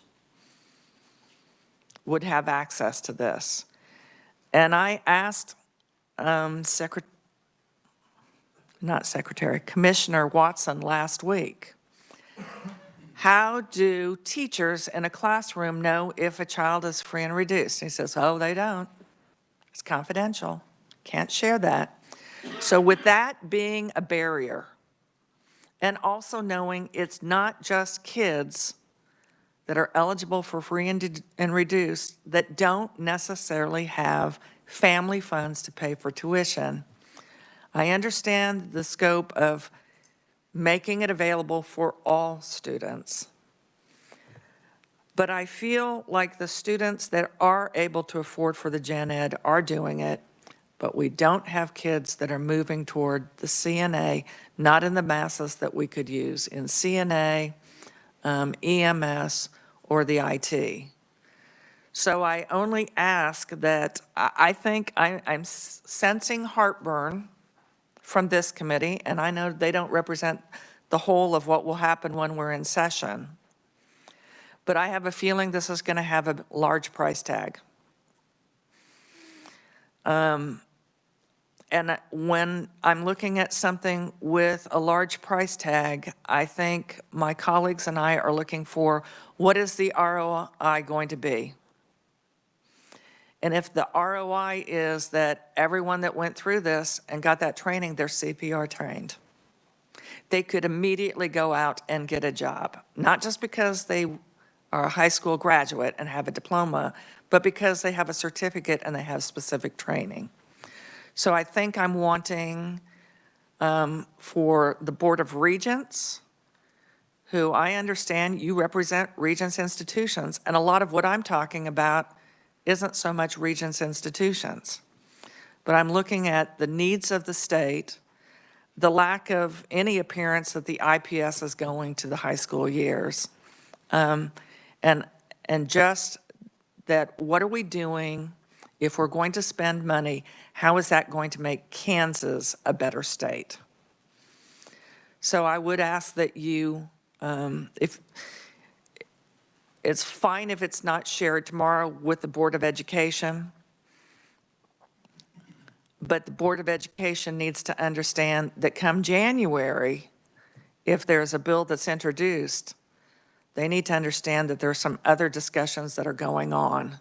And so I don't want them to be surprised, but I would ask that the regents, that your folks drill down and get us that data so we can see what really is happening with concurrent enrollment at this time, what's happening with SB 155 courses, and come up with, I mean, we need to see where the gaps are right now. And quite frankly, one of the things that I think we're going to find is we have school districts that really are not promoting this or finding a way to make any type of concurrent enrollment or meaningful concurrent enrollment. They're not making that happen right now. And so I think we need to look at those districts and find out why isn't that happening. And I think we also need to take into consideration what was discussed before we had lunch break. Community colleges and technical colleges are not going to pay rent. They're not going to pay utilities for a concurrent enrollment course. And I mean, I did hear during the break that in at least one school in one district, the counselor gets more of a stipend for concurrent enrollment than the teacher teaching the course. Have a little bit of problem with that. Have a little bit of problem with that.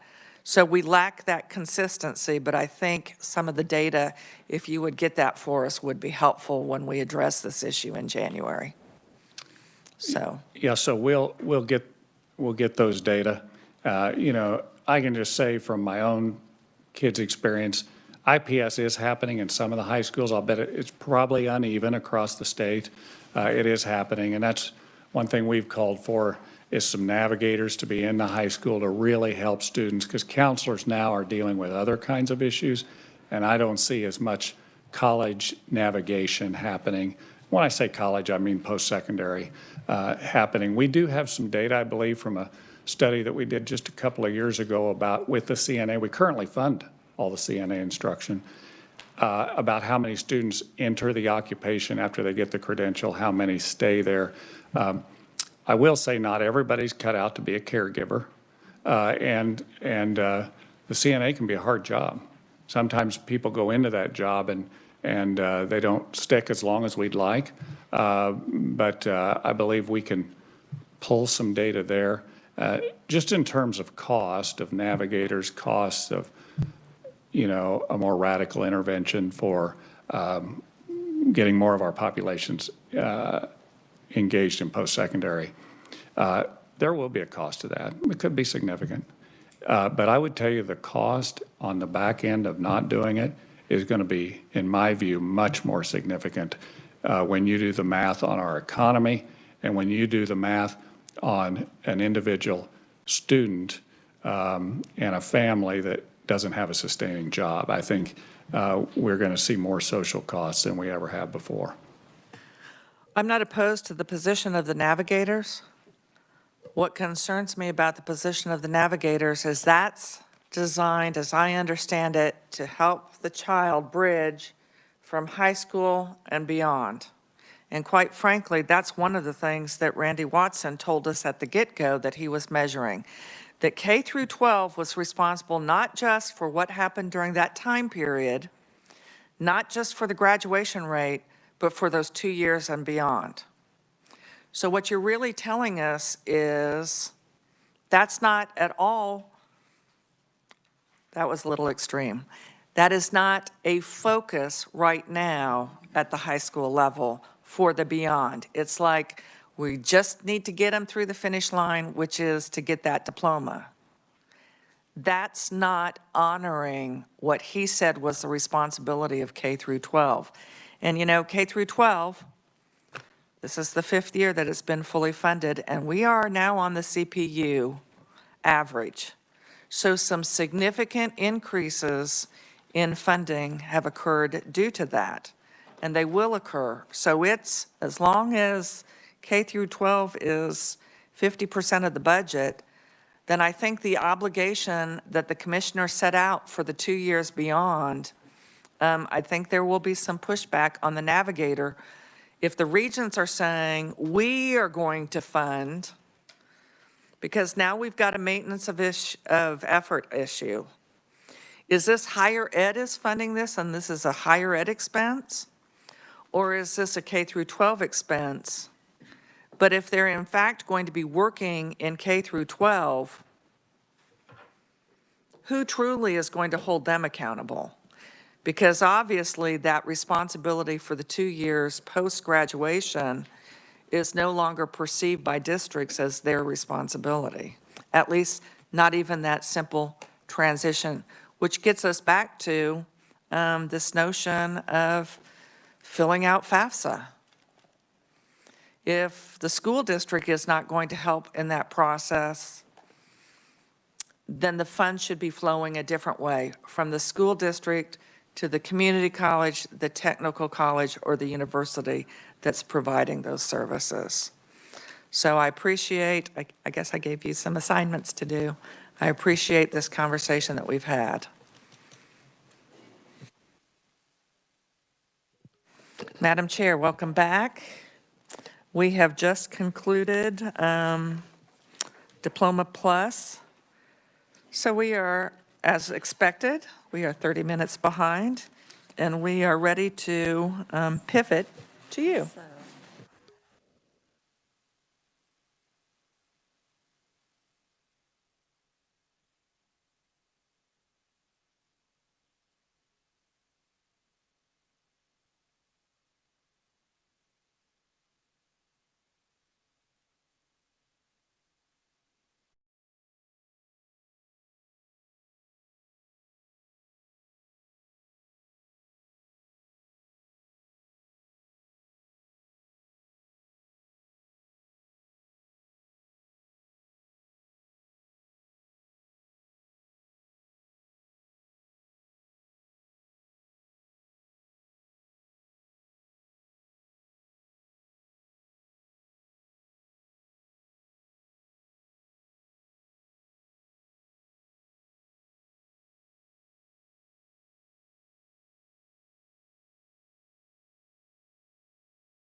All right, committee, thank you for working with us as we transition just a bit, and we are going to hop to the next topic, which is something that has our smaller school districts have been facing, and we are just fact-finding today in this committee in preparation for the 2024 session so we can make the best decisions if decisions do need to be determined one way or the other. So it looks like my vice chair is given about 3 minutes. We'll give you some grace if you need a little bit extra time, but we want to really allow for questions. So we'll begin with Nick, who's going to provide an overview of attendance center closures and USD disorganization. So thank you, Nick, and help us make sure we get the right papers in front of us. Yeah, thank you, Madam Chair. You should have a memo in front of you from my office titled, you'll see at the top, it starts off with disorganization of school districts, and this is going to cover disorganization of school districts, school district territory transfers, and then consolidation authority, and we can also touch on closure authority as well. So for disorganization purposes, there's in statute, there's 3 ways that a school district can disorganize the district. The first way is through an elector-led petition process. This authorizes the electors of a school district to petition to disorganize the school district. This petition has to receive 20% of the number of ballots cast and counted at the preceding general school election has to receive 20% of those electors' signatures on that petition for it to be valid. And then upon submission of a valid petition, that school district has to hold an election on that petition for the disorganization of the school district. If the petition passes, the State Board of Education has to issue an order disorganizing that school district. If the petition fails, the law provides that no subsequent disorganization petition may be submitted for 2 years following the date of that election. And I will note that we, and some conferees behind me, will be speaking on a process that happened under this petition process recently in USD 112. A petition was submitted and it was put to an election to disorganize the school district, and that vote failed in that district. The next two processes, one is for disorganization of a school district, is that the School District Board of Education can submit a petition to disorganize its own school district. This is a process generally for a smaller school district, and this would be also coming with an attachment of territory to another school district, so a proposal to attach territory. This would be in a case where there is only one high school in the school district. The high school cannot meet the 30-unit minimum accreditation requirements, and that the action would improve the educational system of the district. And once they can submit that petition to the State Board of Education, and then the State Board can issue an order to disorganize and then attach that territory. The last one is that a school district may adopt a resolution to disorganize the school district and then attach the territory of that district to one or more school districts. This resolution would have to specify that the measure would be submitted to an election of the voters in the home county. And again, like we heard with the petition-led process, the election would be held, and the disorganization and attachment would follow based on that election process. I will note that with this type of process, as I said, this resolution would propose attaching to other school districts, attaching territory to one or more other school districts. Those other school districts, after that election is held, have to then adopt a resolution to approve of that attachment of territory. So kind of a two-step process here. And if all those school districts approve of that attachment of territory, then the disorganization and attachment will proceed. Kansas law also authorizes school districts to transfer territory, generally in two ways. School districts can agree to transfer territory between and amongst each other. So this would be pursuant to a written transfer agreement, and this type of agreement would have to generally be approved by the State Board of Education. In addition, a school district board of education can petition the State Board of Education for a territory transfer. This petition would be ruled upon by the State Board of Education after they consider certain factors, and after they host and hold a public hearing on that petition to transfer territory. If the State Board of Education denies a petition under this provision and does not allow for that territory to be transferred, no subsequent petition for that transfer of substantially the same territory can be considered by the State Board for a period of 2 years. And then lastly, I'll just mention that the law also provides that school districts can enter into consolidation agreements. These agreements would have to specify the home county of the new school district, the method of election that would be held for board member elections, and the date of election for the voters to approve of that consolidation. This, again, a consolidation agreement would have to be approved by the voters of the affected districts, and if the electors approve that consolidation, the State Board would issue an order to combine those school districts into one and establish a new school district. Madam Chair, that covers it for territory transfers and disorganization methods in state law, and I'd be happy to stand for questions. Committee questions, and we have Senator Gossage. Very quick question. Last year in a bill that was passed into law as part of a larger bill, I feel like we had some unintended consequences there that maybe we need to revisit this year. A perfect example is the DeSoto School District. The school where my children attended has been 14 years vacant. They just use it for like some storage. It's not inhabitable. Sitting on ground that's right nearly across the street from the Panasonic plant. The Panasonic plant and others wanted to buy this property. They were going to turn it into a RV park for some of the temporary workers right now. The closest place would be the Speedway. Made perfect sense. It's just been sitting there. The district would love to sell it. But again, the unintended consequences, until the legislature were to meet, they could not and agree to allow them to sell this property. They couldn't sell the property. I know that that was not our intention at all, having been in that committee where this bill was first introduced. So I just want to say now that I would like to work with the Legislative Research Department on writing a bill that could make sure that something like that doesn't happen. It had nothing to do with consolidation and school districts, et cetera. And that's it, Madam Chair. Just wanted to say we need to take a look at that for next year. Representative Hill. Very quick question, Nick. Thank you, Madam Chair.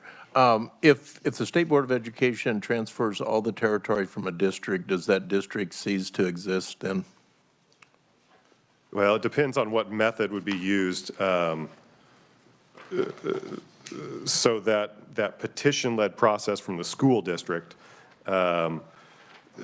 if they're petitioning for the full entire transfer of territory, then I would assume that a new district would be established. But if they're only transferring part of their territory, then you would still have the original district, and the territory would just move to another district. Under consolidation, then yes, a new district would exist. Representative Poskin. Thank you, Madam Chair. The provision that Senator Gossage was referring to, did that ever have public comment that perhaps the district could have commented on?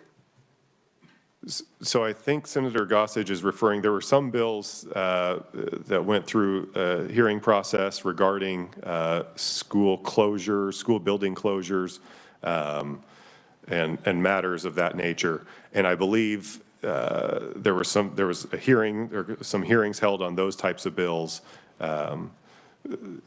with regard to that type of school closure bill. You're probably referring to the legislative option. Yes. Type of piece.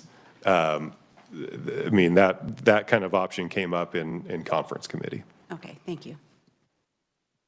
And yes, and that type of option was an overlay of what happened in Representative Thomas's committee of closure. So that was the connecting point there.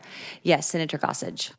This was passed into law, so it was a piece having to do with selling school property. Yeah, Okay. certainly. So yeah, statute allows schools to close school buildings. Statute prior to the passage of that law allows school districts to dispose of school buildings as they saw fit. That law changed that process a little bit to require that the legislature get notice of that school building disposal and have an option to purchase that type of school building through the state. Thank you. And we did seek the district attorney's opinion on this, et cetera, to try to see if there was something we could do short of, because it was an emergency type sale. In other words, they were either going to have to buy other property, or Panasonic would like to have bought that property, and it would have been win-win. So I just think, we don't want to have situations like that where it makes sense for everybody, but it couldn't be done because we were not in session. Okay? Yes, and Just to Senator clarify. Gossage, on that, it was meant to be attendance. We were focused on attendance centers, and it was because of the activity that was happening in the state.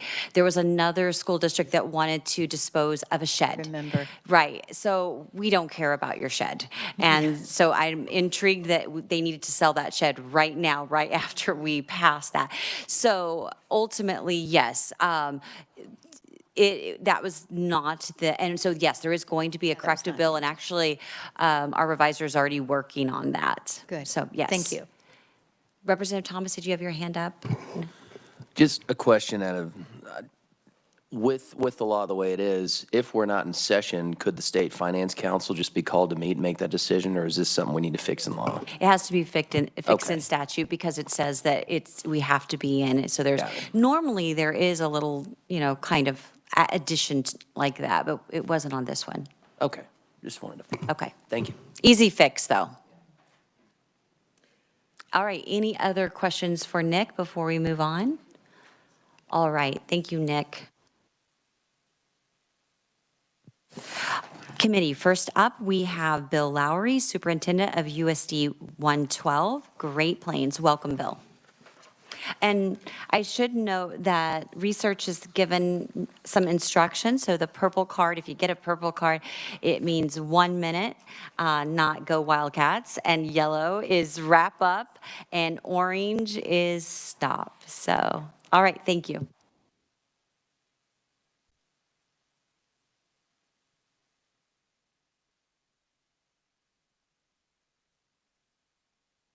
Okay, my fault. I want to thank Madam Chair for inviting me and the committee to come today to provide information. When I got the invitation last week, late last week, I don't have anything really to testify or ask for. So I thought information was what I could provide to this group for decision making and actually answer your questions, the things that you need to know from us. A little bit on my background.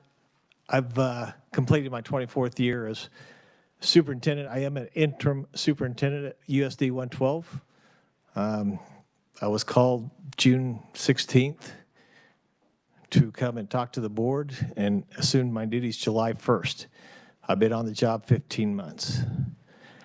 So as I put this information hurriedly together to try to give you the story, I apologize. As I look back through that, I quickly went through that and probably should have edited it a little bit better. But I just wanted you to give a history of to see where we were, because I know this is about the closure of USD, the school, 712 school at Wilson. And I know that's been a conversation. I've been following it the last 15 months and where we're at. I know school closure is very difficult. Anytime you reorganize schools, and this all started again back in the 60s in consolidation. I was a student during that time and experienced consolidation. I've been in with small schools that have been consolidated. This is my first experience with school closure.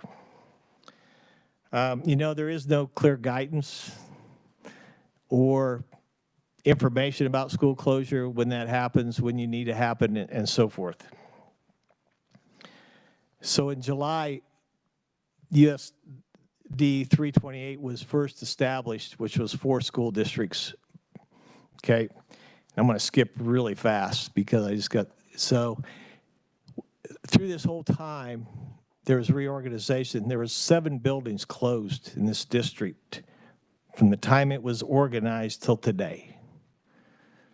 Wilson was closed, 712 was closed at June 30th, which made the 7th school building to be closed and reorganized.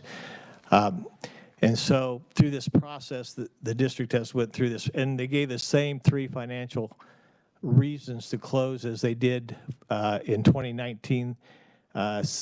Central Plains Middle School, which was at Bushton, that closed completely back then 4 years ago. Some side notes about that closure.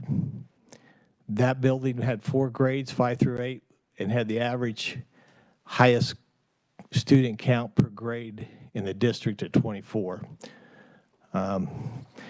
So what I can say is that history has been there. I can share, as you can look through the history of this district, you can see that closure has been a process as we went through there. basically we came in financial, and I will show you in 2015 was the last year of the combined incentive for consolidation. You can see what cash balances did after 2015.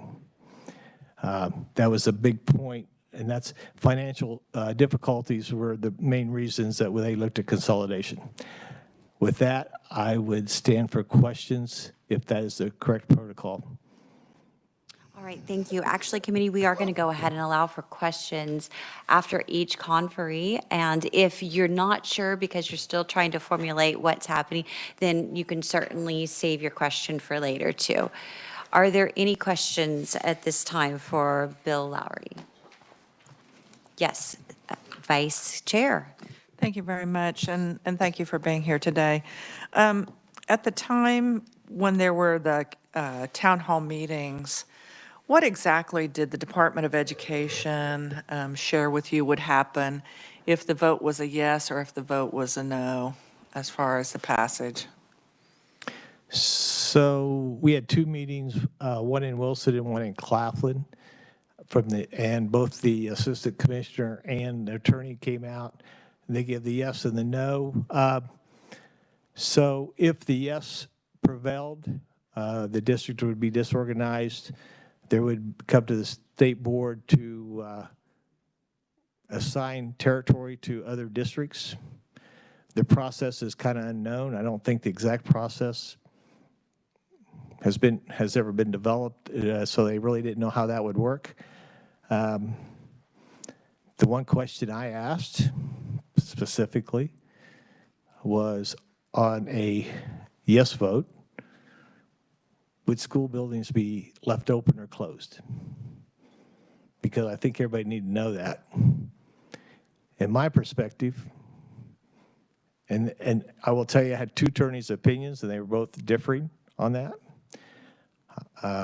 My perspective, once the school district closed, those school buildings are under that school district, those numbers, I would assume it'd be up to the new district to determine whether they were going to reopen those buildings. And I think that was been a debate that I know of. As far as a no, if the no vote prevailed, it would be, we would continue on. So was one of the attorneys a KASB attorney? No, ma'am. It was KSDE. Okay. The ones I talked to? Yeah. Yes, I did talk to both KASB and KSDE. Okay. And those were conflicting? They weren't in agreement exactly what would happen. That is correct. Okay, thank you very much. All right, I do have a few quick questions to help put this in the right context. So what is the distance between Wilson School and the Central Plains School? What's that? What is the distance, miles? Approximately 24 miles between the Claflin 712 building, Central Plains, and the Wilson 712 building. And do you happen to know offhand what the average bus ride distance might be for a student going to Wilson versus a student going to the Central Plains Claflin? It would be considerably longer. I mean, unfortunately, if you, in the comments, this district has 582 square miles, 5 counties, no centrally located building attendance center, nothing centrally located, which in my comments, when I said in 95, they built 3 new buildings rather than to locate in the center. That's the reason for my comments on the 95 bond, that they built 3 separate schools. So it'd be considerably longer. It's 24 miles. And if you go clear to the far end, if you had a student that you were picking up to come in, it would be at least 1 hour. So a student may take an additional 1 hour, or they already currently? No, well. It's a portion of that, some Yeah. depending on where the So student is. back up a little bit. When they consolidated and became Central Plains, the Wilson area chose to pay parents to bring them in, so there are no bus routes.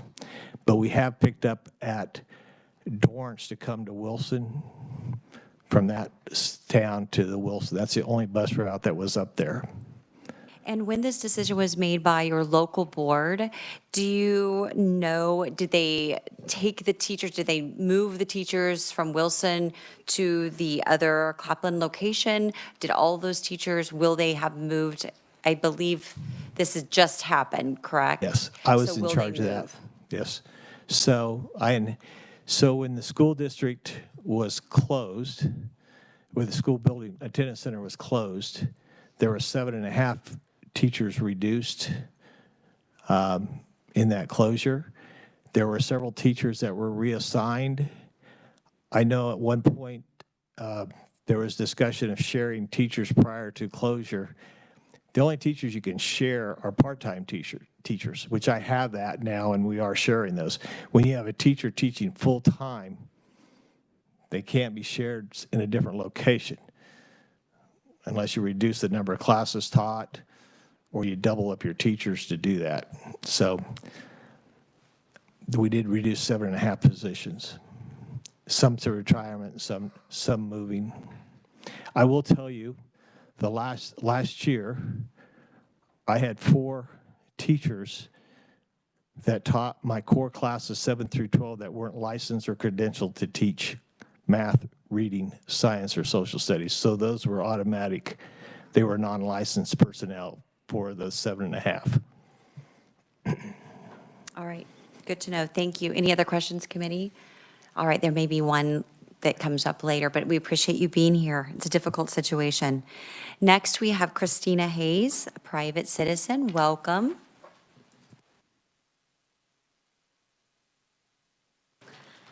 Hello, everyone. I want to say thank you for having me here today. As you said, my name is Christina Hayes. I'm a parent of Central Plains Junior High in Claflin and a task force leader for the United USD 112 efforts. I'm here today with Denise Schmidt. She might be able to help answer some questions as well to represent the no side of the recent USD 112 dissolution vote. Before I give you our ideas on changing legislation, we wanted to mention that this law has actually been horrible for us to go through. For all communities involved. Not only was it stressful to raise funds to create a quality marketing campaign, but it was also very costly to have the school pay for the actual election vote. And that could be a huge burden on small school budgets. So USD 112 is made up of several communities: Bushton, Beaver, Odin, Wilson, Lorain, Hitchman, Claflin, Dorrance, Dubuque, Frederick, and Holyrood. The closing of the Wilson 112 building was heartbreaking, but it was needed due to fiscal reasons. In April 2022, when first discussed for closure, it had 63 students in the 7 through 12 building per Kansas Department of Education enrollment reports.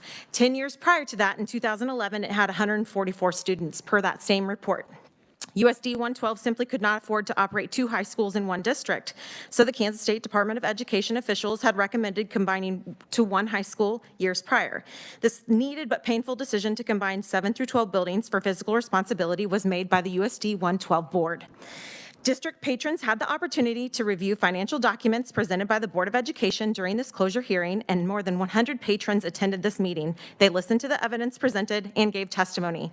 The board made the necessary decision to close that building for fiscal responsibility and efficiency. Building closure oversights procedures exist in Kansas, and they were used during this building closure process.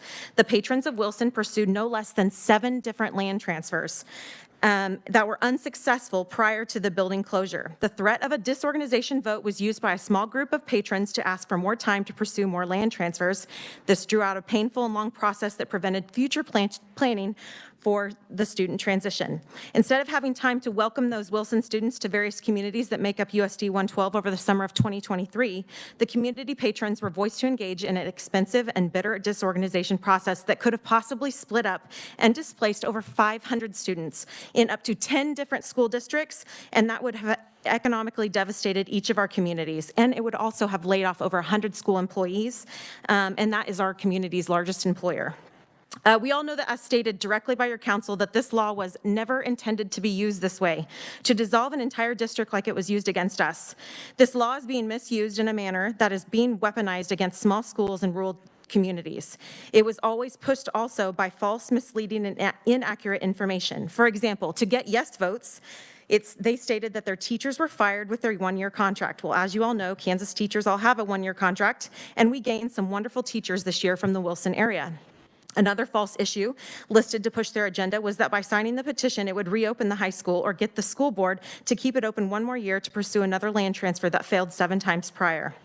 Another misleading piece of information is that our school board members would be fired if they voted yes. All issues were inaccurate and fed that weaponization of that law to be used against our district. We have a few things that we'd like to suggest from the USD 112 to consider for the KSA 72635 law. Option 1, don't let the same school and or community do it again. For example, since it was voted down, we don't think it should be able to come back to the table. Option 2, if a district is in different communities or zip codes, it must have 20 to 30% of voter signatures from each incorporated school district or community to pass. For example, Wilson can't bring it back to the table without getting Claflin, Holyrood, Bushton, Lorraine, and Odin, Dorrance signatures to accompany it. Number 3, allow the community that wants the divorce to break off, but the state assigns them to where the rest of the district stays. The rest of the district can stay as is. And then number 4, bare minimum, if the others don't work, change the law to 5 to 10 years, and then because that 2-year law is exhausting and scary for any community. We are a strong school system and we love each of the communities involved. We have a hard issue of Wilson not loving us. So let our local school boards make those hard decisions like school closures without completely destroying the entire district. We know these volunteer boards have the sole responsibility to make sure all students have the best educational experience. This petition process was expensive and emotionally exhausting for all patrons. Having a small group of 20% of one community seek to disorganize a district because of a hard decision is undemocratic and will continue to hurt rural districts that often have to make very difficult but necessary decisions. Ultimately, the building closure has helped USD 112 reach its goal to build its cash reserves and savings for the first time in years, but the scars from this disorganization vote remain. We ask that you remember that building closures can improve educational outcome for students and help districts be more financially stable and viable for years to come. Laws like this will continue to tear apart patrons, students, and communities rather than keep rural and small towns in Kansas viable for the future. A school closure should not equal the death of a district. Please consider adjusting this law to help our districts rather than allow it to be used as a weapon against school boards to dissolve them. I'll take any questions. Thank you, Christina. You did a great job keeping that all together in a short time. Yes, Senator Blasey. Thank you, Madam Chair. You said there was how many students 10 years ago at Wilson 712? You said 144 or something like that? So in April 2020, so before in 2011, it had 144 students. And then in April 2022, it had only 63. And so what would you by chance know what the Central Plains 712 building was 10 years ago? Or I guess in 2011? Bill, do you have those numbers in front of you? 5 years ago. Denise, do you have those? Excuse me if I can. My name is Denise Schmidt. I'm a parent of a 112 student. I live in the community. I am also a district education leader. I have been a special education teacher, a para, a building principal, and now I'm a special education administrator. The focus of my doctoral work as well through Kansas State University is the consolidations of USD 112, 113, and 114, which came about due to financial incentives that were offered to districts in 2009, 2010, and looking at the consequences that have happened since then. It's important to note in 2011 and 2012, you have 2 separate buildings. And so that is a comparable number because you had Central Plains Middle School and Central Plains High School. We can go back and find that data, but it wasn't a 712 building in 2011. Okay, that makes sense. I'm curious, though, if there's a reason other than just patrician is why there's half the students there was from 10 years ago, just because there's just smaller families or people moving? That question. I can answer on the southern end of Central Plains, which is the Central Plains District, and that was buildings, or currently buildings in Holyrood, was a building in Bushton, and a building in Claflin. We are seeing the best problem you can in education. We are growing exponentially. This year alone, our elementary school is packed to the brim with 220 students. Our average age of a resident in Bushton is 38. In Holyrood, it's 40. In Claflin, it's about 41. I don't know why Wilson isn't growing, and I can't explain that. I do know they have an older population. Their average resident is older. And that might be a question for Mr. Cracky, a Wilson resident. I don't know why they're not growing. I do know, like I said, in the southern end, we're seeing exponential growth. We're actually on track for housing development to build 22, 24 more lots to build in for our young families that are growing. So you mentioned that the bond is divisive and tore the community apart. I mean, yeah, I mean, the schools, we all know schools in small communities are the pride and the foundation in many cases. So when the school leaves the town or closes, that town traditionally does not go well for them long term. We know that. So Wilson, if you put yourself in their shoes, they are upset because they lost the school that they've had for decades. So what remedy are you proposing? Is it just, you're saying, I think you mentioned that they would just cut themselves off and the state would get to decide, or what would the process be? So to answer your question, and all of us, nobody likes building closures. I have committed my life to working in rural schools because that's where I want to be and that's where I want to raise my family. And it hurts everybody and it hurts communities. But, you know, a rural school closure doesn't have to mean a death of a community. Bushton closed in 2019. Those teachers, those students never had a chance to say goodbye. The school dismissed in May. It was closed in June with very little warning. Devastating for a community. Those Bushton residents have did what hardworking, resilient Kansans have always done. Right now, that building, which is owned by the city of Bushton, houses an art center, a Tai Chi studio, an industrial farm-to-table kitchen.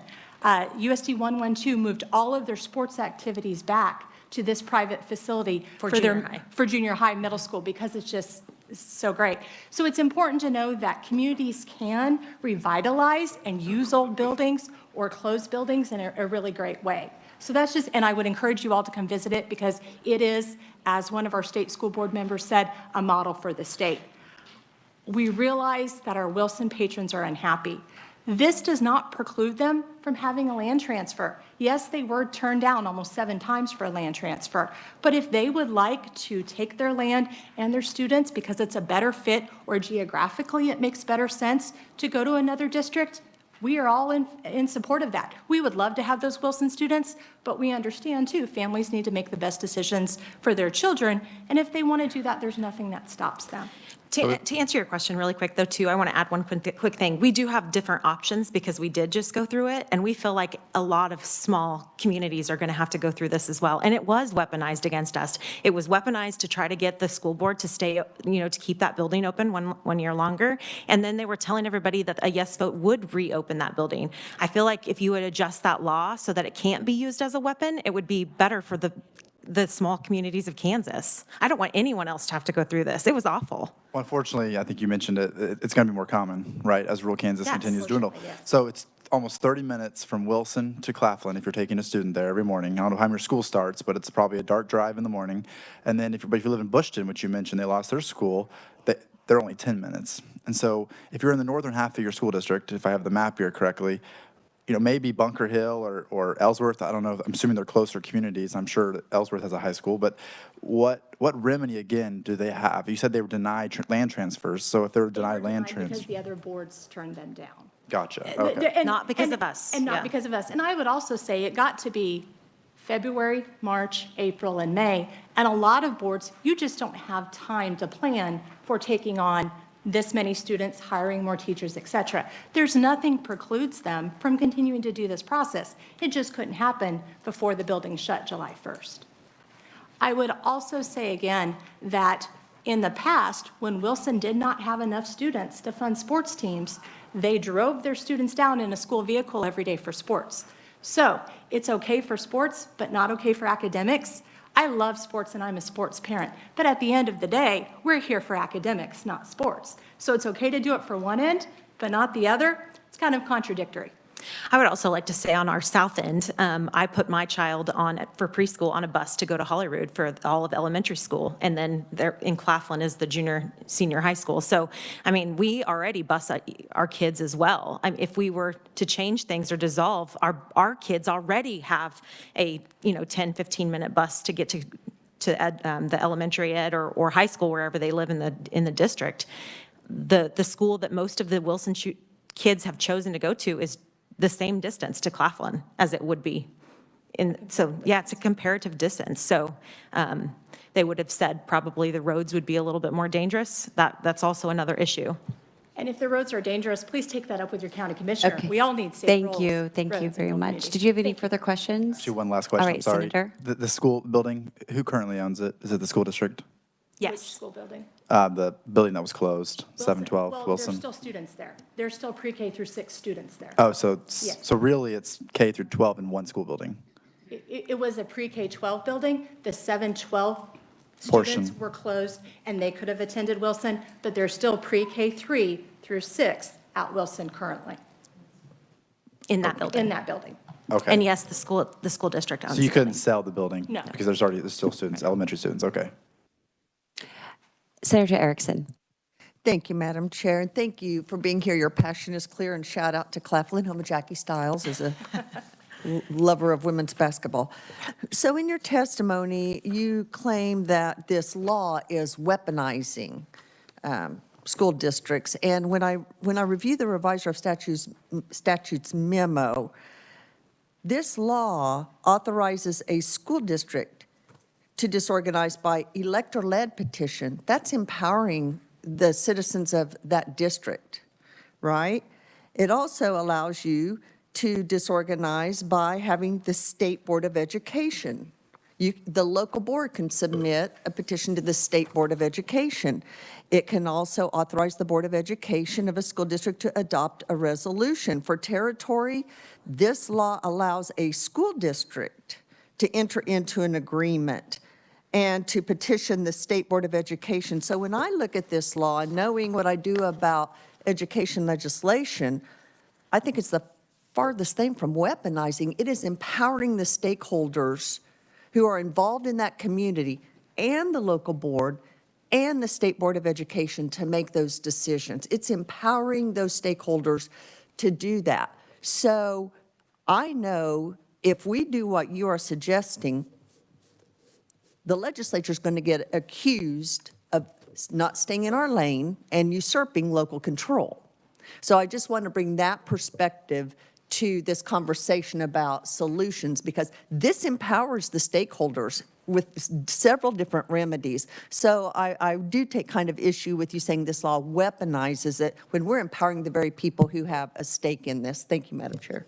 With all due respect, can I make a comment on that? You may respond. I think it is, thank you. I think it's used as a weapon for the communities that do not want to dissolve. It's used as a weapon because Claflin and Holyrood and Bushton, we didn't want to dissolve. And Wilson chose to use that method to get back at the school board to try to get us all to dissolve instead of keeping us together as a piece. That's why I listed 4 different options to change the law so that it can be empowering. It can still work where all communities can have a say. I have a few questions. Representative, do you want to go first? Go. Just a comment. I want to remind everybody in the room that when asked in our committee meetings, the state board did say there is not a process in place to appeal to the state board. We asked, they said we don't have anything. So that's one of the other reasons for this law. And I also disagree with the premise that this is weaponizing. If there's not a policy in place, we put one in. Can we make adjustments? Absolutely, if that's necessary. But I did want to remind everybody in the room that there was no appeals process to the state board in place before this law was passed. And so I definitely think this was needed. Thank you, Madam Chair. Nick, real quick, could there have been, through rules and regulations, a process put in place by the state board for these statutes? So I think the issue is the disorganization through petition method and what happens to the territory after that disorganization happens. The law isn't real clear on exactly what happens. It just says that the petition can lead to a disorganization of the school district. And I will note there was a bill proposed last year, Senate Bill 304, that was proposed to, and putting some language in there to deal with the what happens after that disorganization is effectuated. And this bill, the way it would have done it, is provide the state board with authority to transfer the territory of the district or establish a district, a new district.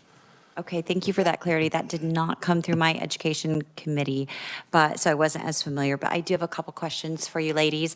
So in terms of the Wilson building and the investment that's there and the new upgrades that are there, did they receive in the last few years any type of Commerce child care grant? That would be a question For for Bill. Mr. Lowry. Mr. There Lowry. is a childcare facility. Did it at receive, Wilson. you could just shake your head yes or no. Did it receive a grant? We don't have a grant, we just put in a daycare at Wilson Elementary. And no additional commerce funds or state funds? Private grant. That daycare's still open. Okay, we might look and see if there's any commerce money attached to that. Maybe research could just take a quick look on that when you guys have time. Also, is it true that the board was made an offer from a local diocese to educate those Wilson students there? I actually, that might be another question for Michael, who's coming up next, but I actually called the diocese to find out if it was a plan to have a Catholic school come in, and they said at this time they were not interested in that process. Okay, and so just a question for you ladies. When you talk about solutions, you brought lots of different solutions and even land transfers if they were approved so that those kids could be where they want to be, because it sounds like you want those kids to be where they want to be. How would you feel about giving those students school choice where they could actually use 1/4 of their base aid, or actually their base aid, 1/4 of what we would spend on a student that goes to your school, the opportunity to stay in that area? Do you think that the board would be amenable to leasing that to another group that could provide that education? I can't answer that question. I can't. Are you supportive of something like that for those students to do what they need to do? I would just not want my school to dissolve because another school closed. I mean, that's really where I see it. Like, I don't want. It's not dissolving. Those students have another option. I feel like if I wanted to send my kid to one school district, that should be supported, or a different school district. Or to a different school that might be funded in a different manner. For myself, if you're asking my personal opinion, as a taxpayer and as an educator, I feel like your school district is where your tax dollars should stay. And so, but just to kind of go a little further on that, it'd be in the same location. Wilson, tax dollars would remain there, and more importantly, they'd remain with the student that's parents are paying for the school district. And the property taxes always remain with the school district. So I actually think that that's true regardless. So. And that might be an option. Okay, Representative Thomas for a second. Yes, thank you, Madam Chair, for the indulgence. Has your district received any guidance from the state board, from KSDE, as far as how to handle this? Because if I remember correctly, they should have provided guidance as far as this law and how to navigate. Was there any guidance? Mr. Nicewander and Scott Gordon from KSDE came down, as Mr. Lowry said, in July and had 2 meetings with us, with the whole community, not just us, one at Claflin and one at Wilson. Okay, so there was guidance. And that's who said this law was never intended to be used this way. Okay. Thank you, Madam Chair. Okay, committee, any further questions?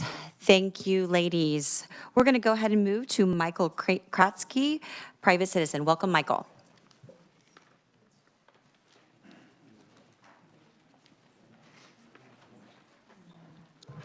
Is it 3 minutes? Okay. Chairwoman Williams and members of the committee, thank you and good afternoon. I'll try to keep this brief. My name is Michael Krutke. I was represented the Wilson High School Future Committee. And we're here because why was Wilson Junior Senior High School closed? I'm here to provide the information from Wilson, what transpired to and after the vote to close Wilson, which was passed on January 9th. The Wilson community was not provided with or given any advance knowledge of the BOE's intention of the closing of Wilson Junior Senior High School prior to a random vote of transferring Wilson students to Claflin, which was voted on and passed in April of 2022. The vote to transfer students was not a legitimate vote. Therefore, the correct motion was restated at the vote in September to pursue the closing of Wilson School. At the meeting, the financials for Wilson School were provided for the past year, and this was the hearing, but only our faculty and only our facility and not a comparison of other schools in our district was part of that. In order to close the school, the board must provide 3 reasons. They chose financial. At one of the board meetings, the member asked the superintendent if anyone on the board asked to see the financials. His answer was no one, and yet they proceeded to close based on financials. A KSAB configuration study showed closing Wilson would save the district $300,000, while Claflin's facility closing would save $800,000. Was the decision to close Wilson truly financial? The facts do not justify the decision for our community. Also, comments have been heard prior to the closing that Wilson hasn't suffered enough. Where does suffering come into play with education? The Claflin district was in financial distress following the 2009-2010 school year. They would not be able to survive without consolidating with another district. District 328, which was Wilson, Holyrood, Lorraine, and Bushton, had $3.2 million in financial accounts. And so the state financial incentive was for distressed District 354, for 328 and 354 to consolidate to 112. So here we are again. So where's the financial drain in the district again? Our enrollment in 2010, FTE enrollment, was 170 students. And in 2023 is 164.5 students. That's FTE. Our K-6 enrollment is increasing. This shows consistent enrollment over 13 years. And our population in the community has grown by 15% in the last 2 years. So why has Wilson Junior Senior High closed? With the Board of Education unwilling to listen to our concerns about the closing of the Wilson Junior Senior High School, and since the state has not provided any relief from board members' decisions for change, and under state law, the only choice patrons have of a district is a disorganization petition. I will close it here. Our campaign to disorganize the only voice our community had under the current state law. Our cash available had grown even this year while Wilson was open, and it was financial reasons it was closed. The three questions people ask our community: how many students in your school? K-12 was 164.5. What year was the school built, and or how old is the school? Our school was built in 1998, which is 25 years old. How much debt does your district have? Our new school's debt was paid off prior to the 2010 consolidation, no debt. When the three questions are answered, they don't understand the closing. To this day, our community has no understanding for the closing. Do you have a clear understanding? Thank you. Thank you, Michael. Any questions from Michael? Senator Blasey. So if I'm following correctly, if you could, you would like to just divorce and create your own school district back? Was with Lorraine, Holyrood, Wilson? It was Lorraine, Bushton, Wilson, and Holyrood were the original 328. And I want to correct one thing, too. We were not turned down by 7 districts. We approached 3 districts for transfer. The issue was based upon the state law. For instance, I'll give you one example of the school we approached. They were interested, but if they took us in, prior to us taking us in, they were receiving 600,000 low-rate enrollment. They take us in, the low-rate enrollment was 580. They were 290, we were 290. They lost 310,000. The other issue we have is our population. Our population is large. It's the largest in our district. Plus, as of the 2020 census, we did not have true representation on the district. It was approached at the meeting in September that Wilson, based on population, should have 3 members on the board, and that's being pursued at this time. And then did you or anybody from Wilson approach the diocese, or the diocese approached Wilson? They were approached, and the answer was they were willing to look at a contract, but the board never offered it to the Catholic Diocese of Salina. Is that because everyone's apparently in the same school building in terms of K through 6, 7 through 12? There was interest. The Catholic Diocese of Salina said if they had this school, 712, it'd be the newest facility they have within the Diocese of Salina in any of their schools. So they were interested, but the board wasn't. Well, it's a beautiful building. I'm just looking at the pictures. Thank you. Really beautiful building. And the fact that it's paid off is awesome. Any other questions, committee? Yes, we have Vice Chair. Thank you very much, Michael, for being here. You did testify in our Senate Education Committee meeting in the spring. So how many different times did the board vote on this? Multiple times, correct? Yes, Because well, the first time was in April, which was the vote to transfer, which wasn't an appropriate vote.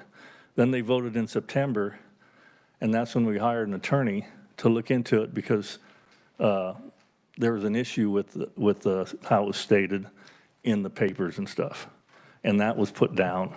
And then they had a vote in November, I believe was, and then the hearing was actually in January 4th is when the hearing was with the vote on January 9th. So it was basically 3 times was the intention.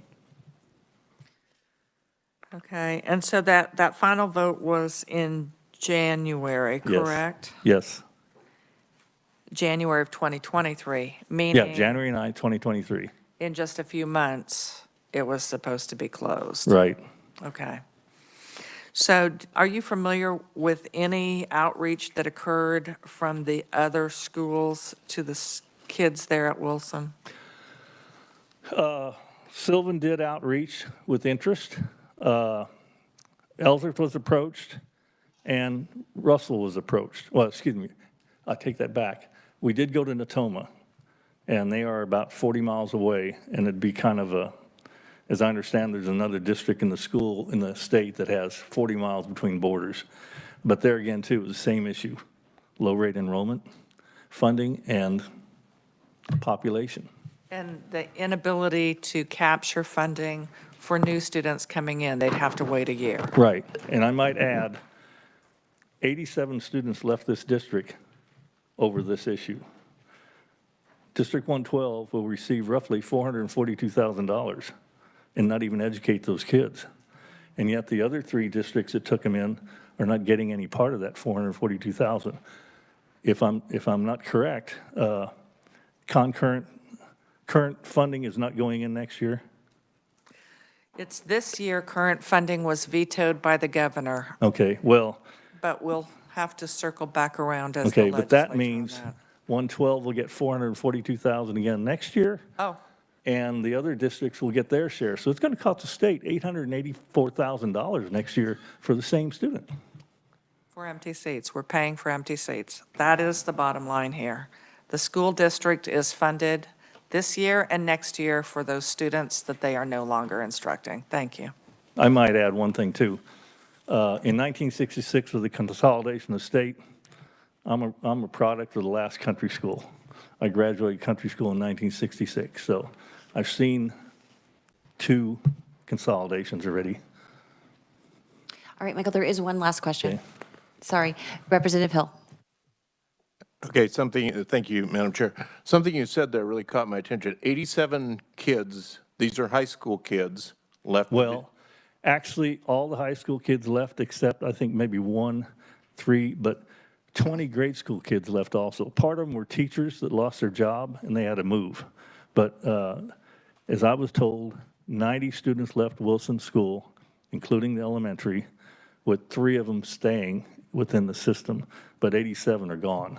And since 2019, the district has lost 165 students based on the Bushton closing. Last year, as I understand, there's 40 students that left the district of their own choice, plus now 90 roughly of ours. So absent the fact that they get to count ghost students, they would have lost the funding for 87 students and continued to keep the buildings open for the elementary kids. Is that correct? Well, part of the problem is, as I understand, our facility is a one structure. It's got the commons area, and on each wing is a pre-K through 6 and 7 through 12. But as I understand, HVAC operates the whole structure. So even though 712 may not be used entirely, it still has utilities and everything. Absent the funding mechanism that allows them to continue to receive funding for those kids, it's hard to envision how that could be a cost-saving measure. Well, also on the budget that came up at the hearing on the September 12th, it was supposed to be a savings, but the budget shows a request for $1 million more to operate next year. Thank you for your answers. All right, thank you, Michael. Thank you. Our next conferee is Todd Evans, Superintendent, USD 113, Prairie Hills. Moving directions just a bit. Welcome. Actually, my name is Chad Tenpenny, and I am here, Madam Chair, Madam Vice Chair, representing USD 113. And for 23 years, well, actually 24 years, I served on the staff of Senator Pat Roberts and Senator Roger Marshall. And through that service, had the opportunity to work with many of you and travel to all four corners of our state, learning about the challenges and opportunities in rural America. I also had the opportunity to experience the awesome impact of the federal government, state and local governments on Kansans, and generally I learned that difficult decisions are best made at local level with constituent and community input, with local folks working together rather than depending on faraway mandates to solve our issues. In addition, I witnessed the federal government's unsustainable approach to fiscal policy coupled with unwillingness to make difficult decisions. And those are really the three issues I want to mention to you today: fiscal responsibility, local control, and working together in our local communities. I'm here representing District 113's efforts to follow the law and educate in a fiscally responsible manner any and all students who want to attend our schools, no matter where they may reside. USD 113 is a small rural school with 926 students. In February of 2023, Prairie Hills School Board made a difficult, courageous, and fiscally responsible decision to close the K-12 Wetmore Academic Center. The local decision was made after years of study, including a 2015 legislative post-audit report recommending closure when the Wetmore Attendance Center had 170 students. When the emotional decision was finally made 8 years later, after significant community input, including 5 public meetings and a systemic effort to follow the law, the K-12 Wetmore schools attendance had dwindled another 30% to only 120 students. 3 classes had enrollments of 5 or less. Closure did not happen haphazardly or with malice. The situation had become unsustainable. Some, but certainly not all, of our friends and neighbors were understandably frustrated with the outcome of this local decision, causing significant community turmoil. With that in mind, USD 113 made provisions to continue employing all staff from the Wetmore Academic Center. Most importantly, we have the capacity and welcome the opportunity to educate all the students. USD 113 also understands that some families and students may choose to attend school in other districts, which is absolutely common throughout Kansas. As many as 7.3% of Kansas students attend school out of district statewide. In fact, one Kansas school district educates 77% of its students from out of district. Prairie Hills happily educates 127 students from out of district and has the capacity for more. The legislature passed into law, as you know, the open enrollment, so we think this will become even more customary.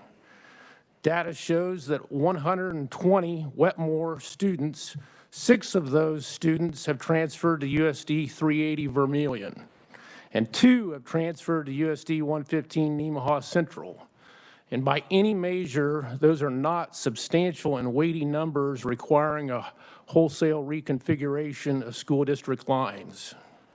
Meanwhile, 79 Wetmore students have transferred to Jackson Heights, and there have been limited discussions about adjusting district lines in the southern portion of USD 113 to more accurately align student residents with school district they attend.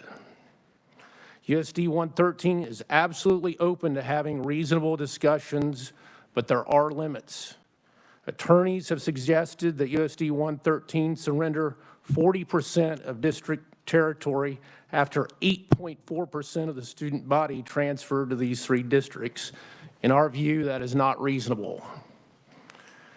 3 separate petitions have been filed by 3 neighboring school districts with the Kansas State Board of Education to appoint a mediator. The Prairie Hills School District welcomes the opportunity to visit school district to school district, superintendent to superintendent, council to council, one-on-one in an effort to solve these 3 separate claims.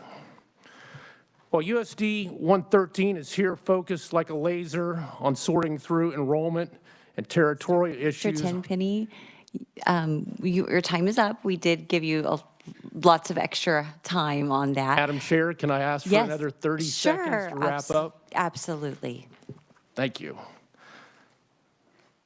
So we're focused like a laser on sorting through enrollment and territorial issues on a local level. I would like to note for this committee, and especially the State Board of Education, that our local issue has the potential to initiate a real cooling effect on school boards statewide. Frankly, our school board feels punished by making the courageous decision. Late night meetings, gut-wrenching votes, Facebook commentary, and unnecessary legal maneuvers have come with an emotional cost. Future school boards may view our experience and choose to avoid the pain. Instead, these difficult decisions might then be deferred to the legislature or the state school board, where outcomes may be influenced by other forces and agendas much different than Prairie Hills. One final point. With that in mind, we formally ask this committee to request a legislative post-audit study of the information required by the Kansas State School Board's land transfer petition form as it relates to the separate petitions from the 3 districts. A neutral source is required in order to provide objective and factual information. USD 113 desires to know the facts and not dispute varying information regarding valuation, mill rates, and other items. Thank you for the opportunity. All right, thank you, Chad. And are all of these documents from, are these all, no? Okay. We don't have his. Okay, just trying to make sure I found exactly what you had provided, but I did find 113, so didn't know if there were additional documents with that. Committee, what questions do you have for Mr. Tenpenny? Any questions? Yes, Senator Baumgartner. Have you submitted testimony for us? I'm not saying it in my packet, am I? We submitted testimony to the committee staff, yes. I'm not saying what you said to us. Okay.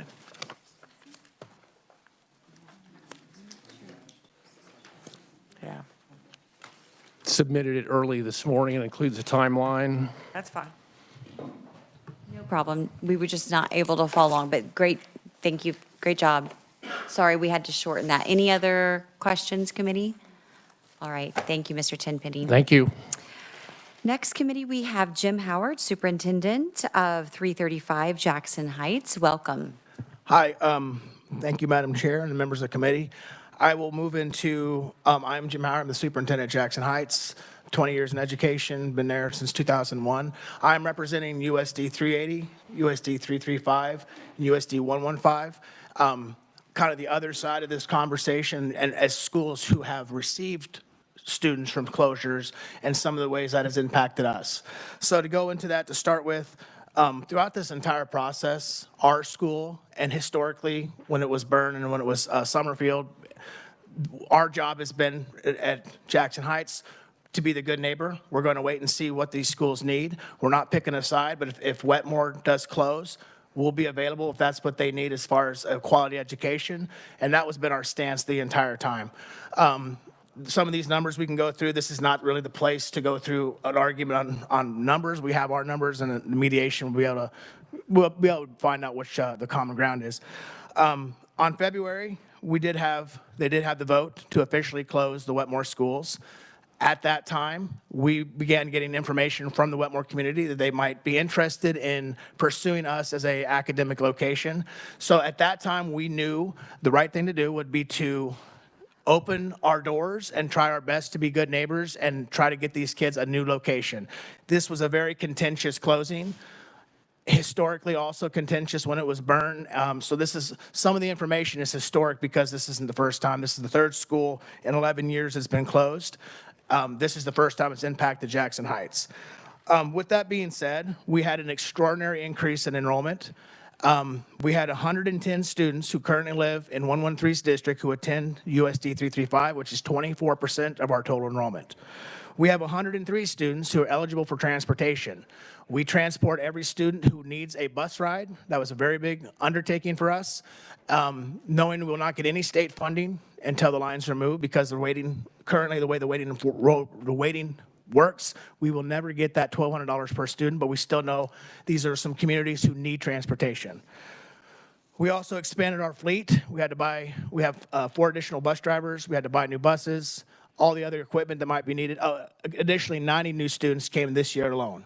So we had a huge influx of kids because we were wanting to make sure we had these parents. We do believe in school choice. We do believe in giving parents the opportunity to find a better location. They didn't feel 113 wanted them. To my understanding, not one Wetmore student chose to attend the Sabetha School District. Because of that, we have taken a very big financial undertaking with no financial there's no money for us this year. It's about $600,000 that we are going to be using our cash balances to cover, try to live as lean as we can. So my school, very open, my board, very open, my community, very open. They want to make sure that we had a smooth transition. Just one quick story on that. This has been we've opened our arms. They're all Cobras now, like we like to say. We even had 2 Wetmore students who were homecoming king candidates. So that tells you the kind of community we're trying to be. We are not trying to steal anyone's land. We're not trying to come here and get something we would think would be inappropriate. We opened our doors hoping there would be some sort of a reciprocation. And this is why we're here today, to try to seek maybe some solutions moving forward for other schools, especially with open enrollment becoming such a big topic moving forward. We want to make sure that schools don't feel punished for being the school that parents choose to send their kids.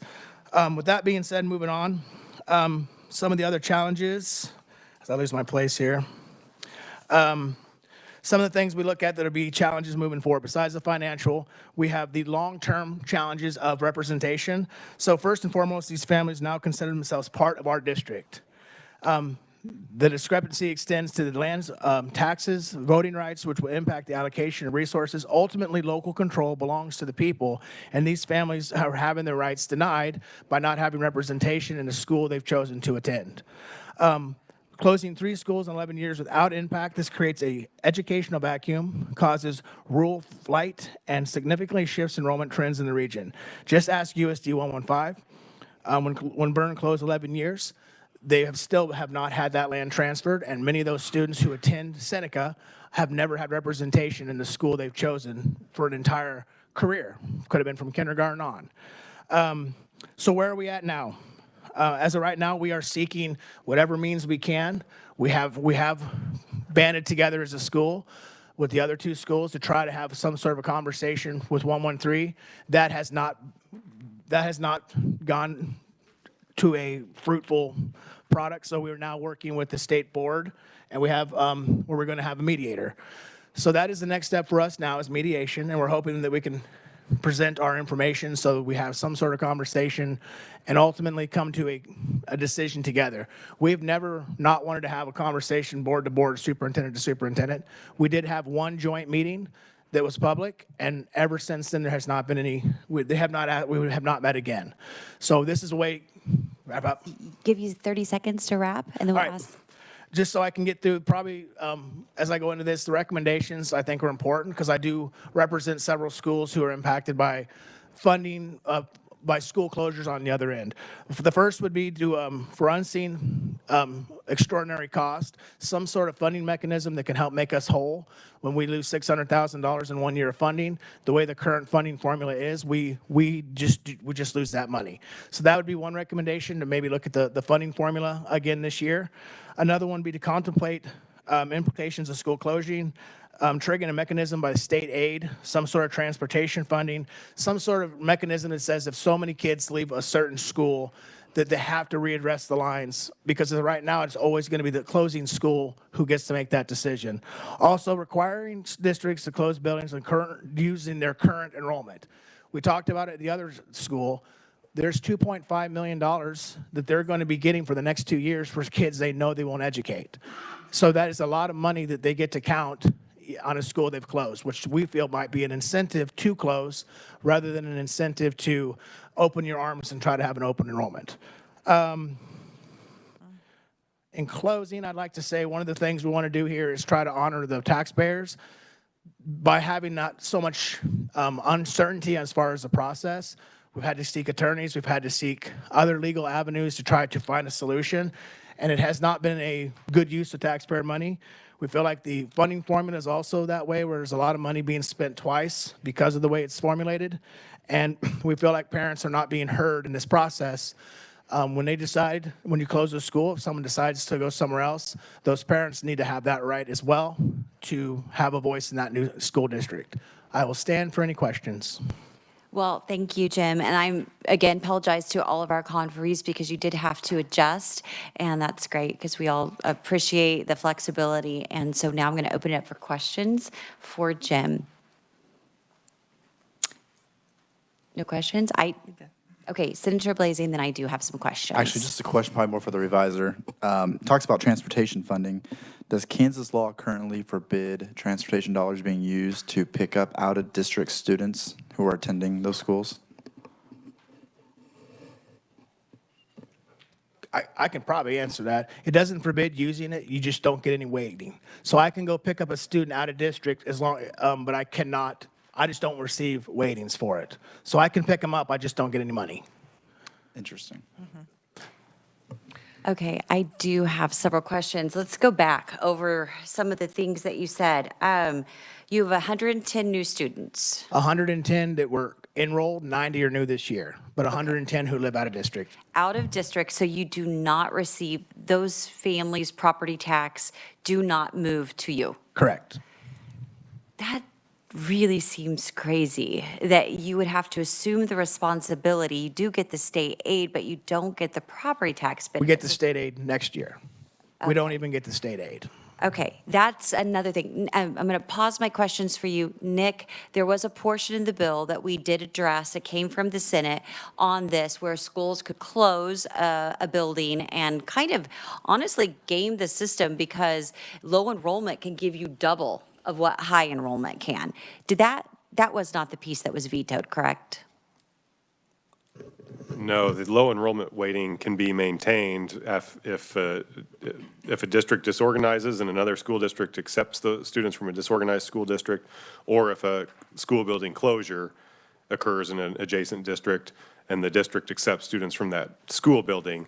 Yes, that's current law, and that low enrollment weighting can be maintained for the district for 3 years, even if they accept those new students. And that was passed this year. Yeah, that is current law. So that could be a benefit here in this situation. Correct. Yes, yes.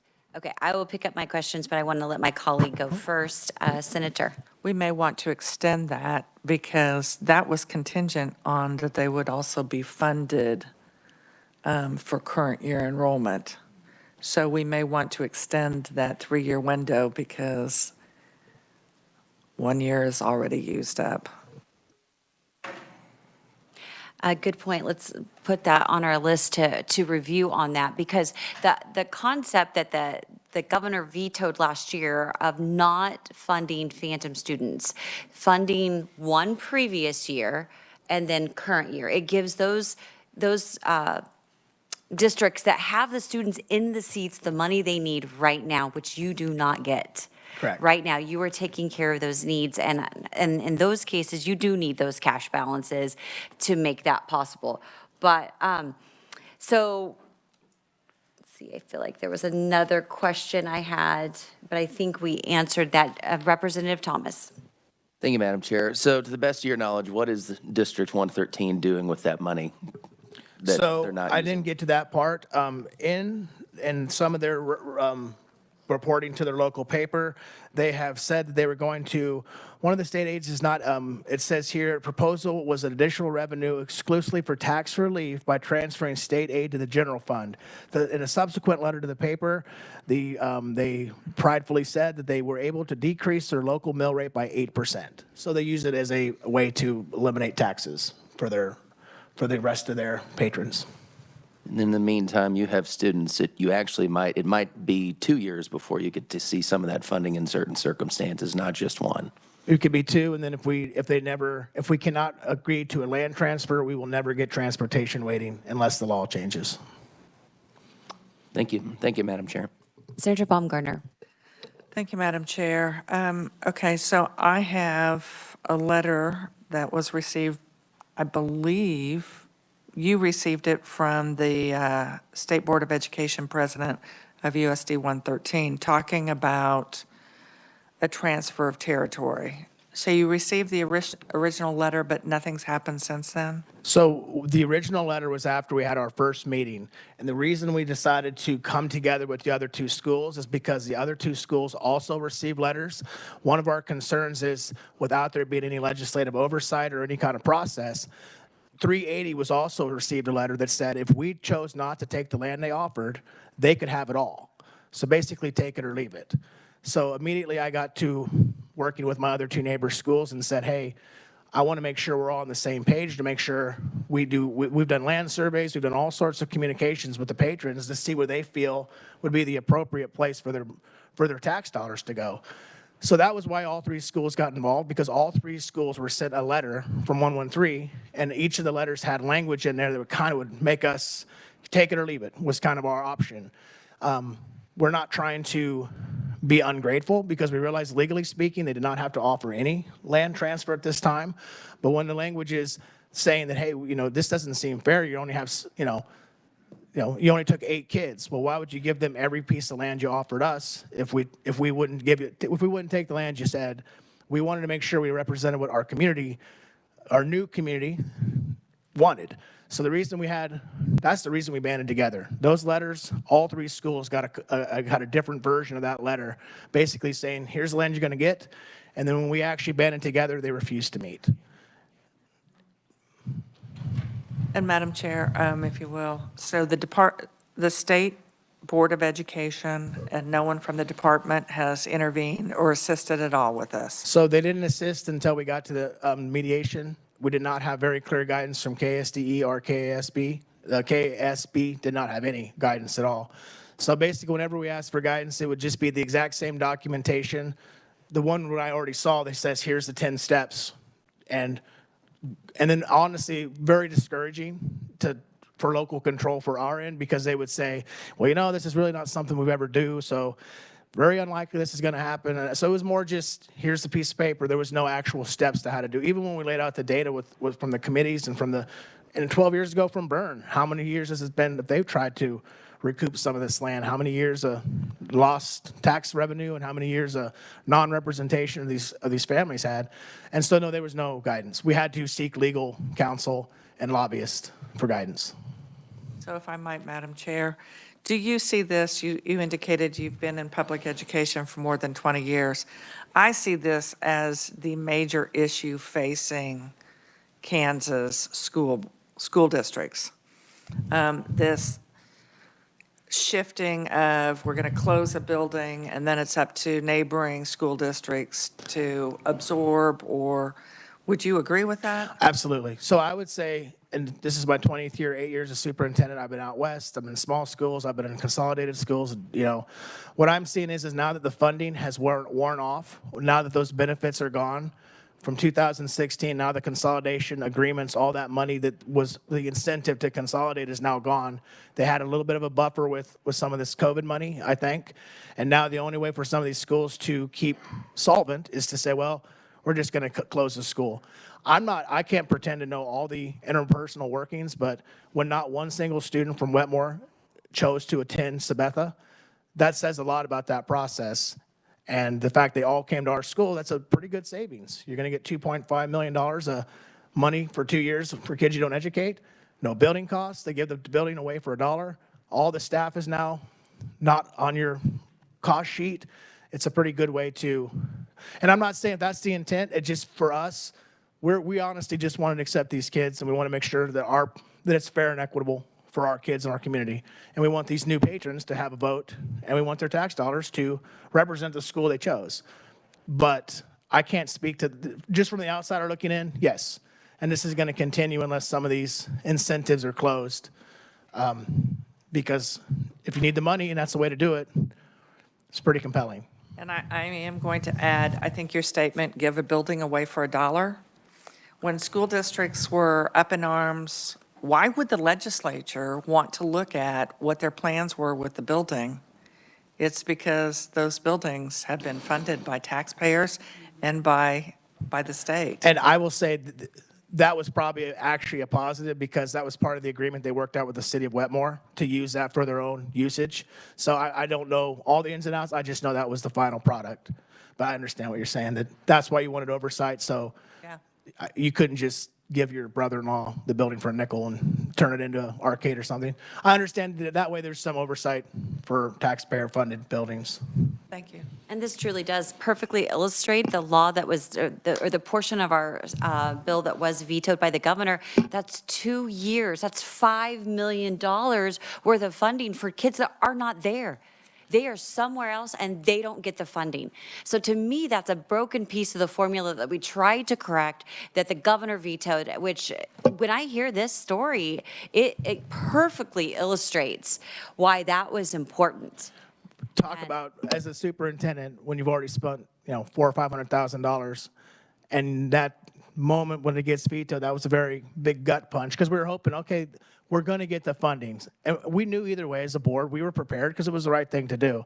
But man, we put a lot of money knowing that we were going to grow by 20, a fourth of our kids in one chunk. And to not have that funding, we will be able to make it, but it's going to be at the cost of our own reserves and our own taxpayers to make it work. Are you a KASB member?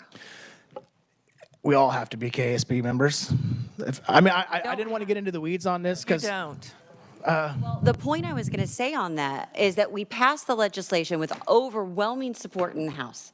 Overwhelming. It wasn't until after we left that this issue came up, and it was KASB, if I'm understanding it correct, that put out the huge please veto this bill. And what I want to know is, did you, as a member district, receive a questionnaire on that? Do you want us to support this or not support this? Because the way I look at it, over half of it was more than half, were going to actually get a benefit from this change in law. And there was at least a $4 million positive net effect. So I just want to know if KSB actually reached out to you. No. And I reached out to them to let them know of our view on this. And I would say that becomes kind of our issue as the school, is our lobbying arm. I said 20 years. I won't get into the weeds. I will gladly have this in open session. The lady who's representing us and helping us went to high school with her. I do not have much use because we have certain things we need from KASB because of small schools can't afford certain softwares and certain things. We don't use the legal counsel because it's not helpful anymore. And with things like this, what I would appreciate would be literally a brief email. There's 286 school districts. Shoot me an email saying, what do you think on 113? Yes, no, maybe. And then they can go to a group like you and say, 68% said yes, the rest said no or maybe. Do what you want with that information. We don't ever have that opportunity. Wow, well, that's really interesting to know. Very disappointing because they absolutely lobbied strong against that, and they killed that little section of the bill that actually would have paid for real students in real seats, not phantom students. So we have two more. There are questions, and then Representative Thomas, and then we'll call it. So Senator Erickson, then Representative Hill.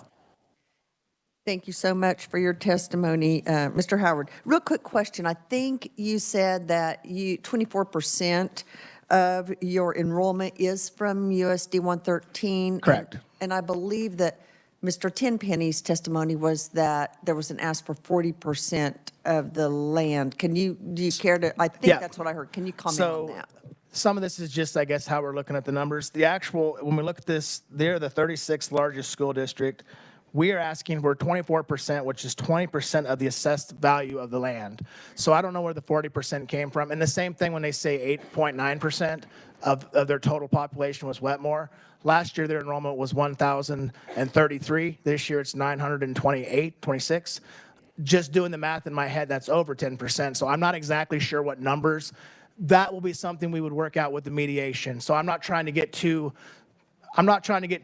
pedantic here, but No, I don't know where they got that. 20% of the total land value, and it's not just 113. It's not just 335 with 113. They're also looking at the fact that, yes, only 6 kids went to Nemaha Central, but how many kids went there when Byrne closed? That's kind of the historic look back on this. So us working together is not just us because of Wetmore. This is also trying to fix a 12-year problem when Byrne closed. So some of that will be good for mediation because we have very, very detailed records on cost and land and what we're looking for, and we're flexible. We just want to make sure we have a process. So that would probably be how the discrepancy came to be, but I don't know where they got their numbers. Representative Hill. Thank you, Madam Chair. This really becomes the primary issue is the LOB money, where it's going, that it's not accurately reflecting the wishes of the community. My question's actually for Nick. Is there no provision in law for patrons to petition the state board? It has to be a school district that petitions? It used to be different than that. It's apparently been changed. Petition, what? For land transfer, I'm sorry. Oh, for a land transfer? I'm not aware of a patron petition process in law. In 99, I was involved in a land transfer that was patron initiated. So I don't know whether that law has been changed since then, but at that point in time, it was possible. Okay.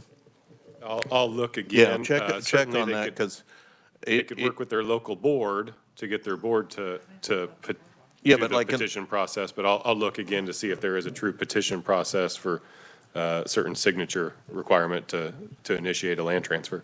There used to be one. I know. All right, well, good. We'll put that on our list. And we have one more question, and then we'll have to move on. Representative Thomas. Just a couple of comments real quick. The current year part was brought up. First of all, not being an appropriation, I would question the constitutionality of the veto. I think also there was a lot of information. There was a school district that reached out to me, and I did some research on this. Their budget's $27 million, and they said they stood to lose $8 million with current year funding with the bill we passed last year. So I think that's part of some of that misinformation. I have no doubt that COVID money was included in that number. That's not going to happen next year because the COVID money runs out. We stop spending it. So I think some of the numbers that were provided were not accurate, not even close. And also, going back to this bill we're discussing, so I think we may be able to fine tune it for sure, but I also want to make sure when we talk about local control and overstepping our duties as a legislature, stepping on the toes of the state board, there was no process in place for what we're talking about, and this bill leaves it up to the local school boards and the state board and the people. So I think this is a perfect example of legislation that puts a rule in place that leaves the power where it needs to be. We could have very easily passed this and said, it's going to be legislative oversight. Tough, deal with it. But we didn't. We left it to the local boards, the people, and the state board. So I definitely think the guidance that was promised needs to come out sooner rather than later, and I think that'll solve a lot of confusion.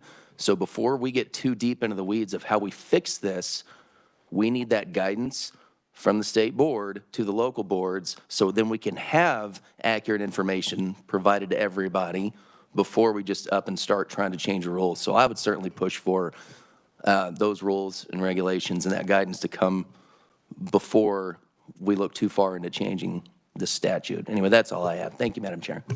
And Matt, could you help us be the conduit for where we are on that? Okay, thank you. And final comment, Senator. I think the only comment, I know that as we were negotiating school funding, there was a lot of misinformation that was sent out. I know that KSB sent out a run on how much money all school districts would lose, and it was not based on anything other than if we did not each year increase the state base aid by the CPU average. That was never a part of the bill. It was something that they just projected out there, and they published it. It was published, and it was a lie. They published the run as if it were truth, And the only thing that we were working on last year was negotiating the school funding for this year, not out years. And that was before we left for veto session. That was before we left. And that was the chaos that ensued. So there were lots of superintendents that immediately were contacting their legislators. I'm going to lose this much money. I'm going to lose this much money. We're going to have to shut down our district. And it was based on a lie. It was runs as if this next year we wouldn't be looking at school funding again.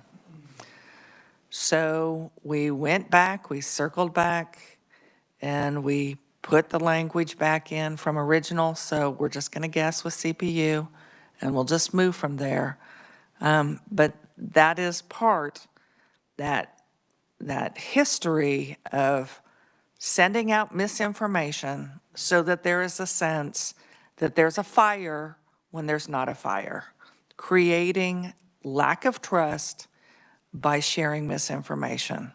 So I know that school districts, because we were reminded repeatedly last week that, and even yesterday, KASB represents every district. No. Every district is paying money to KASB, but your testimony indicated they're not representing every district. So thank you.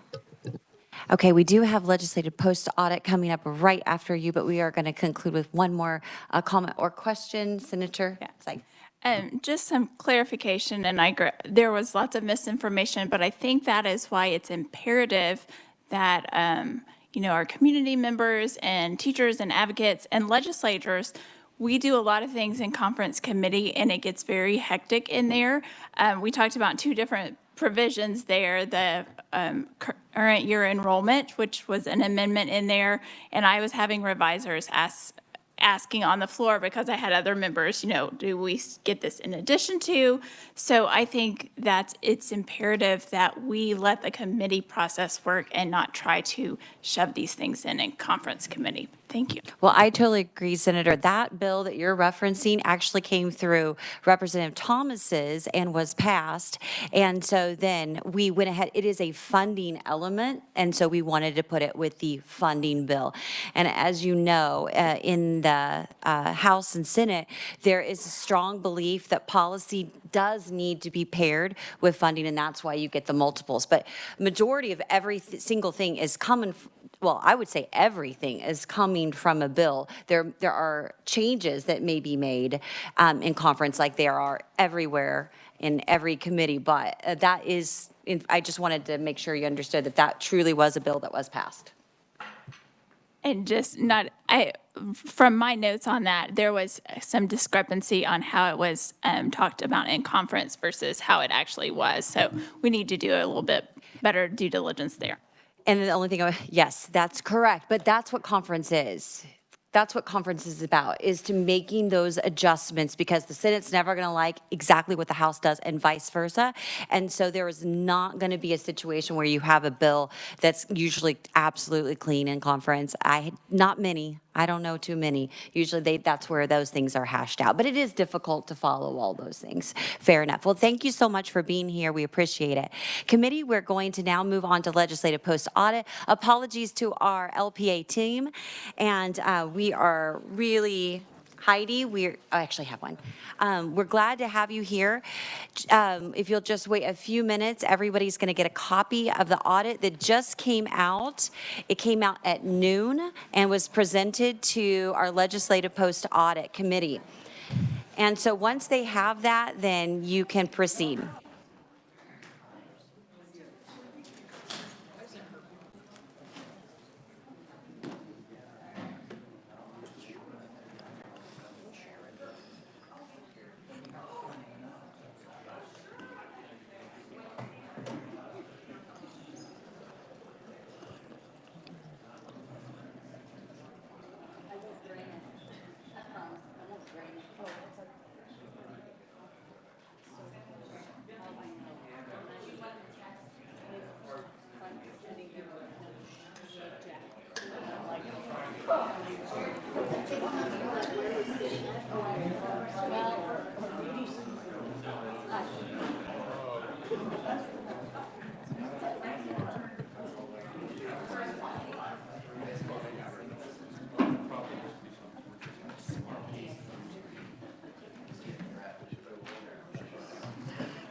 We'll wait just a second.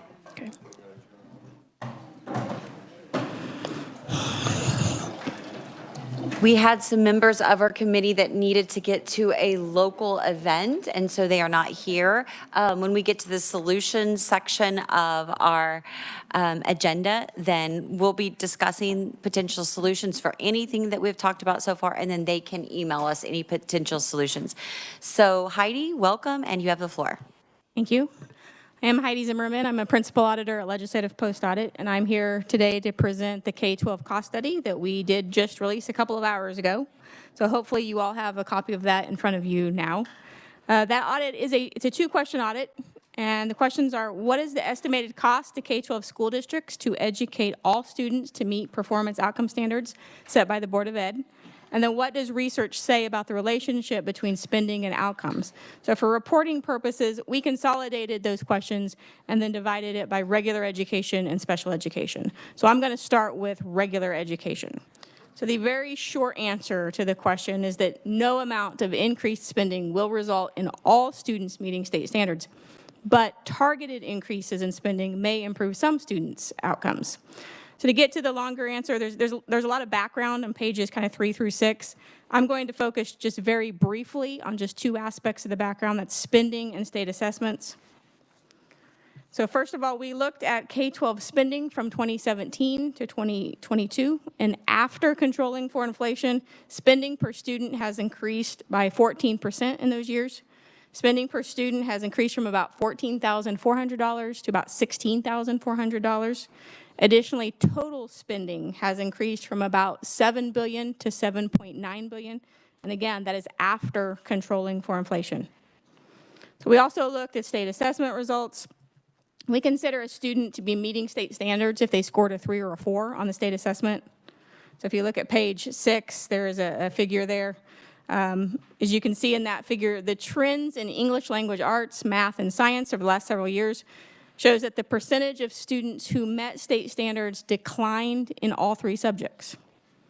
So our regular education model results really start on page 7. I'm going to talk very briefly a little bit about what we did and why we did it, and then I'll get to the results as quickly as I can. So state statute required us to estimate the cost of providing educational opportunities so that every public school student in Kansas could achieve the performance outcome standards set by the Board of Education. However, measuring opportunity is subjective, and it varies from student to student. And further, it's unlikely that all students will meet state standards, even if provided the opportunity to do so. So building a cost model that assumes a subjective and unreachable outcome will not lead to a reliable or realistic answer. And further, cost models that are built on the assumption that spending alone will lead to significant improvements may be too simplistic. So student outcomes are the result of a complex relationship between individual student traits, home environment, and district and building or district and school characteristics.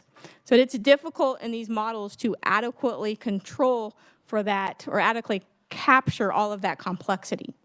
So as a result, they often give a false impression that increases in expenditures alone will always result in improved student outcomes.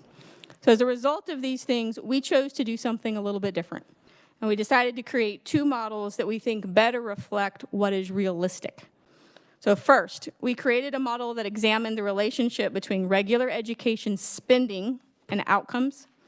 And then second, we estimated the cost to provide special education services, but the cost is tied to a service level and not a specific outcome. So for regular education, so we used a logistic regression model that predicts the odds of an outcome based on several variables. So the results showed how a potential increase in spending might impact the percentage of students who are able to meet state standards. We then used this model to run 2 different spending scenarios. So in both scenarios, we assumed that spending would increase up to 15% per student. So we stopped at an increase of 15% just to preserve the reliability of our model. So one scenario assumed an across-the-board spending increase. So if districts spent an additional 15% per student, that money would be spent across all categories of spending. The second scenario assumed that spending would be targeted to those categories that have the most impact on student outcomes. And we used the model to determine which types of spending were associated with better outcomes. And then we targeted that spending increase to those specific spending categories. So for example, if districts spent an additional $1,000 per student, that money would be spent in just a few categories like administration or support, rather than across the board. So these spending increases are not targeted to specific types of students. They're targeted only to specific types of spending. So we also evaluated how those two spending scenarios affected different groups of students. So this included disadvantaged students and then all other students. So disadvantaged students are students who are eligible for a free lunch, students who receive ESL services, and then students who met both criteria. We ran the across the board model first. And again, in this model, we assumed that spending increases were spread across all categories of spending. So we ran this model for both disadvantaged students and all other students. And what we found was that spending increases, even up to 15%, when those increases occur across the board, so across all spending categories, that type of spending was not associated with significant improvements in the number of students who meet state standards. And this was true of both disadvantaged students and all other students. So what we learned from this scenario is that not every increase in spending has an impact on student outcomes. So when spending is spread over all different types of spending, some amount is spent on things that have little impact on student outcomes, but often not enough is spent on the things that really matter. And this can result in increased expenditures, but no improvements in student outcomes. So because the across-the-board increases in spending were not associated with significant improvement, we ran a second model. So as I mentioned just a minute ago, in this one, we assumed spending increases would be targeted to specific spending categories rather than across the board. So in this scenario, a targeted 15% increase in per student spending was associated with moderate to significant improvements in the number of students who met state standards. So on average, the number of disadvantaged students who met state standards increased by 43%. And for other students, the number of students who met state standards increased by 17%. However, despite those significant increases in the number of students who met state standards, the percentage of disadvantaged students likely to meet state standards was still very low. So if you look at page 11 on that figure, if you look along kind of the right-hand side, if you look at the numbers there, you can see that even after increases of spending of 15%, still only 15 to 33% of disadvantaged students were meeting state standards. Additionally, targeted increases in spending were associated with moderate improvements in the percentage of other students who met state standards. So if you look on the page 12, and the same thing, if you look on the right-hand side, the numbers kind of on the right-hand side of that graph, you can see that, again, even after an increase of 15% in expenditures, only about half of those students were likely to meet state standards. So what we learned from this scenario is, first, how money is spent is an important factor in improving student outcomes. And second, spending increases alone are unlikely to be enough to ensure that disadvantaged students meet standards at the same rate as other students. So based on our model, we also found a few specific factors that were associated with better student outcomes. So first, having fewer, better paid teachers may have a more positive impact than having more teachers who are paid less. So higher teacher pay was associated with more students meeting state standards. This is likely because higher teacher salaries may attract and retain higher quality teachers. Additionally, higher student-to-teacher ratios, so that's more students per teacher, was also associated with more students meeting state standards.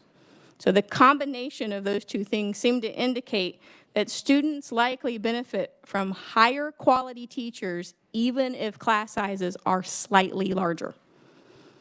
Additionally, having fewer paraprofessionals compared to the number of teachers was associated with a greater percentage of students who met state standards. This may indicate that students benefit more when teachers deliver content than paraprofessionals do. However, this should not be interpreted that paras are not valuable within the system. Next, spending on administrative activities was consistently associated with improvements in student outcomes.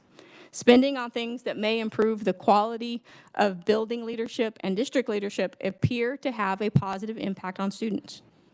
Further increases in instructional spending were not associated with improved outcomes.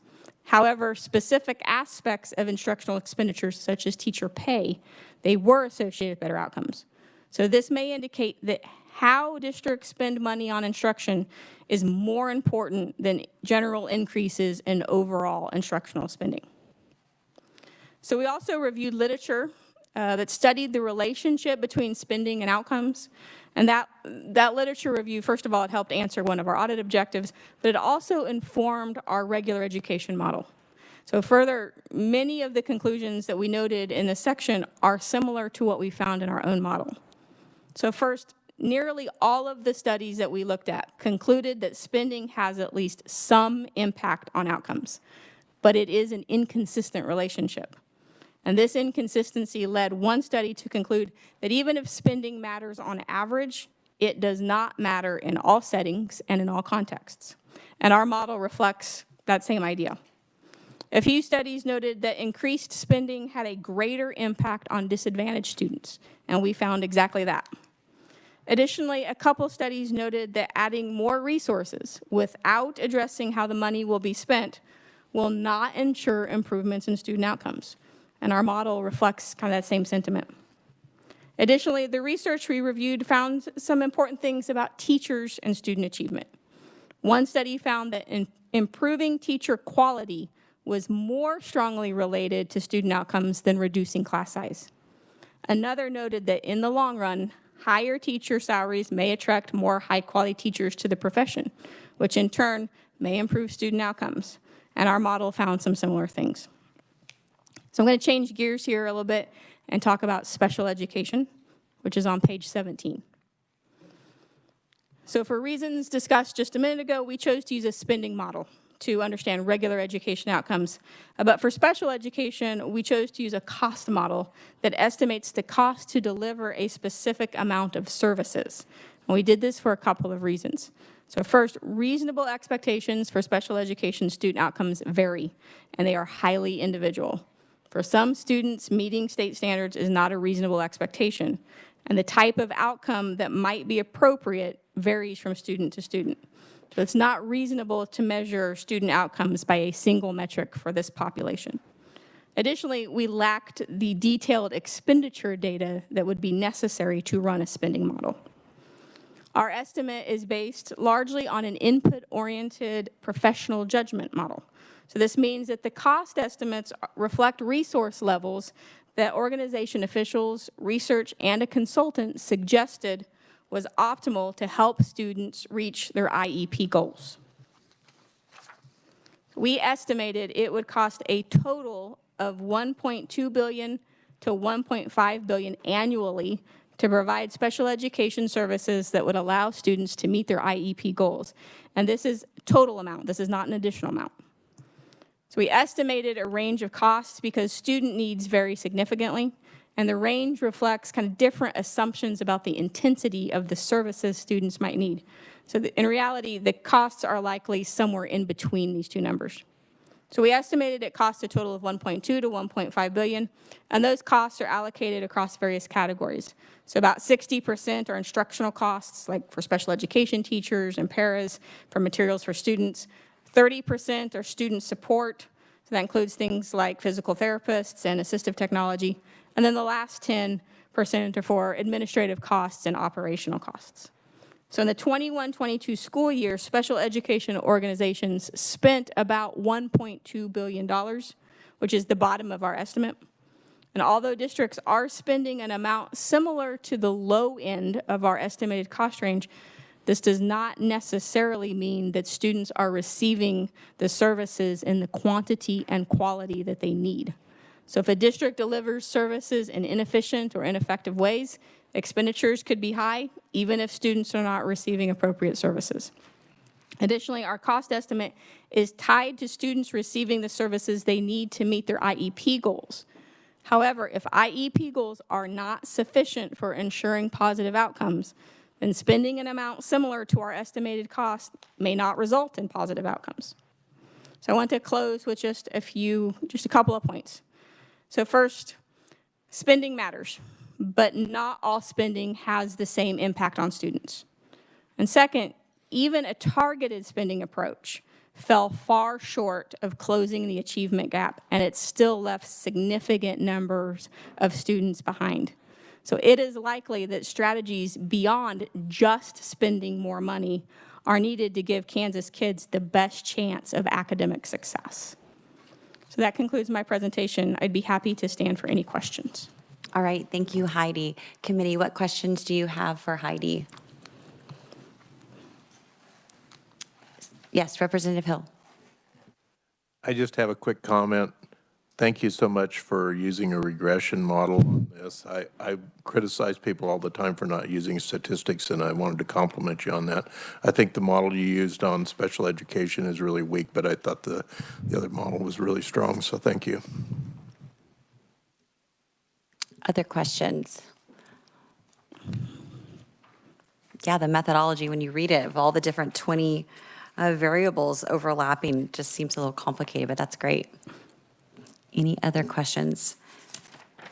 And the only thing I would just know is, there were some things in here that I learned, and it seems actually more intuitive than I would have thought initially. And one of it is that leadership matters. We all know that leadership matters. And in this study, it said that spending for the category of administration, which could be administrators, counselors, directors, but normally that may not be a popular thing that we consider as good use of money, but if you have the right leader, it can change the entire environment. And the other thing that you included in the study was that the trade-off between the quantity and the quality of teachers. And I mentioned this in our legislative post-audit, that studies seem to indicate that the #1 indicator of success for students is the attainment level of their parents. How far did they go in school, college?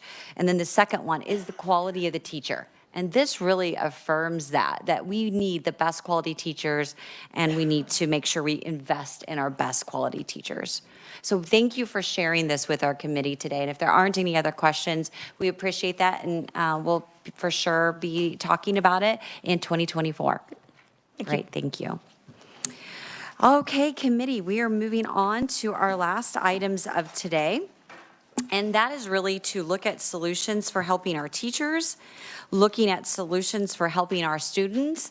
And through this discussion today, you can also identify those solutions that might best be targeted for special education or for general education. So I really just wanted to open it up for discussion. You can share anything that we've talked about or we didn't that we need to bring up, because I'm gonna be using, taking notes on what issues we need to be focused on or come back to in our next legislative session. So I'm open for your thoughts. Representative Thomas, and then Senator Gossage. Thank you, Madam Chair. Obviously, we know after all these conversations around special ed, it's something that's not going to go away. And so I think the information that we've gathered as far as the statutes and the inconsistencies there and the way the formula's counted, I know this is not anything you don't know, and I'm going to shock you with this recommendation, but obviously I think we just need to address that a lot further. That would be recommendation #1. I think I've got a few others I'm thinking, but I'll get back. The statutes in their current form, whether or not we need to make changes, because the formula itself is confusing, and the evidence we've gotten over yesterday showed that there's some flaws in the statute, in my opinion. Thank you for that. Well, then, since we're on the special education topic, let's go ahead and fully discuss what we've learned in regarding special education, what you think we should be doing as we move forward in this next session, and what you think we maybe should be doing long-term as well. Senator Gossage, did you have your hand up earlier? I agree that we should review the formula. You know, this distribution, and when you have a district like in my district, Olathe came and was telling us we only get 54%. Of course, they're in my district, so I hear that. But then you have another district that's keeping really quiet because they had 123%. And they don't want anybody to take that away. And so I think just looking at how it's distributed, and also I got an explanation, if you could call it that, from KDHE on the Medicaid question that I had yesterday. I shared it with Senator Erickson, and we both were kind of scratching our heads like, okay, I don't know what that means. So I'm going to look deeper into that. I would encourage our schools, I know this doesn't have anything to do with legislation, but I think that we as legislators could encourage school districts to use volunteers, grandparents, et cetera, in the classroom. I did that as a teacher. It was invaluable to the lower grades. And I think with COVID and also just the concern about parents in the classroom, it smacks of I don't want them to know what I'm doing. There are so many great teachers out there that I think they could showcase what they're doing, you know, with children. And I just think getting volunteers back into the classroom, it doesn't cost us anything. You've got these two kids over here, this one child that this volunteer could hear them read or read to the child. And the teacher does not have time to do that one-on-one. It's not something we have to pay for. And I definitely think it's something we should look at. So those were just the two things that I had. Representative Hill. Yeah, thank you, Madam Chair. A couple of quick things on special ed. I think I am not satisfied with the explanation I've heard so far on why services are not more accurately targeted to districts, why some districts have considerably more and some have considerably less. So I think that part certainly needs to be examined. The other thing that I believe needs to be examined is that money generated by special ed dollars through LOB should be credited to special ed accounts. There's no reason. I mean, the methodology explanation we got was lame, in my opinion. It definitely should be credited to special ed. So. Okay, so a couple items. We have a distribution, a calculation, and Medicaid, LOB credit. Other thoughts? Representative Estes. Some of the narrative that I heard yesterday and a question that I asked this morning dealt with how are teachers adequately prepared to support exceptionalities in their classroom, especially when there is the current interpretation of least restrictive environment. And it seems to me that districts need to work with the universities and let them know that there is a need for more training in that, in the process of creating new teachers. And I think a class, and I don't have a strong sense because I didn't really get an answer to my question this morning, but there needs to be a class on number one, for whatever grade level you teach, basic exceptionality strategies, and there needs to be another class for identifying exceptionalities earlier.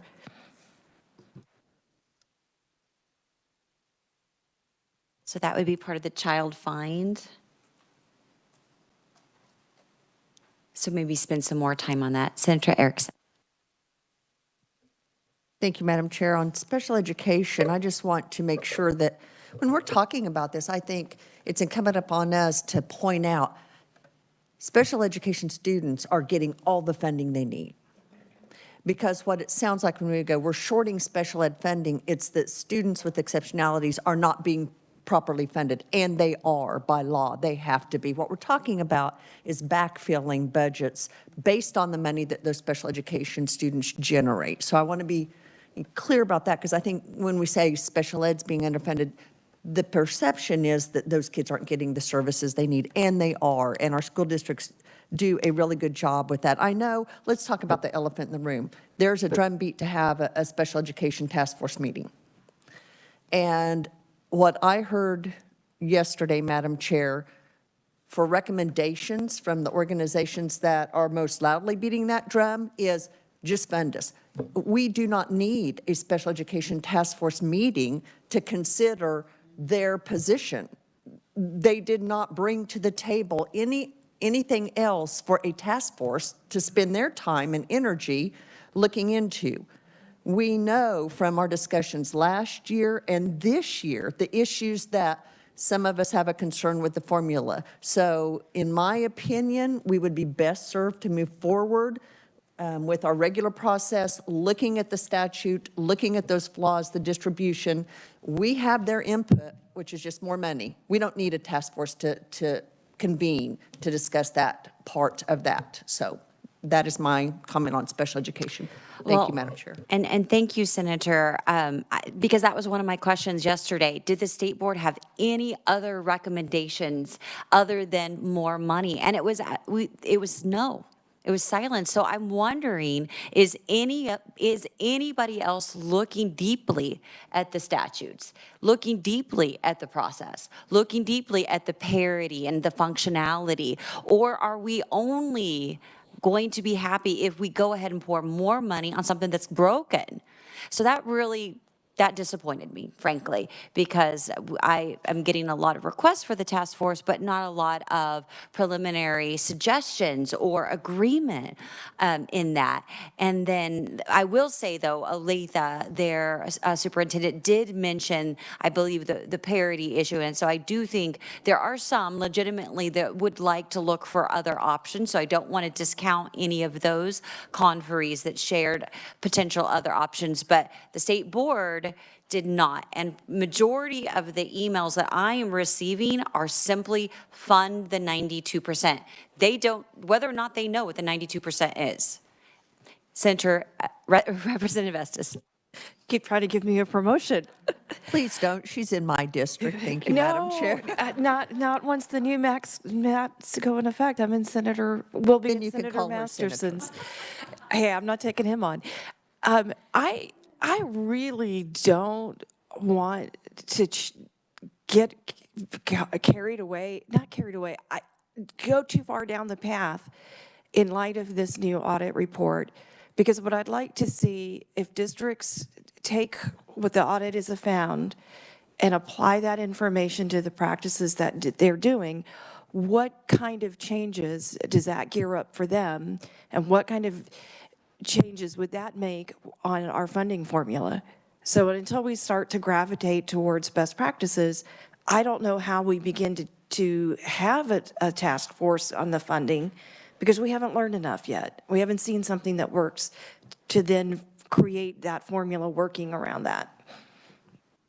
And this doesn't prohibit the legislature making some tweaks to the current formula in terms of, for example, why are the virtual students included? That makes zero sense. They're not sitting in the seats. They get $5,600. They should not be part of calculating the average cost of a regular student. I think we could all agree, right? Why is that? That's a simple thing to eliminate from the formula. It doesn't require a special committee to say, okay, I think we can all agree that was an error. And I think there was testimony from Craig, which was very honest. He said, well, I don't think there were many virtual students back then, so it didn't probably matter. But it does matter now, and it does make a difference, several percentage points that we're not getting credit.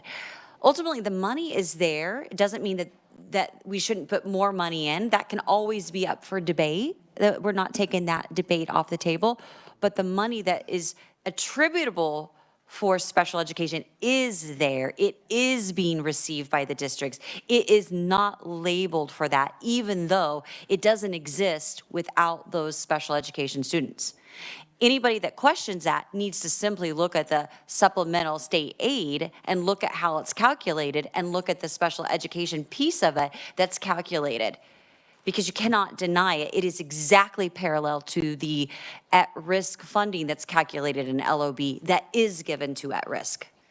And we saw that that targeted funding, the legislature's good intent to target that funding for at-risk students did not produce results.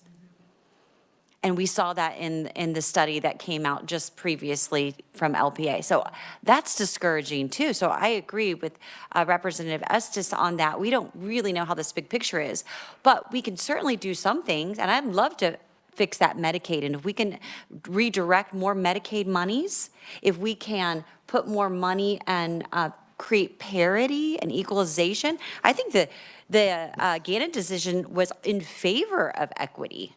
And so I don't think that there was realization that this piece of the puzzle is not equitable to districts. And so I do think that there is a solution to look at from the district level, because every single district gets state aid for special education. Every single one. It doesn't matter if they redirect it to an interlocal or co-op. They receive the money, and there is a way to calculate that. Absolutely. And there is a way to figure out the Medicaid, and there is a way to figure out the federal, even if the federal doesn't flow directly to the school district. Senator Gossage. If I may, and I did not mean to disparage the Director of Communications and Legislative Affairs that sent the information to me. It's just, I reported back, I'm so sorry, I'm going to need more information. This just doesn't make sense.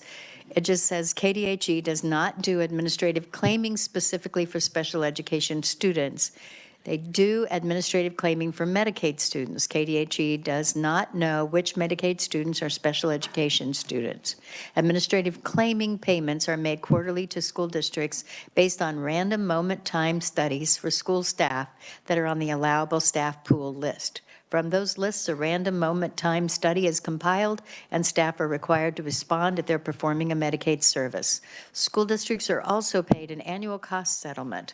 The annual cost settlement is calculated from the cost report, and the fee-for-service payments and administrative claim payments are subtracted from the cost settlement to determine a final payment. I hope this helps. Anybody feel like that helped? No. So I think it's just that they're so we are there's putting so you in much charge they of that. know that we. So I'm offered that we have a conversation about this to kind of break this down, and I want to find out, because they're attributing all of those Medicaid dollars, however they're given, to federal, when there is nowhere at all in Medicaid spending that those are all federal dollars. You know, we always have state dollars in there, most of the time to 44%. So when that's subtracted, and may I just say something here? I like Senator Erickson's analogy yesterday when she and I were discussing, and originally when they had this formula, and then we had this weighting that was brought in, and this bill was passed, and we added this program, and then it kind of becomes a Frankenstein. And what she said was, it's like you have the original building, but the time you add and change and put on this arm and add this over here, the structure looks nothing like it did before. And maybe just need to take a step back and make sure the whole thing isn't about ready to fall. And I feel like that's where we are with that formula. So many different changes were made, so many different weightings, a lot of things people really don't understand. And I like what Representative Hill said about, you know, the giving us credit as a state for things that we are already paying. You know, I remember a couple of years ago when we were talking about, but we pay capers, but the state pays health insurance for a lot of the different school districts. Oh, well, that doesn't count. Well, sure, of course it does. And are we looking at that total picture? Let's just take all that off, and then let's look at this package over here. So I think for us in the education side on the House and on the committee on the Senate side, to just kind of do a deep dive into those factors in particular. We can't look at every single thing, but at least we can start there. And if I may, Madam Chair, I've been holding back today on a couple of things that have come to my mind that I'd like to just mention now. And that is, FAFSA came out in 1992. College was a lot less expensive as a percentage of a family's income before FAFSA. People think, and I think it was Ronald Reagan who said, often government's the problem. If we just had federal government pay more money toward, then more people could afford. That's not what we're seeing. We're not seeing more people going to college. That does not necessarily translate into higher incomes. What we're seeing is social engineering, and that really troubles me, and I like what Representative Hill said. When the statement was brought up, we need to meet labor demand. Who is we? No, we need to, as a sixth grade teacher, every Friday afternoon, I would bring in some new job, somebody who had an interesting profession to come and talk to the kids, to try to generate them and get a goal, even if you change it. It helps kids do better in school, we know that. If they have an idea of, I'm gonna be something, I may change what I'm gonna be, but since I knew I wanted to be a teacher since I was 4 years old, every single thing I did every day in school was relative to me. But to a lot of kids, it seems like a huge waste of time.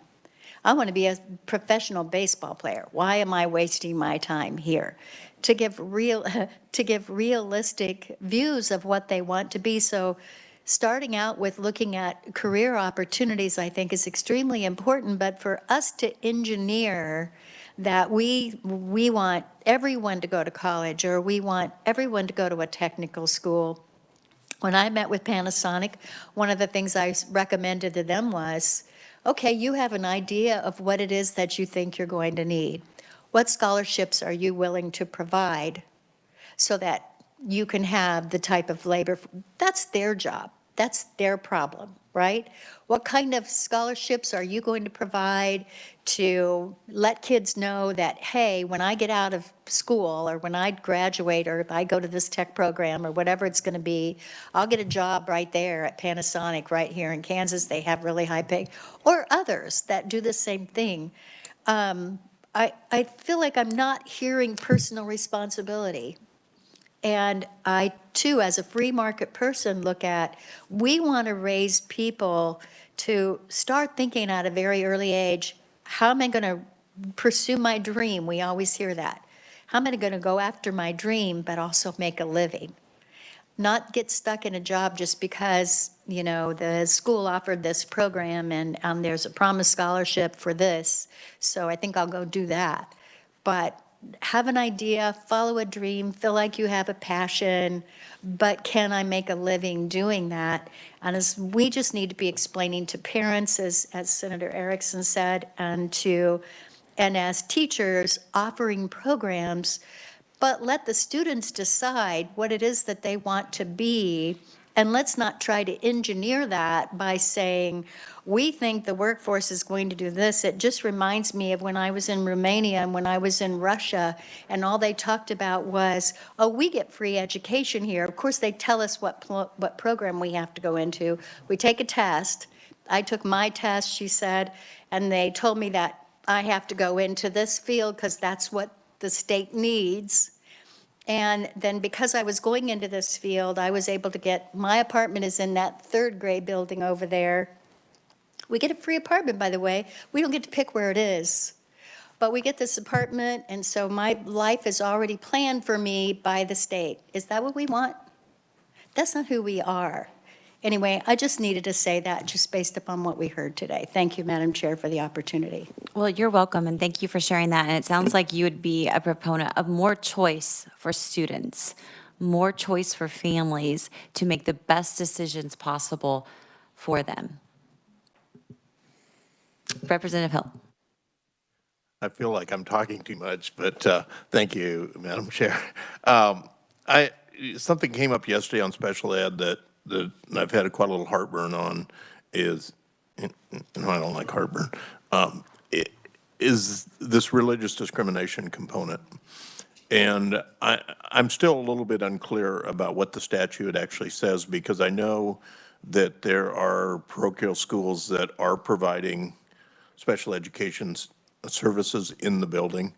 But as it was actually described to us, the way I understand it, if we had two identical private schools sitting next to each other, one of them is a classical education school, the next one is a parochial school, both 501c3s, everything else identical, services would be provided in the classic education school, but not in the religious school, which to me looks like a huge discrimination based on religion. That bothers me. It bothers me that it's not looking out for what the best interest of kids are. And it also bothers me in the fact that there's no indication. Okay, this is a confusion we continually have in the establishment clause. There is a huge difference between freedom of religion and establishment of religion. And a non-religious special ed professional providing services in a religious school is not an establishment in any stretch of the imagination, but it is a protected freedom. And so I think that's something, I mean, I believe that our Supreme Court would actually rule that way. If you had that case, make it all the way to the Supreme Court. I think we should start to take proactive measures, because one of the things that could be an issue is if there was a court case, we would have special ed services dumped on us that could strain the system. And so I think it's something that we should be starting to think proactively about. And I do agree. And so, Nick, I would definitely make a note of that particular statute that you're referencing that was just prohibitive. And so I would probably like to look at that and look at how that may parallel with some of the recent Supreme Court decisions, and then perhaps just striking it from statute. Senator Baumgartner.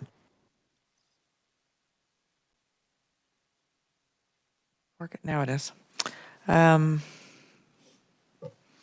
think that based on the text message that Senator Gossage received, we definitely want to be looking more into discovering more about the cost settlements that are going to USDs, because I don't think that I've ever heard any discussion ever that cost settlements go to USDs based on SPED funding. So just if the, is it KDADS that has that information? KDHE, yeah. Okay. So I think that would be helpful. You know, some of what we heard yesterday when we were talking about special education was about kids with behavioral issues. And I know that in some of the hearings that we've had about the MHIT program, that some of the services that they are providing through MHIT are for behavioral issues, for kids with behavioral and mental health issues. So I'm not sure, you know, we've funded the MHIT program through Proviso every year. At some point in time, where does that fit? Is it, part of my concern is I don't know if it should be in what we're doing with regard to special education or not. I don't know that it should be a part of when we're discussing the overall school funding, simply because we don't have enough MHIT programs.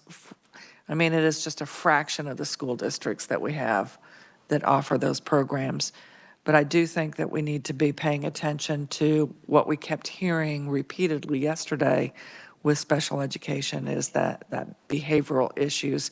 And in fact, some of that was borne out with legislative post-audits when they talked about what is a good, productive classroom. It's a classroom without repeated interruptions. So there is that behavioral component. The last thing that I would add, just under the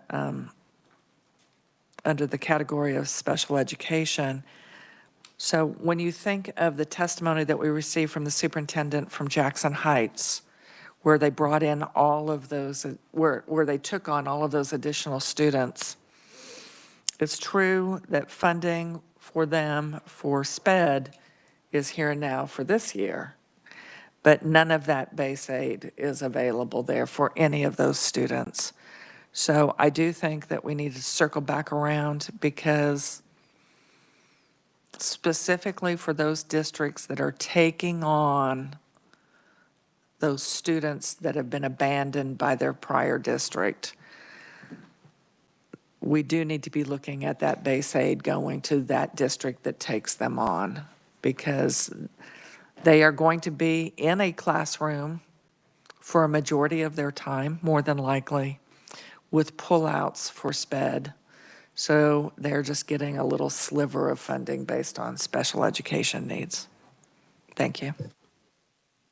All right, thank you, Vice Chair. Yes, Representative Estes. I want to dovetail on what you said, because I think the behavior component is one, and we talked about the need for getting young people excited about going into teaching. And when we had that conversation yesterday and about behavior problems, I thought, well, how many young people are sitting in their high school class watching their peers be incredibly disrespectful to the teachers and say, I want to go teach? I think discipline is something that we've got to get back under control, and maybe that, I have deep concerns about where the underpinning philosophy behind our current discipline strategy. Representative Thomas, did you have something, or you want to wait? Yeah, I do. Okay, okay. First of all, I agree with everything Senator Bumgarner said, and to piggyback on that, I think as a whole, just based off my own experiences and the information we got out last year on restraint and seclusion, I think we need to revisit what protections we have for teachers in the classroom and consider, just consider that, maybe action steps we can take to protect the teachers as well in these school districts. So I don't have any specifics on that. It's just something that came to mind. Thank you, Madam Chair. Senator Blasey. Thank you, Madam Chair. A few ideas and a few thoughts. First and foremost, when it comes to special education, after hearing Nick explain some of the court cases that we have experienced here in the state lately, or the last several years, I'm more confident now than ever that the law around 3- and 4-year-old evaluations is not being followed. I think it's being ignored. I think the department has literally no oversight, or they don't care. I don't know which, but we are letting 3- and 4-year-olds slip through the crack. And I'm very disappointed to hear, or just from parents who've been trying to get evaluations and they hear nothing. The department admitted that if you call in May, well, we'll probably see you next fall. 4 months of a child who needs to get those services at 3 years old so they can get caught up to learning is a long time in their little world. So I'd like to see us kind of explore more into child find and to see what districts are doing in the state to ensure that we are catching those kids and that the department is doing what they need to do. Piggybacking on that, the at-risk funding I think was a huge shock to me in terms of just because I haven't followed education up until recently, and so to hear that the districts are, just blatantly ignoring the law, and some of them said there's corrective action and they will follow that, but for the department to just shrug their shoulders and just say, well, too bad. I mean, in my ideal world, with all the special education money, which I've learned a lot about SPED in the last 2 days, just to see the unencumbered funds was also astonishing to me. I do talk to all my districts, and to see some of their numbers rapidly rising in terms of just unencumbered funds was alarming. I mean, why aren't we spending that funds? And I get it, they can't find staff, but maybe we need to pay, which they've said some of our staff are paid $10 an hour. Well, we have so much money sitting here, let's pay some of those staff a little better. But I think somehow we got to figure out an oversight plan for the department when it comes to at-risk funding and special education funding. I believe that it is our responsibility to ensure that we have more individualized learning plans for all these students, because the department is not doing that. I mean, we spend hundreds of millions of dollars, and children are not seeing the benefit.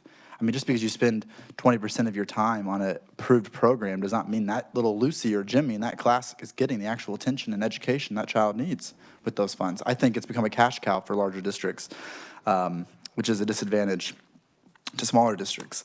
And ideally, I would like to see us, we want to hear more money, but ideally, I would like to see Kansas lead the way in ensuring that we have small class sizes K through 3. We have all this money. Why don't we have smaller class sizes K through 3? Those early years, you notice my common denominator here, it's those early years, I think are so crucial. And I don't think we're doing enough to ensure that those kids are getting the things they need. And it goes back to discipline and accountability. This weekend, I was able to talk to a few teachers who I've known for a while, public school teachers, and they're frustrated because of the lack of discipline in the classroom. And partly it goes back to the administration. The administration is not supporting teachers. And we heard last week that claim was dismissed. Of course, the administration is supporting teachers. Well, you're not talking to the teachers I'm talking to because they are ignored. We're sending kids to a principal's office just to get turned back around with a candy bar. That's unacceptable. Yes, public schools have a responsibility to teach every child, but when you are causing problems in the learning environment of other students and then causing issues and throwing chairs and some of the other things we've heard from other teachers the last few days, that's a problem. And it's time for our state to say that is unacceptable in our classrooms, and we are going to put our foot down. And I would like to see us work with educators on how we formulate a plan of discipline. Instead of just accepting that it's a problem, let's find the solution. And I think it starts with banning cell phones in the classroom, in the school, from 8 to 5 or 3 or whenever the class day is, because some school districts are moving that way, and they're bold, and I love it. And yes, there's parents pushing back saying, why bought my child that phone? They can call me or text me anytime they want. Well, you can't do that in the real world when you're working. Employers don't accept that. So why are we allowing that in our classrooms? So we need to support schools who are taking bold action to ensure that we have a learning environment that's welcome for all students. Thank you, Madam Chair. Really good. I am taking notes on what you're talking about. And so some of these ideas, each one of you may want to grab, take hold of, and work with a revisor on a bill and see if that's something that we can integrate into an overall policy funding bill. Senator Baumgartner. Thank you, Madam Chair. I was reminded of that cycle where districts turn in numbers to the Department of Education verifies and so forth. And remember, the question was raised, is there any reason we're waiting until October to disperse those funds? And it was as if it's never really been asked. That's the way we've always done it. We'd have to check with Secretary of Revenue. So we do need to make sure that we check with the Secretary of Revenue to see if that could be changed, because we're in the month of October. School has been in session for 2 full months, and for districts waiting for that, just because no one's asked the Secretary of Revenue, could we disperse it earlier? We need to address that. I also do think that, along with what Senator Blasey said about the child find, when the interim committee meets on homelessness, we need to find out really, is the individual that's responsible in every district, what are they doing to make sure transportation is provided for children that are homeless to get to school? What additional services are being provided to them? Thank you, Madam Chair. Okay, that's great. Yes, Senator Erickson. Thank you, Madam Chair. One other thing on special education I would like to see us maybe address is the definition of an expenditure for excess cost. There are no guardrails, or it's all over the board what districts are counting, and it's easy just to spend and count that in that bottom line of their excess cost for special education. So I'd like to see us maybe look at that, maybe put some guardrails on that. And I'm going to follow up on that for just a minute. So there are no definitions in the statute. So therefore, the state board, through the Kansas Department of Education, they create their little guideline book where they say you can use this or you can use that. But does that even really matter? Because at the end, you're going to pay 92% on the total expenditures of everything that is taken out of that special education fund. So it doesn't really square, to your point, that we don't have a definition. The department says you can do certain things, but in the end, it all gets dumped in. And so even if you have an 80% reimbursement for transportation or you have a 75% for catastrophic, everybody gets a piece of, well, let me give you an example. We were talking about it yesterday. We'll use Olathe as an example. If they have $500,000 worth of expenditures for catastrophic aid for their students, they're going to get the 75% of that cost. The whole amount that they spent gets added to this that $1 billion. And so everybody else gets a piece of that other proportion. So I think that would be great for us to weigh in on what those expenditures would look like. Yes, Senator Gossage, and then I have a few. Just a couple of quick things. I think we need to remember what we just saw in this post-audit about more spending doesn't mean better academic outcomes. I think we all know that, but yet everybody wants more money to go to that. 33% of kids are receiving a free lunch, and that doesn't mean reduced lunch, that's free lunch. I can remember that when that one might be 3 children in an entire building. What are we doing? Oftentimes this more spending, we're taking that away from families. We're taking that away from paychecks that are supposed to come home. How much more could families be doing for their own children and their own children's education if we as a state, we as a legislature, aren't just pulling more of their money, taking more money and spending more on more programs? The other thing is it statute or is it in regulation that students that are absorbed into a new district do not get any of those funds? The money does not follow the child. Is that something we wrote as statute? And if it is that something we can change? Well, of course, we can change it. We're talking about the current year funding. Is that what you're talking about? Yes, we were talking about the schools that absorb these other kids and they didn't get the funding for a year. Yes, we made a slight change to those and Nick can expand on that, but we obviously need to touch on that more. Nick, do you want to follow up with that? Yeah, so when the SDF QPA existed back prior to 2014, when the block grants bill was passed, that is how the statute worked. It was current year, prior year funding, if I remember correctly. When the KISA formula was enacted, I believe part of the reason was for some budget certainty, rather than having to update based on current year numbers.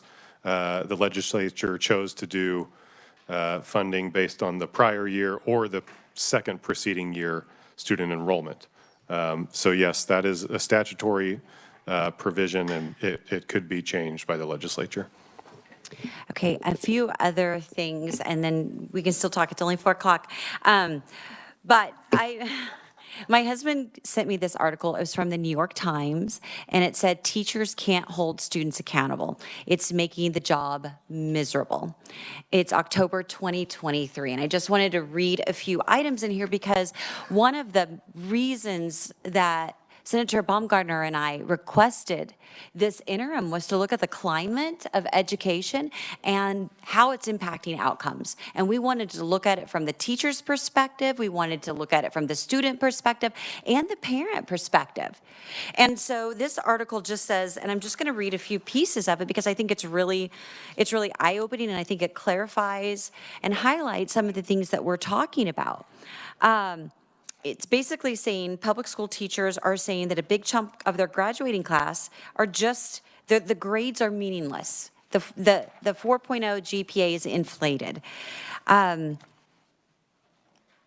They're saying what's not helping the policies many school districts are adopting that make it nearly impossible for low-performing students to fail. They have a grading floor under them, they know it, and that allows them to game the system. Again, out of New York Times, not exactly a conservative paper. Here's the Washington Post quoted within it. It said, their education columnist said, The trend toward easing grading and assignments is, they call it, the most divisive educational issue in the country, and we're not hearing about it. Well, I'll tell you what, we bring it up a lot, don't we? We bring that up. Here's another teacher says, even if they plagiarize or cheat on something, we'll still give them 50%. Grades are no longer tied to attendance. And that's the next thing I want to mention is the chronic absenteeism that is facing not only Kansas, but the U.S. Tests could be retaken, assignments perfected, no failing grades if teachers are conscientious. This creates an enormous amount of work for teachers that have to regrade, or they can just let the kids slide. Teachers know it and kids know it. This article goes on and says it's demoralizing for teachers. It says when we don't hold these kids accountable, it's demoralizing. Just passing students on without ensuring that they have learned what they need to learn is obviously not only demoralizing to teachers, but it's potentially devastating consequences for our society. And then another teacher says, I can probably count on one hand how many kids are actually performing at their grade level. And then we have an organization that said we shouldn't even talk about grade level. They tweeted that we shouldn't even, why are we even talking about grade level? Well, why are we not? I think if someone's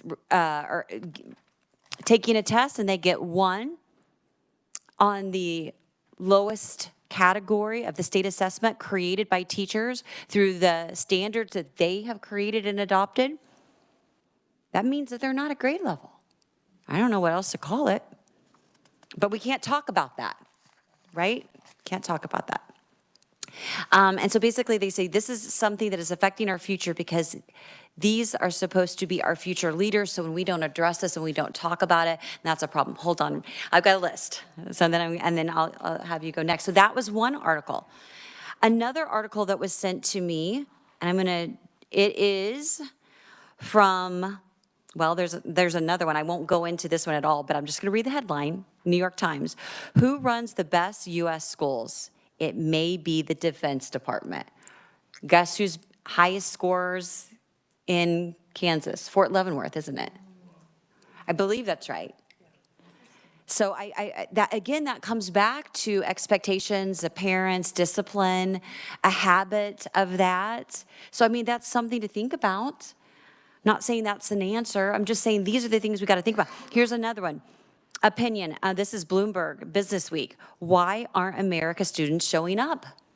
Says it's the chronic absenteeism, 28% across the U.S. Is it because our students know that they're not going to fail? All they need to do is come and get this assignment right. You know, this teaching to the standard so that they only have to meet the standard and not have to do the work sounds good on one level because we all know those highly intelligent kids that don't want to do all that work, but they can just take the test and sail. But where is the accountability for showing up? Where's the accountability for hard work? And maybe there's a mix of that, but we do have a situation where our employers are telling us that they are fighting chronic absenteeism. Well, I wonder why, if they're getting away with it at the school. So chronic absenteeism is something we're gonna have to deal with. I think the school districts need to figure out how to deal with it. The at-risk funding, I agree. There were lots of comments about that. We need to adjust how we hold schools accountable and put teeth in at-risk funding. We're spending, what, $600 million, and when you take high density at risk with it. And then I really love some of the examples that we had of successes. A JAG, they had a way to measure and follow students. Why are we not doing that? Why are we not asking to see if that's working out? Teacher pay. For the past 3 years, the legislature has tried to address student or teacher pay. 2 or 3 years ago, Senator Erickson, Representative Estes, looking right at you. You brought something for a stipend or a bonus, I believe. Isn't that right? Was it no, that was the $500 for It was the supplies. bonus we couldn't call a bonus for COVID-related duties above and beyond the normal days' duties. Guess who fought for that? And Representative Thomas was on that committee. You had to go round and round so we could use the right verbiage, but the legislature fought for that. okay? Who tried to stop us? Everybody else. This year, we had on one of our bills to take the increase, 50% of the increase. I think the increase we used was 180 million maybe, and we're gonna take half of that. So we were gonna give that all to the teachers. Nope, that's local control. We can't do that. That's too complicated. We don't wanna touch it. Okay, so that didn't work out. So we took that back. Why wasn't there more support for at least the idea of that? Special education. If we were going to put more money in it, my heart says let's pour it into the teachers. If we're going to, let's target it and put it in for increasing the pay. The teacher that was in Garden City, she's working all of those overtime hours. But who stops that? The KNEA. I feel like we have obstacles pressing in on us all the time. We are told no more than we are told yes in the legislature. When we want to say we want to help, there was another amendment for teachers another year, and it was about school supplies, or their supplies. We wanted to give them extra money for their supplies. We were told no on that. We're already doing that. We don't need that. Really? I'm absolutely stunned. And if I were a teacher currently, and I'm a former teacher, and we have a lot of former teachers in this group here, I would be upset. I'd want to know the truth. Who is fighting against us? That's not fair, and I think we need to take a look at that. And the last item, and then I'll turn it back over to the committee, and so Senator Gossage is next, but it really comes to this KESA, and it expires in 2027. And I honestly think this whole special education funding, or special education statutes need an overhaul, especially the funding. And I'll tell you what, there is no way that a funding task force could begin to crack that code, because here's what's going to have to happen. If, for example, if we wanted to look at student weightings versus teacher entitlement, because we're only one of 6 states that do it the way we do it, if we even wanted to do that, we'd need a run for every single district. We have that from last year, but it's just the schools don't know, they don't know that. The schools need to be pulled up to speed on what that excess cost is. I think that we can adjust the parity, the excess cost. I think we can make some basic changes that are fair and accurate, and we can do that, and we can look at that funding amount. But I really would recommend that we do an overhaul by 2027 and invite the school districts to be part of that when KESA expires. So I will be quiet, and I think Senator Gossage and then Senator Erickson, did you want to go? Okay. Just a really quick thing. When I talked about I wanted to be a teacher since I was 4, the reason was I got to go visit my sister's classroom. She was 2 years older than I. I went to elementary school at Kincaid, Kansas. So if you know anything about Kincaid, it's the tiniest little bitty little town. My dad owned one of the gas stations. There was a 2-room schoolhouse, so there was no kindergarten. So 1st, 2nd, and 3rd in one room with one teacher, 4th, 5th, 6th in the other room. And that was called the big room because that's where the big kids were. My sister was 2 years older than I, so she was in the 3rd grade. So there was one board. Her name is Mrs. Cope. Loved her. And so when I got done with the 1st grade work, I got to do the 2nd grade work. I couldn't wait. Could go like, oh yeah, I get to do cursive. I get to do cursive. So then you could go on and do the 3rd grade work. I wanted to be a teacher because she adored us. There were 4 1st graders, there were 5 2nd graders, and there were 4 3rd graders. Was this a terrible experience for me? What kind of money was put into this classroom? Where were the electronics? You know, why didn't we have all of that? No, we had a teacher who loved to teach. We had kids who weren't held back and were encouraged to love to learn and to go on. And the reason I bring this up is, one, you know I'm older than dirt, but the other thing is to tell you that we think that the only way that we can educate kids is like all of this money and all of the latest, greatest, newest curriculum, and we need a new English program tomorrow, and, science books last year are outdated, and we need new science books for this year. And I'm here to tell you that's just not really true. It comes down to that classroom, to that teacher. And the last thing I'll say is, I did a lot when my children were small and I wanted to be able to be, home with them. Then they started school. And when they went back to school, I was doing some substitute teaching because I didn't want to spend my whole evening working on homework for the next day. So I could leave it there and then be with the kids in the evening. So I was substitute teaching in Eudora, and I was there quite a bit. And I remember a young woman, her parents were, her dad was on school board.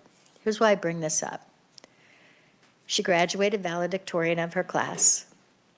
At the end of the next year when she was at KU, it was in the Eudora paper where she wrote this article to the paper about how Eudora schools had let her down. This is not about Eudora schools, they're great. It's about she was passed. She felt because maybe she was the daughter of a school board member, but she said, it wasn't that I didn't try. I did well in school, I got good grades in school, and then I came to KU and I'm failing. I thought I was really smart. I thought I had great grades and I was doing really well, and I realized things were kind of dummied down for us, so I was able to get good grades, but that did not prepare me for college. I needed to have a tougher curriculum. And this is what I feel like we need to make sure we're doing for kids, is that it's not just feel good. It's of course gotten far worse from what it was back then. But I hear these same things from teachers. Like Senator Blasey was saying, I too know a lot of teachers. We all, Senator Baumgardner and I with the Gardner School District, the DeSoto School District, when I sit down with the superintendent, who's wonderful, and you talk to the teachers and they're just like, well, I thank God that my principal doesn't allow this or that, or they collect the phones, because the tone is set at the high level. I've taught where there was an absolutely horrendous principal who was fired, and I've taught where the principal was absolutely amazing. Loved the kids, teachers, collaboration, all of those things. I think we have to look at the whole picture, and I would love for us to be able to see like what you were talking about, Madam Chair, which was who's doing it well. Let's look at their model. Let's look what they're doing. Let's find some great things that are happening in Kansas. What are they spending? What's working for their students? What have they put into place? And let's champion that. Let's just really bring those people out. Let's champion what they're doing. And anyway, that's all I wanted to say. Let's just really focus on that and on excellence. Thank you. We have Senator Erickson. Okay. Thank you, Madam Chair. I didn't know if you were done with that thought there. So, okay. Just a quick comment on special education. In my experience, one of the problems we have with special education teachers is burnout. Because if you know what a special education teacher does during the day, a typical school day, they spend very precious time actually working with the students. And that's what they love. They love working with those students. And what they spend their time doing is writing IEPs and being pulled out of the classroom to go to IEP meetings. They spend very little time doing the very thing that they love about education, and those kids need them. So, I know we didn't talk about that, but that's the reality for most special education teachers. And then they didn't want to be a pencil pusher. Right. And that's what they end up being. And so I did something out of the box when I was a principal, and I'll share that later if anyone's interested, but to address that. So anyway, first of all, I know that the state assessment scores came out today, and the State Board of Education presented those. And I want to say, I am so pleased, and it's fantastic that scores improved pretty much across the board in both reading and math at all grade levels, and that is fantastic news. And there are those, because I'll tell you why. Because as I've said, I am for students, and anywhere they're successful is great news. And I know that there are those saying, ha ha, you anti-public education legislators, ha ha, you know, nothing can be further from the truth in my mind. I am celebrating that. It is a great step in the right direction. And kudos to our teachers and our students who made that achievement. And I am thrilled to see that. So I want to make that straight from me in a public setting, because I know there are those you anti-education people are going to be sad that I don't know anyone who's going to be sad with good news from our kids. So I wanted to make note of that. Another issue, Madam Chair, that I know we talked about that I would like to see us maybe address is on concurrent enrollment, is the double funding for students. I think we have an obligation to take that up as stewards of taxpayer money. And I would think everyone would be supportive of that, because we're saying if we aren't double funding for that, where else can we use that money we're already allocating to benefit kids? Maybe we can do some of the transportation that they wanted to get those CTE kids to the locations they need to be. So I think it's incumbent upon us to take a look at that. Thank you, Madam Chair. I would also just add to these conversations, and I think Senator Blasey, he brought it up multiple times, but how can we support families?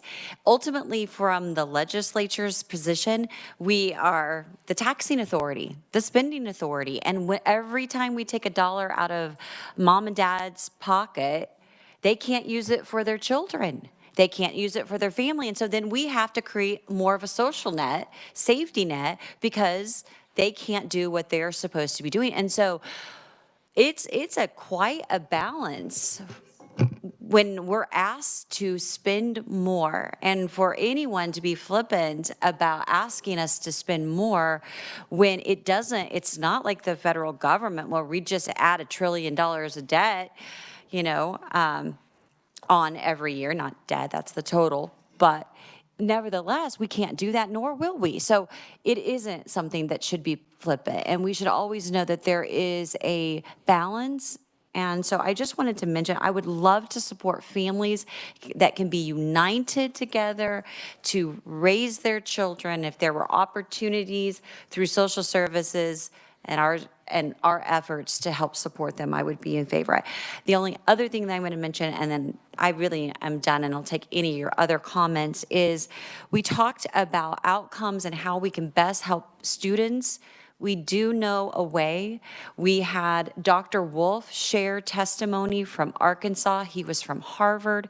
I think the University of Columbia had quite the credentials, and he gave us 25 Gold Star studies and 17 more Gold Star studies. And he gave us the whole link that showed if you want to help teachers and students and parents, you give them choice. And I'm sorry, but if we're going to really help everyone, that cannot be part of the equation. It's not the answer. It is a tool in the toolbox. So I didn't want this moment to go unsaid that I still believe that helps our public schools too.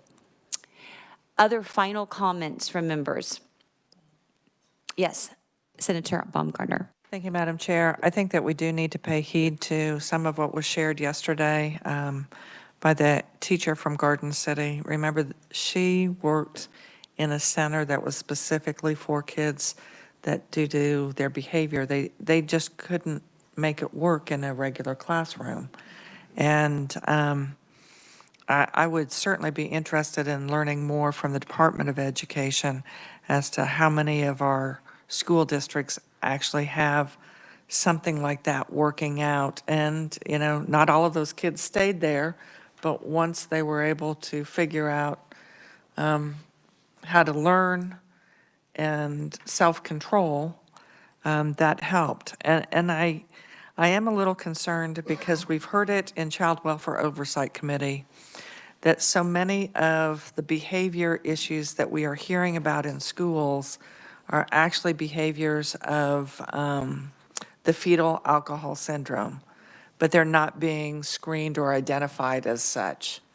And so that behavior of, I think that what was shared by the parent was an 8-year-old crawling around on the floor in school isn't appropriate until you realize with the fetal alcohol syndrome, they actually have the behavior of a 3-year-old. And a 3-year-old crawling around would be normal, not an 8-year-old. And so that screening, I think, is important. We did hear today, Dr. Flanders had shared that we need to kind of revisit that so that school districts are actually letting students count that reverse credit. So if they earn that credit from a college, it should reverse back as credit for composition, not as an elective. So I think from a student standpoint, if they've gone evening class or weekend class or online classes at a tech college or a community college or even a university, that credit should count for them. I do think that it would be helpful in our state when we're talking about teachers and respect.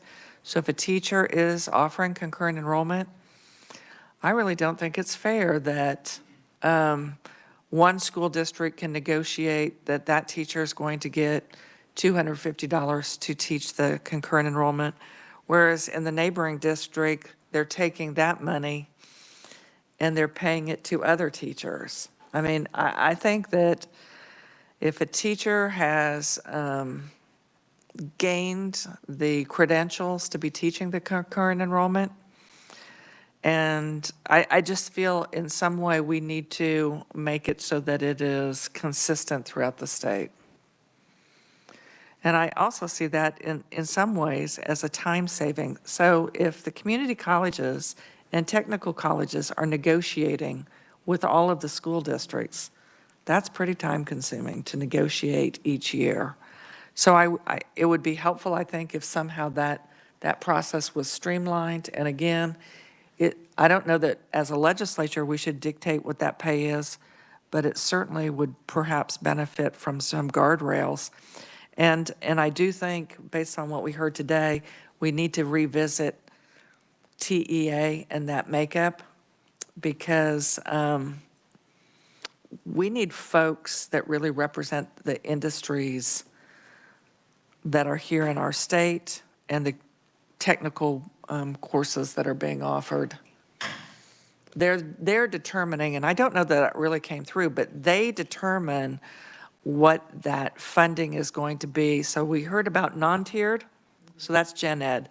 But the tiered courses, the tech ed courses, it is that group of TEA folks that determine what that rate will be. If for this particular course, it's going to be $500 a credit hour because of all of the extra equipment or whatever is needed.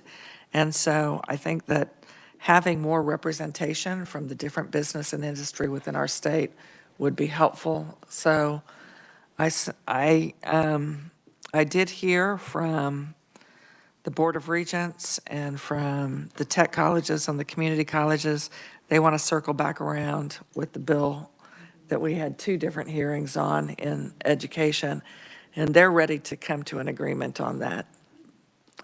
So I see that should probably be coming forward. Thank you, Madam Chair. Representative Thomas. I forgot to mention one thing we talked about last week. I want to dive a little bit deeper into why funding is being pulled for those adults that might have like a half a credit offage, and so all of the funding gets pulled. I want to go further along into that conversation, find out exactly what's going on there. Thank you, Madam Chair. Okay. Representative Hill. My microphone was getting cold. Thank you, Madam Chair. This is a little bit conceptual, but one of the things that I have a good friend that just entered the teaching profession at about 35 years of age after a career. And so it's been interesting to talk to him as I think he's teaching, it's middle school, it's either 5th or 6th grade. And, you know, the things we're hearing, I think, are absolutely the norm rather than the exception about discipline. and particularly in the lower grades. His comments were along the lines of, I'm a crowd control person, I don't teach. And he had 22 students, I think, in his classroom, occasional para or aide or whatever, but he's pretty much getting baptized by fire.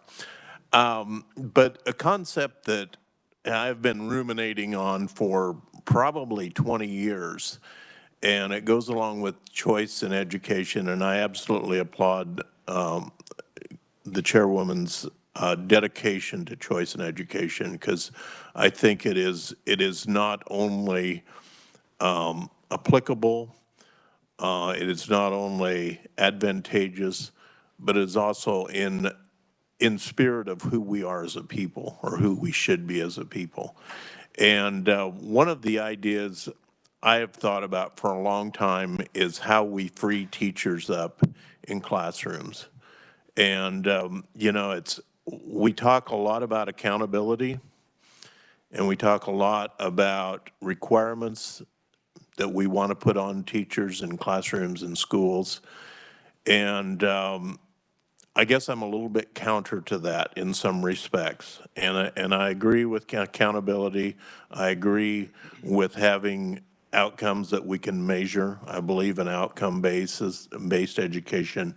But I think the idea of simplifying, particularly, you know, Senator Erickson talked about the IDE or the IEP process and how that becomes the primary focus. And I think oftentimes for the normal classroom teacher, fulfilling obligations, teaching to the requirements that are put on them, takes away the joy of it, the freedom of it, the opportunity of it. And so, I mean, I throw it out there so that I can hear from you that have actual classroom experience.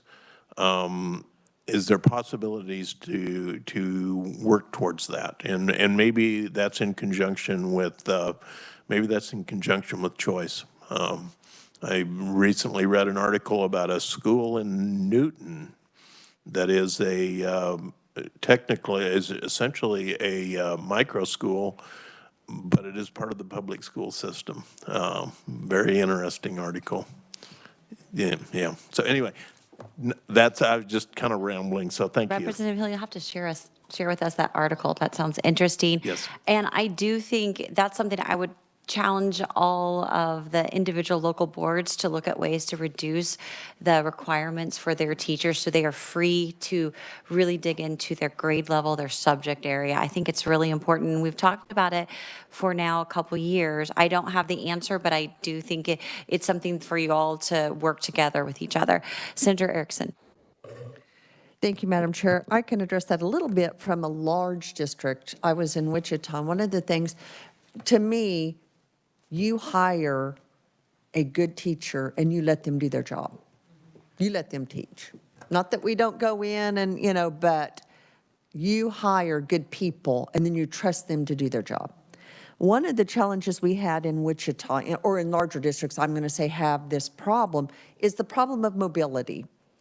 And so when you've got a high mobility rate and you've got, you know, 13 middle schools, and you've got students pinging across those middle schools pretty frequently. And so if you're in Mrs. Baumgartner's 6th grade social studies class, and now we move a few blocks, and now I have to go to a different middle school, and I'm in Mrs. Gossage's 6th grade social studies class, they need to be about at the same place because we have students moving frequently. And so then you get what we called, they changed the names to make them sound better, but it was instructional guides or pacing guides, so that a 6th grade class in this middle school is the same as a 6th grade class in that middle school, because students are pinging all over. We don't want them to miss any content or any standards.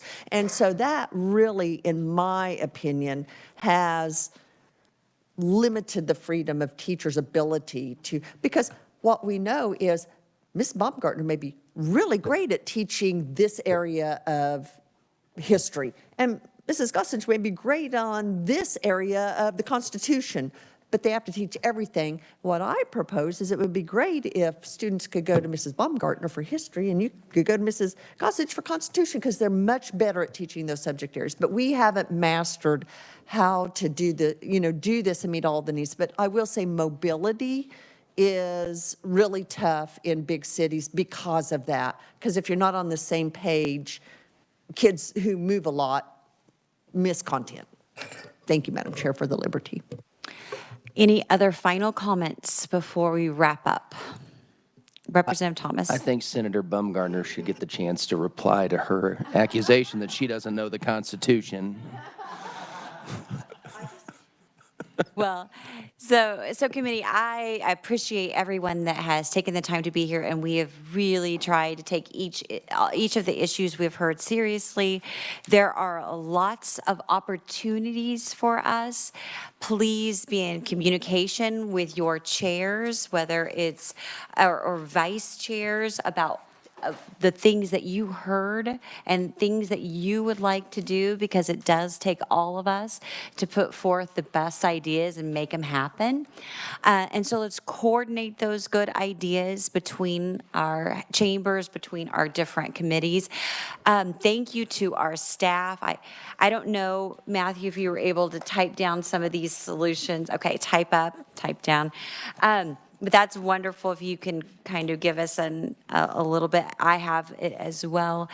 Especially appreciate all of you. We appreciate Cindy, who has helped us stay, on task, and forms and lunches, and of course my vice chair for her leading today and the work that she did preliminarily to prepare us for this day.